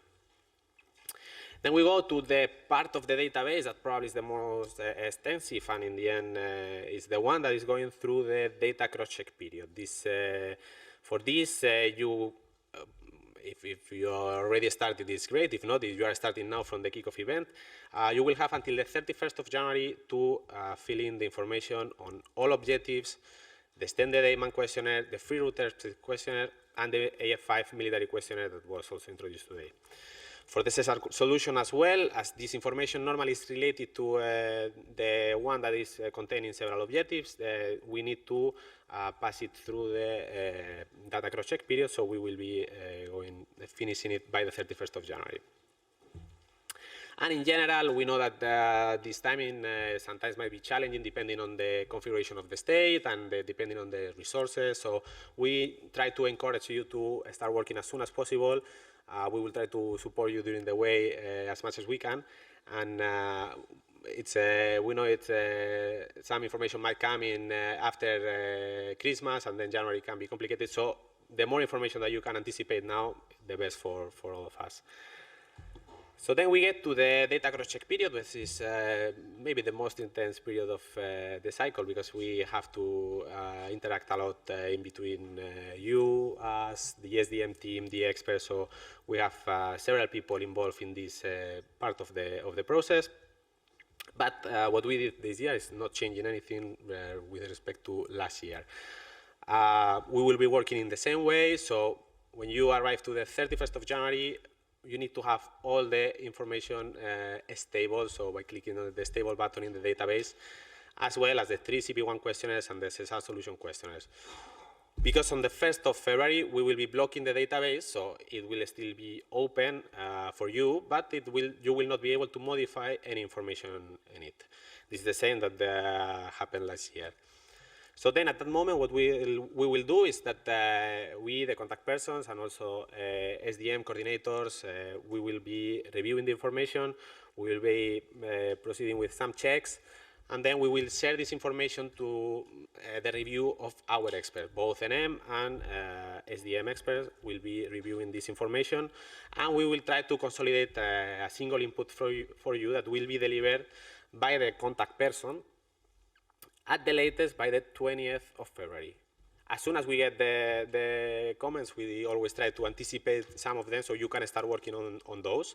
But this requires some time for checking information and interacting between us. So this is the deadline that we put to ourselves, the 20th of February, because then we give you until the 8th of March, so it's almost 3 weeks for you to finally review all these comments, and if there are if there's anything that might happen that you don't agree with the comment of the expert, then of course we will need to coordinate with SDM if it's a CP1 topic or with the appropriate experts to see how we can proceed with this phase. Because in the end, on the 8th of March, we will be freezing the database. This information will be final. We will take a snapshot of it, and this will be what will be part of the LSSIP documents and the monitoring view and the master plan level 3 report. So we know that the data cross-check period is also in February, where some of you might get the school holidays for your kids, some of you like skiing, so it's always a period that is complicated, and we know that. So we try to encourage you to understand these dates the best as possible and try to adapt as much as you can. So we encourage you to be available somehow so we can all go through this process in the best way. So finally, something different is the final part of the process normally, which is the elaboration of the LSSIP documents. This is normally something that you can already start doing. Well, not yet because we haven't delivered the initial draft, but we will be delivering this initial draft during November. And we will start completing the information that is kind of regular for every year that we can check and update. And, but of course, as usual, the main part of the work will come after the 8th of March when we have the final and stable data. And we can proceed to review to finalize the document and go for the signatures and finalize everything related to this cycle. So this is all related to the phases. Now I will go with a couple of topics that are kind of novelties for the cycle and that we think that might be helpful for you in completing all these phases. The first one is the airport operators webinar. We heard you, and some of you were sharing some difficulties, especially from the airport operators side, in terms of completing the reporting exercise in the best way. So what we will try to do in this webinar is to give somehow technical advice and somehow reporting advice on how to proceed, mainly intending to have there the airport operator stakeholders working in the LSSIP cycle. Of course, everybody in the LSSIP community is invited to be there. If there's any focal point or any other stakeholder that wants to be there, it's more than welcome, but understanding that the main focus of this webinar will be for the airport operators. The webinar will be held online, and the means will be provided soon. We will share the invitation to register in the coming days, and it will be celebrated on the Wednesday, 8th of November in a single session of one morning. It will be estimated from 9 to 1. So this is, you can already save the date if you are interested in participating, which in general I encourage because I think it will be helpful for all of you to attend and listen to this. Then the other thing that we are introducing for this cycle is a new guidance material. We already had some working instructions. We had some supporting material for you, some documents that we were delivered in every cycle. But we understood that it was sometimes a little bit chaotic for you to understand where you could find the information. So this is why we built this space where it's a single entry where you can find all the information consolidated with the appropriate reference to other documents or other places where you can find information that will be helpful for your cycle. Also, the idea is to be able to update the information there and to proceed with any question that is coming and is you are bringing any of you as focal point. That if you bring a good question to any of our contact person and we see that this information is interesting for all the community, we will be updating this information in the new guidance material. So it's already available. You should all have access. If you don't, you can contact your contact person or your or LSSIP support, and you can find it there. As well, we already did on the 28th of September the webinar for newcomers. So for all of you that are new or that want a refresh on a little bit on the LSSIP environment, let's say, you can already check the recording in the Eurocontrol Aviation Learning Center. It's stored as a module, and it's also in the Eurocontrol webpage, in the LSSIP page. You can find the appropriate link. So this is all from my side, and if there's any question, I will be glad to answer.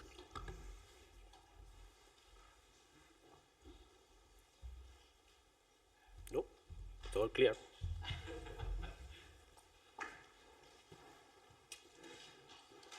Okay, thank you, Javi.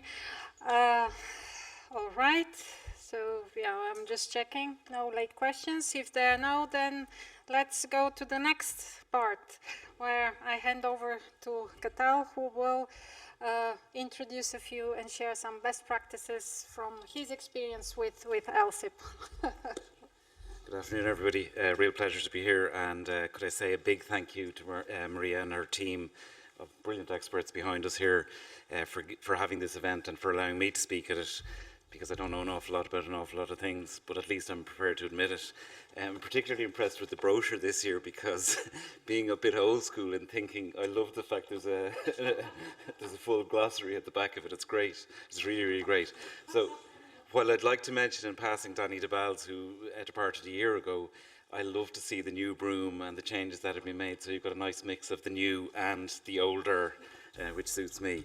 And that's a lot of what I'd like to talk about, being that LSSIP, being 30 years old, reflects how old or how long I am in the industry, being 33 years working in ATM generally. Long enough to remember what came before LSSIP, which was eat chip. And now I just eat chips. Or I've gone from having a career to being on a journey. Or I've gone from having colleagues to stakeholders and deliverables and milestones. It's not necessarily a bad thing, and change is not necessarily a bad thing in itself. And that's a lot of what I reflect in where I am. I'm in a reflective mood. I'm at a point in my career where I think back and I realize that this isn't for me. This is for the next generation, the people that come behind what we're doing now. Every piece of work that we put into this is to serve the future. But don't be disillusioned. Time moves on, fashions change, people change, but the core of what it is that we're doing is 30 years old and remains core to what it is we're trying to achieve for the people and the generations that come after us. Unfortunately for the gentlemen in the audience, apparently ties are completely gone at this stage, and suits apparently won't be long to follow, which is particularly very personally disappointing for me, because my wife says it's about the only thing I'd ever look any good in is a suit. Anyhow. That being said, in a very similar way, in the cockpit we've gone from dive and drive to profile management, or from ATC to ATM. And there is always a danger that in any ANSP, which I represent, there's a bubble mentality where we don't like change, we don't like any outside influences, we don't want to be involved. But this is the example of how to do it, and how to do it in a measured, repeatable, responsible and manageable way, in my view. I'm not here to proselytize, I'm here to just support what it is we're doing and try and give you an idea of some of the issues we've had. I speak also as an ANSP and a state who did not publish our LSSIP document this year. Yes, we didn't do it. Now, all the information in the database is superb because of the interactions that we have. We just didn't get over the line. That possibly reflects the fact that we're one of the last states also in Europe to separate our CAA or our regulator from the ANSP, and that happened over the course of this year as well. But it is a positive in itself. So look, I've got 2 slides. I'll try and keep it reasonably short, but I did want to share all that. As I said at the beginning, I know a lot of things about a lot of things, and I know very little about an awful lot of other things, but what I'm not is an expert in everything, nor do I want to be. I have had, over the course of my career, built up experience in different areas, different roles within the organisation, but I've been involved with LSSIP since 2015. And again, the key point in that is, I don't need to know the information, I just need to know who to go to get the best quality information. I have noted, however, that the evolution, and it is evolution, not revolution, of the database has been remarkable in the course of time that I've been involved with it. And I really see the last year, particularly with the advent of CP1, as being really strong in gathering all that data together. And let's face it, in my view and in the world view that I see now, data is king, no matter what way you look at it. And just think about it. When the LSSIP process started in 1993, it was 12 years before the first iPhone. It was probably 14 or 12 or 13 years before Facebook. All those data-related innovations that have come in place since. So in a lot of ways, LSSIP was ahead of its time in bringing that data all together. I have no doubt but that it is a challenge for us as an ANSP and for other ANSPs, the whole CP1 context, because there's a financial element to anything that we do in the CP1 world. In 1993, we were fat and happy as ANSPs. Now we have to do more with less and achieve mandated or deliverables that have a specific end date. And it's not always that easy. But what I would like to share is the key that I found this year is working in collaboration and as part of a team with our SDM colleagues, Tim, Carlo, Simona, and others, as well as our excellent LSSIP supports here behind me. It means that we can actually get the best information together to say, okay, we're not where we should be, but these are the reasons why. These are the risks that are associated with us not achieving that, and we have a clearer picture of where we are. And again, I speak as an ANSP or as a state who have had a letter of infringement issued in the course of 2023 based on not meeting target dates for some of our LSSIP deliverables. So I guess don't be afraid is the real thing, but even more so, this is about collaboration. This is about getting the best information and guidance. The financial challenge does reflect the EURP process in that we are very much economically regulated as an ANSP, which means we have limited capital expenditure budgets and even more limited operational expenditure, and all the effort goes into keeping the operation going. But repeatability, or repeating what we do here from a data point of view, can only better inform the decision-making process for any ANSP in the future, and how you actually put a priority on what the projects should be to best serve the network and the master plan for ATM. This isn't about individual ANSPs anymore. We're not ATC operators. We're an ATM service provider in an ATC world that serve the overall network, and we shouldn't forget that. The 2022 did mark that milestone in the evolution of the process, in that we started to interact with a number of different stakeholders to the process, which I found particularly to be very satisfying, very rewarding, difficult when it needed to be, because there are difficult conversations, but at least the information is accurate and clear, and everybody knows where everybody else is at. We are all in this together after all. Some negatives. There were internal challenges, as I mentioned, around the publication of our 2022 report, which I won't rehash here, but I'm telling you, the database is as perfect can be now. When I go in next week, I'll just have to tick the boxes and it's good. A possible negative is that there are now numerous reporting lines and new stakeholders, but it's also a positive, and that's why it's on the slide. Having those numerous reporting lines and new stakeholders, to me, has only enhanced the overall process and the experience, and I do want to sort of share that with you. I've already mentioned it almost ad idem, but engagement with the SDM and the guidance we received is outstanding. The key word in that bullet is guidance, because now We don't have to have the internal expertise in ANSPs. We can go to the SDM and our colleagues and ask them for their guidance about how best to manage it, because they are the experts in what they do, along with our colleagues in LSSIP. So I really believe that collaboration is the key to best quality data, as I mentioned about data, and becomes the single source of truth. And in the last year particularly, and I do need to share this, is we've had more direct engagement with our regulatory people internally in Ireland, and I hope this sort of reflects some of the comments that came from the Latvian CAA earlier, in that clear, concise, accurate interactions with our regulator is helping in delivering on the CP1 context to everything that we do. And I genuinely believe that honesty and engagement is the core to the overall LSSIP Plus process. And I'm going to take a chance. I've spoken to some of our colleagues at the coffee break. I came across a Latin proverb that is of Greek origin, and I'm going to try it. Repetitio est mater subitorum, which means that repetition is the mother of all learning. And I'd like to leave you with that then. Thank you. Thank you very much indeed.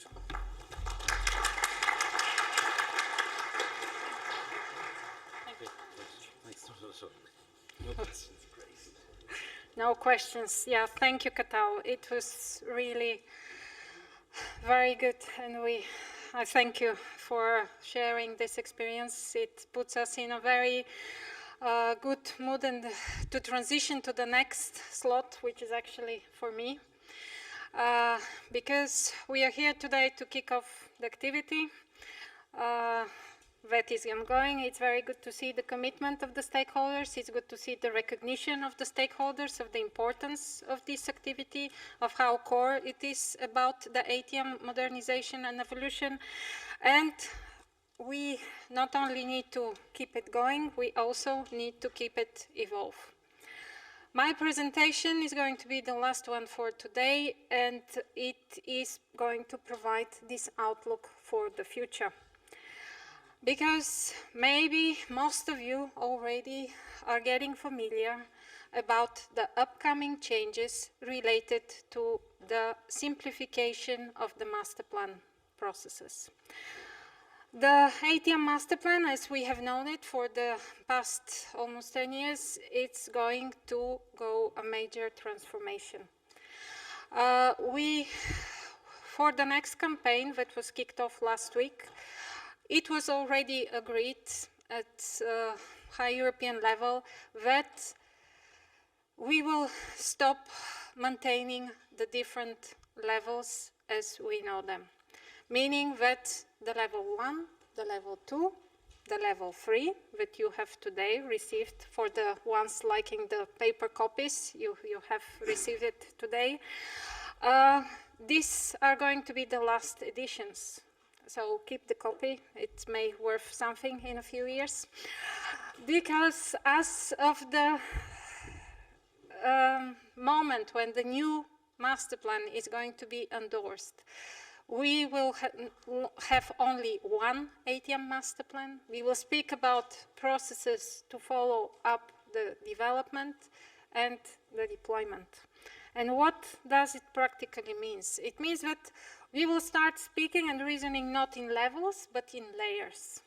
There will be one defined strategic layer where this one document, one European ATM master plan will sit. And then we will have the execution layer where the different development and deployment activities will actually happen. Practically, what does it mean? I said it, no more level 3. This is the last year that we have delivered the plan and the report. What will happen is that as of next year, gradually, as of 24, we will start transitioning from this old structure to the new processes. And what concretely this will mean for you, for all of us. That means that the work that was previously done under the umbrella of the SESAR 3JU, which were the delivery of these two master plan level 3 reports, will no longer happen.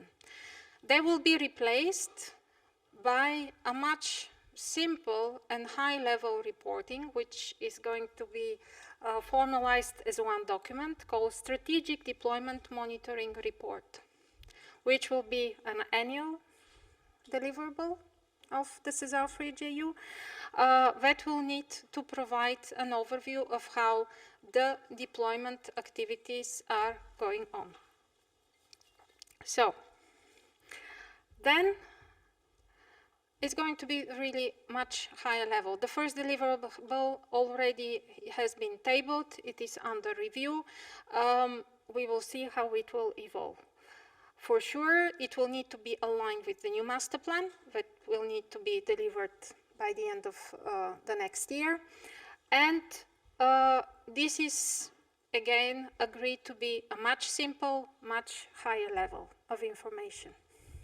What will happen in the execution layer? This is where the big change is also coming. The execution layer will go under the direct responsibility of the network manager of the SDM, because we are the ones, of course, which are in charge about the implementation activities and about their monitoring and reporting. That means that here we will continue to do the work that we do together with you through the LSSIP. We start speaking about continue to maintain the SE process. It's just that it will need to be tailored, to be adapted to fit the new reality, the new setup, and the new requirements. Okay. What we will make sure that we will continue to maintain these deliverables, which are today the plan and the report. The EUROCONTROL has a very strong commitment to this, because I think what we have discussed today, we get the feedback, we have the recognition that this is important work that we do, and we need to continue to perform it, but it will be more detailed. This is not what is requested by the European Commission to be part of the strategic layer, so we will maintain it in the execution. Of course, it will continue to be aligned with the ITM master plan. It will also feed this annual edition of the high-level strategic deployment report. It is just going to be, we need to set it up and to put it into a place. So concretely, what does it mean? Well, for this cycle, for the one that we are kicking off today, nothing changes. We continue to do. What we also envisage, EUROCONTROL, also together with SDM, we will not touch and we will not really we plan to have an impact on the LSSIP plus process. We will keep the mechanism of implementation objective, on which you will continue to report, and they need to be planned, and then the stakeholders will need to report. So this, within the overall context, will not change.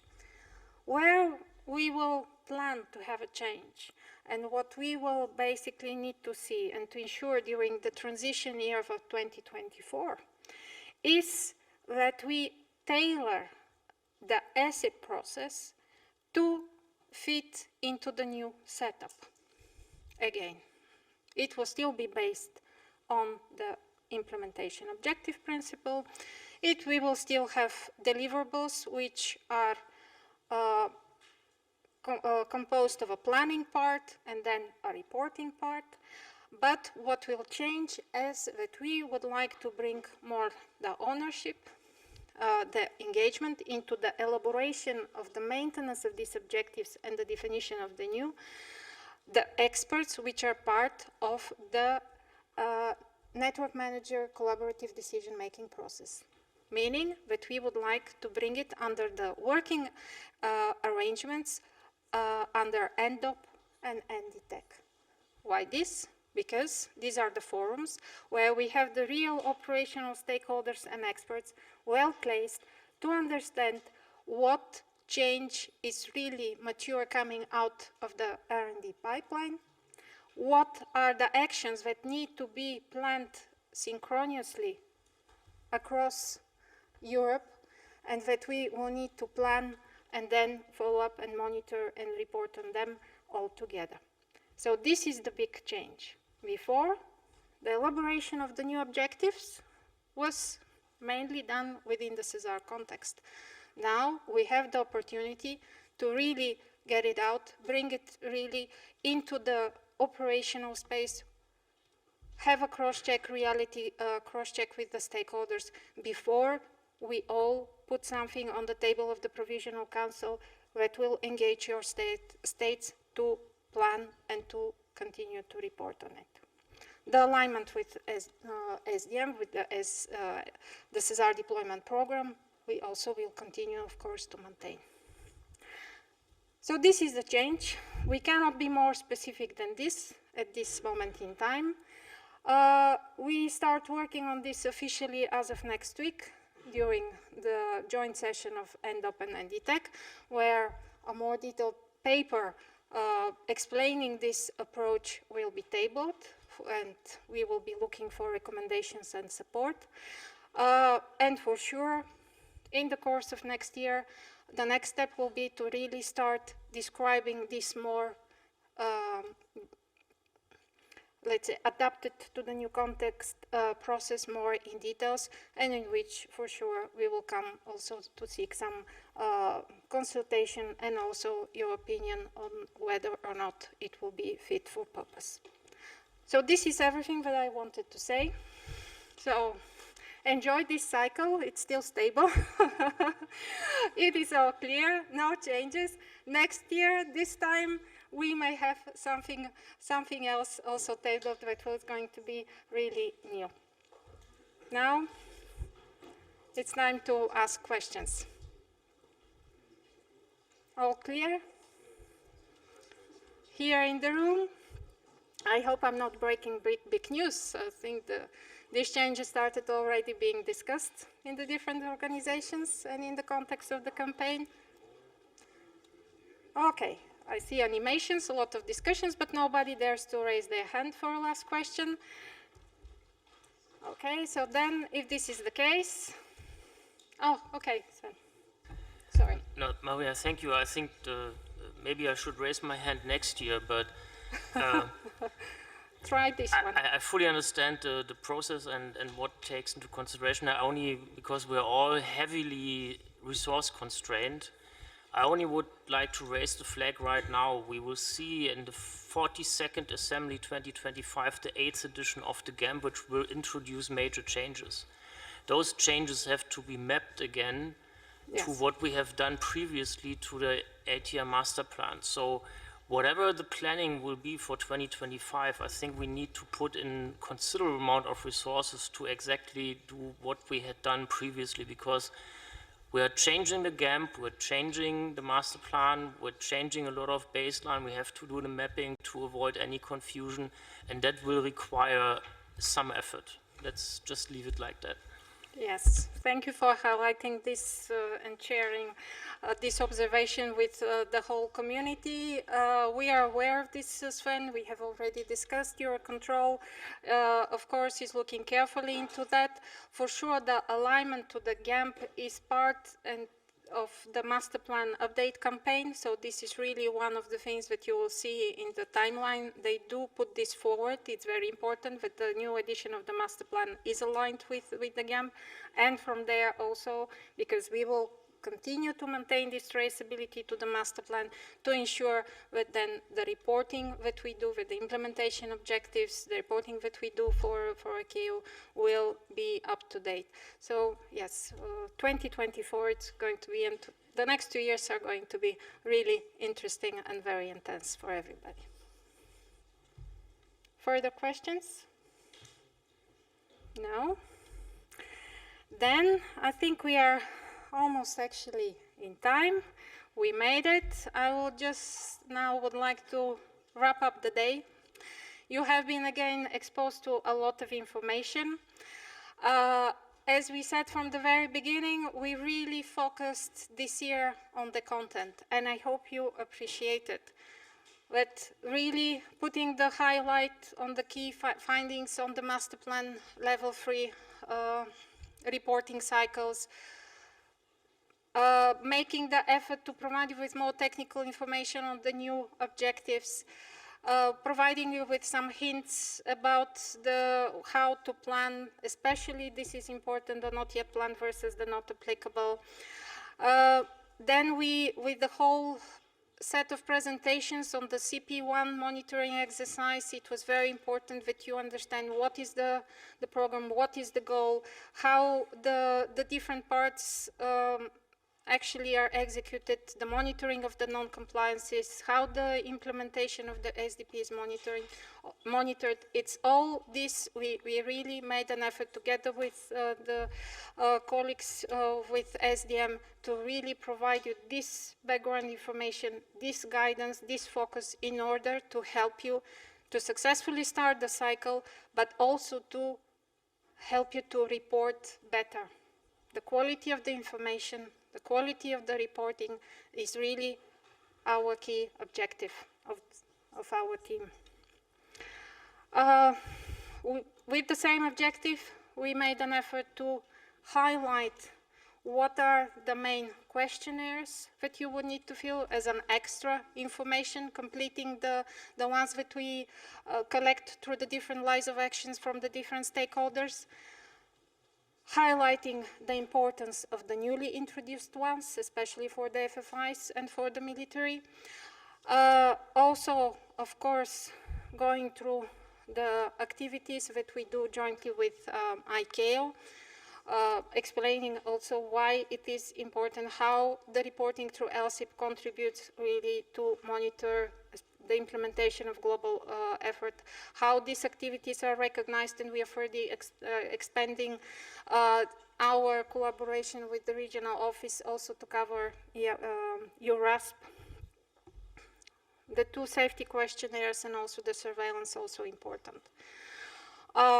We have covered the timelines and the process, which are quite stable. There were no big changes compared to next year in terms of way how the process is structured and the different phases. The timeline was shared, and last but not least, we also covered the new guidance SharePoint, which really, to make sure, again underline, is your point of reference for this cycle. So all the previous educational material presentations that existed, we consolidated all this into one, and it is now at your disposal to complete the type of information that you will need in order to run efficiently and effectively the reporting cycle and activities. So that was all, I think, that we tried to do during this day, which started a bit in a very intense way, very unusual, but I think we had a very successful and very good and smooth running day, despite of all the difficulties that we had this morning. Before we leave, I would like you to fill in, take the 5 minutes maximum, to fill in the feedback form, because an event like this, it's really a lot of work behind, a lot of careful reflection around the type of content, about what needs to be put forward, what could be actually of an added value for you, and we would like to have your feedback whether this information and the way how we organized this day today was good, what you liked, what you would like to see improved for next year. Your feedback is really precious for us. So please take 5 minutes. We are a bit within the schedule, so you will have the time. Drop us what your feedback and what you think. We will highly appreciate it. And on this, I really would like to thank you for coming today, for not staying until the ones who were in Brussels, who decided to come and join us on site, for the ones who were more, around 90 people at one moment, who were following us online, also for your patience. It's a long day with a lot of material to follow. Thank you very much for all your contributions, and we are looking forward for another good and really successful LSIP cycle. Thank you.